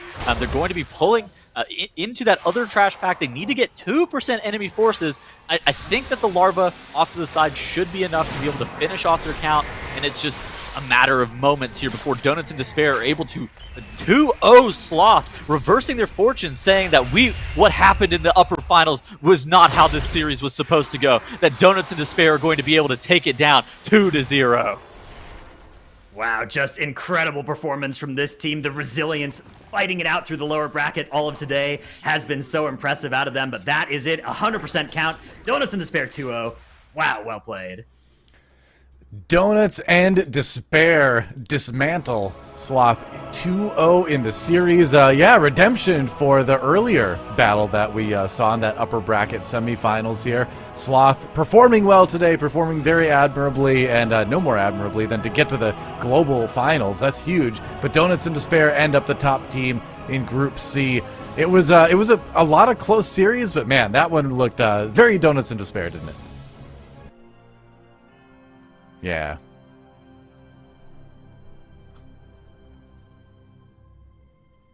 Would you describe this as all donuts and no despair? All donuts, no despair. Exactly. Good point, Pedals. Yeah, I mean, yeah, Dino's put it perfectly. This team just completely crushed this series, making sure that people know that the Necrotic Wake was just a hiccup. Were you muted again? Yeah, he merely was. a setback. Oh no. Well, that's really awkward. Well, twice in one series. That's a party foul. I've never heard such incredible wordsmithing that we've heard from Zyronic just now. Trust me, it was great. I've heard infinitely better wordsmithing. He should be happy that he was muted there. I'm just trying to be nice. Well, You're just saying that because I was saying nice things about Dranos, right? Yeah, that's so messed up, Tettles. Oh, how'd you know? Unbelievable, Tettles. Yeah, no, I mean... All right, let's watch this Velbin. Honestly, like, the clips are just kind of there. There wasn't anything super insane crazy that happened in this series except for this. You can say that Donuts and Despair put them on ice here. Don't talk to me or my ice-blocked children ever again. Real voice. Man, yeah, Donuts and Despair played out of their minds this series. This is great. They really wanted to make sure that people knew that Necrotic Wake was not all that team had to offer. Like, they really blew it out of the water this series. But the takeaway is from this entire tournament, I think, is that don't judge a team by their seeding. Like, Sloth played out of their mind, and I'm really interested to see what they can come up with between now and the global finals. I mean, both of these teams are great. Yeah, absolutely. This huge pull to finish it off. I think this pull was one of the most fun ones to watch all weekend. Whenever we saw a lot of teams bring in like the world to Tredova's home here. I mean, Donuts and Despair ended up looking like a second seed across the whole entire weekend. Yeah, sure, they got knocked down in the upper finals of this bracket, but it wasn't due to like... You mean second, Echo, or second in this group? A second overall seed, like against Echo. They ended up looking... Echo. Exactly. This echo from the VMix call is really killing my vibe right now. Hold on, I gotta get that. Sorry about that. Well, I'm not getting it yet, but... Yeah, it's fine. Anyways, as I was saying, yeah, they ended up looking like the second seed. Yeah, they got knocked down out of the upper finals, but that was because Sloth was insane on those dungeons that they were running. And from the dungeons, whenever Donuts and Despair, they look really consistent across a lot of their runs, and they're able to put together a lot of unique strategies. And so I expect a lot of good things coming out of them for the global finals tournament. It should be very cool. And so, with that, I mean, I guess we knew one series ago already, but we know what teams are going to the global finals. Almost all of the teams. We have 6 coming in from our groups, of course, 1 from China, and then 1 from that last stand tournament. So, as we look ahead here, I'm curious. I want to get some early, bold predictions. Who do you think is going to make it through the last stand tournament? We'll go to you first, Stratnos. That's good, because I had an answer prepared, and I'm not going to have to stall for time while I consider the possibilities and some of the names of some of the teams that will be in that tournament to decide which one I would like to select. I think I will go with Evolved from Group A. I really liked the look of that team. I think that there is a lot of brilliance out of them, and so yeah, if they choose to play in the Last Stand tournament, that's my pick for getting through. I am gonna go Womegalol or Good choice Ethical. as well. I think I will go with Ethical. Okay, thank God, because I was going to say Oh, Womega okay. Lol, and I didn't want to pick the same thing as you, so I'll go with Womega. I think leaning Womegalol sounds pretty good to me. That's where I'll put my imaginary bets, I suppose. But we do have 6 teams going through already for sure. It's going to be Echo, Baldy from Group A, Monka and Perplex from Group B, Donuts and Despair and Sloth from Group C, a team from China as well, and that final team from the Last Stand tournament. And don't forget, next weekend, WoW Esports will be broadcasting the Chinese qualifier. So if you want to check out the matches from that one, yeah, it's already determined. But if you want to see it casted and enjoy it, that'll be next weekend. Should be pretty fun. It's gonna be us, Yeah. me and you, Dratnos. It'll be fun. Yeah, we'll be kicking back, vibing out, watching some Chinese MDI. Should be a good time. See who made that one spot to the global finals from that region as well. There's been some really powerful Chinese M+ teams as well over the past couple of years, particularly like in the Great Push. That region is so strong, and really cool to see some of the stuff they've come up with as well, like the Sentient Oil snap onto onto the Mana Storms and DOS. That started in that region, and that thing is so good to do that. In addition to that, they won the most recent TGP. They were second in the last MDI, so there's a lot of really good stuff coming out of that region. I'm excited to see what we have in store for us next weekend. Yeah, me too. That's going to be pretty sick. But guess what? We have none other than Yips from Donuts and Despair with us on the call right now. Yips, congratulations. Wonderful tanking. Is it maybe time to take the Despair out of Donuts and Despair? Is it maybe time to put something else in there? Donuts and Delight, Donuts and Destruction? What do you think? By the way, that shirt's amazing, but I digress. Oh, thank you. Yeah, I have my change Diddy the Kong name? Racing shirt on today for the races. It's Yeah. definitely kind of fun. But no, I mean, our team name, honestly, we asked Cryptix to make it. So as you can expect, that guy is, he's not the smartest man, but we figured it out and it's all good. Yeah, I think we might keep it. Maybe we'll go back to UC Vat or something. I don't know. Dude, I heard that Goosey was talking about the team name earlier. He was kind of upset, honestly. He felt a little offended that we ditched him, but I mean, I don't know. Better results without it, I guess, obviously. So. Oh, I mean, I guess so, but that sounds like something. Maybe Donuts and Goosey or something like that. We'll figure something out. Yeah, maybe something like that. We'll have to see going forward. Goosey and Despair. Yeah. So how did it feel getting Dratnos, sent down to the lower bracket today, and then playing back through and having to take down Sloth in that revenge series at the end? How was that, like, mentally losing at the first match of the day?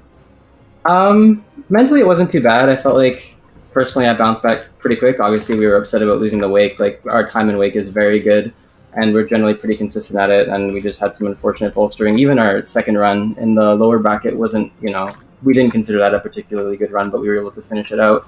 I think as a team, like, our mental was pretty good going into the matches, and we knew that particular matchup against Sloth, that was our worst map pool that we could have had going up against them, and we had a really good map pool for the finals, so we were really looking forward to the finals. Like, Plaguefall is a good map for us, all of these were good for us, and I think it showed.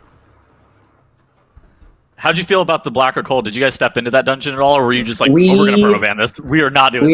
We did not look at Blackrock. I have a DM from give a Cryptix single thought yesterday. into it. Yeah. I have a DM from Cryptix. There's 2 wave emojis, and then, yo, you got a Blackrock vote, asking for a friend. Yeah, like, that dungeon, I mean, it's such a wild card because it's been so long since you've done it, and I mean, Court of Stars and Eye of Ashara, I mean, like, I feel like that dungeon was pretty well known back in Legion, but like Blackrock, there's a lot of things that you could maybe do with it that some people know. It's just something that we didn't want to really deal with when we felt like, we were better players, we can get through the content that we know how to do, and it was just a better pick for us. Fair enough. All right, well, we'll go in just a moment. Before we do, any shout-outs? Yeah, I just want to thank everyone that supported us in the Discord. It's been getting lots of messages in all of our guilds and stuff, and then I look forward to beating Echo, because I'm going to be honest, they didn't have to do like a single fortified dungeon, and then 24 fortified dungeons are not fun, so, maybe they're not as hot as they look. I'm going to be honest, like, True. fortified mists, I don't know, bud, like, that's pretty easy, so we'll have to see. Wow, all right. Some Obviously, fighters they've being won a few times, but I like it. We'll see what happens. I like it. Yeah. Why not? Yeah, we will see what happens. I'm looking forward to it. I'm looking forward to seeing you and the rest of the team play at the Global Finals. Thanks for stopping by, and good luck with the practice until then. Thanks, guys. See ya. Bye, Yips. Bye-bye. Oh, you gotta love it. You gotta love the confidence. You gotta love the fire, right? Oh, yeah. That's we love the Echo smack talk as well. That's the kind of thing that's going to create some good storylines going into global finals. I mean, that is a team that they really can put their money where their mouth is in regards to, like, just they've showed everything this weekend. They were able to even adapt to like a theater of pain strategy that nobody had seen before this weekend, and they implemented like Hearts of Sloth's TOP basically on the fly into their route, and that is a sign of a team that is crazy good and able to prepare at like a top tier level. And I'm going to expect them to do really well in the global finals tournament. Yeah, it should be great.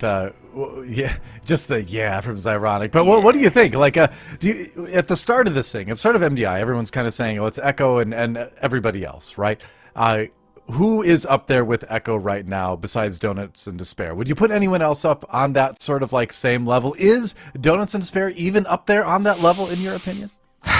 Well, they gotta be close. I've been watching and casting the MDI for the past 4 years, and the only time that Echo has ever lost a championship is when they played the worst matches of their lives against a team that played the best match of their lives. They went down 0-3. That was in Sydney, Australia, 3.5 years ago.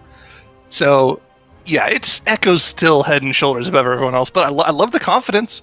Hey, I mean, take a shot at the champ, but listen, you can't lose a series and then be like, yeah, we're going to beat Echo. Come on. I love you, Yips, but you're my Warlock brother, but come on, man. I got to see more from you guys. I'm looking forward to it, though. I think it'll be cool to watch.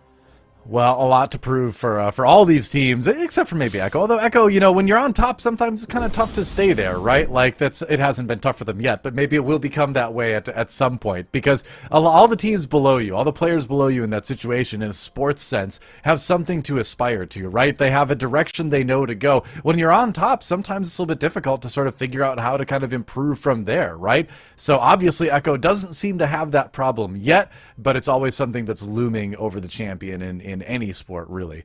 So something to keep in mind. But I think we're in for a great global finals. We've got so many good teams here already. Yeah, we gotta see who's gonna come out of the Last Stand tournament as well. Ambition out of the Last Stand tournament ended up getting third last global finals, and like there are some really good teams that are gonna be able to battle through that Last Stand tournament. And if they put enough time and practice, and like they really can give all of these teams a run for their money. Absolutely. Well, you know what? It's time for the weekend to end, but before we go, one last chance for everybody to tell us what you learned. Final thoughts. We'll start with you, Zyronic. Final thoughts on the weekend on Group C. We'll see a little more content on this later, but I'm just giddy with excitement over the fact that we're a year and a half into this expansion, and teams are still coming up with new and exciting ways to do the dungeons faster. It's so fun. And then we don't even have like the incubator yet. Like these teams go into an insane practice period before global finals, where they'll go in, they'll figure out little nuances to every poll and do even crazier things. Like that Theater of Pain route, as cool as it was, I have a feeling we're going to see a lot more of that once we get to those global finals. Exactly. How about you, Tettles? What do you got? Final thoughts on the weekend and on groups too, for that matter. I mean, on the weekend, I think that this weekend proved that all of the 6 teams that have qualified for global finals can upset one another if given either a preferential map pool or just really good practice on specific dungeons, or if you just make any mistake. And so this just means that the consistency and the level of play has continued to improve season in and season out, and the teams need to really be prepared for global finals, because like last global finals, we had Perplex get knocked out in the 7th, 8th position on a team that nobody expected to get knocked out. And it just continues to improve, and these teams look crazy good. True enough. And finally, to you, Dratanos, what do you got? There's a short list of teams that have this ability to innovate and come up with these incredible new strategies based off of kind of just their own inspiration, their own ideas in dungeons, not seeing somebody else do something and then expanding further on it or taking it somewhere else. And to me, this weekend, the big thing I learned is Sloth is one of the teams on that short list. And that is something I didn't know coming into this weekend. It's been so impressive to see out of them. Yeah, they lost in that last series, but I am so excited to see what they can pull out in the global finals. It's been very cool. A lot to look forward to, including that global finals, of course. But for now, you can look forward to the China finals next week, Friday at 10 a.m. Pacific time. That's going to be fun to watch as well. It's already been a tournament. It's going to be a bit of a recast. But again, like if you didn't see it the first time, it's a great chance to get a read on how powerful these Chinese teams are going to be and who's going to be going to the global finals. And then, of course, Last Stand tournament coming up after that. Kind of the Thunderdome. A bunch of great teams go in. One team comes out, goes to the global finals. It's going to be be great. But that's going to do it for us here at the Mythic Dungeon International from Doze, Ironic, Dratnos, Tettles, Makes, Nagura, and did I forget anyone else? I think that's everybody. Production. Well, I was going to mention them too. That was a separate shout out. Shout out to production for putting this on. It is Mother's Day. That's right. That's right. Don't forget to call your mother. That's not my mother, but it is a mother from World of Warcraft, so it's applicable. I'm not Titan Forged. Not yet. Anyway, that's going to do it for us. Thanks for watching MDI, everybody. We'll see you next time. Take care.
Bye.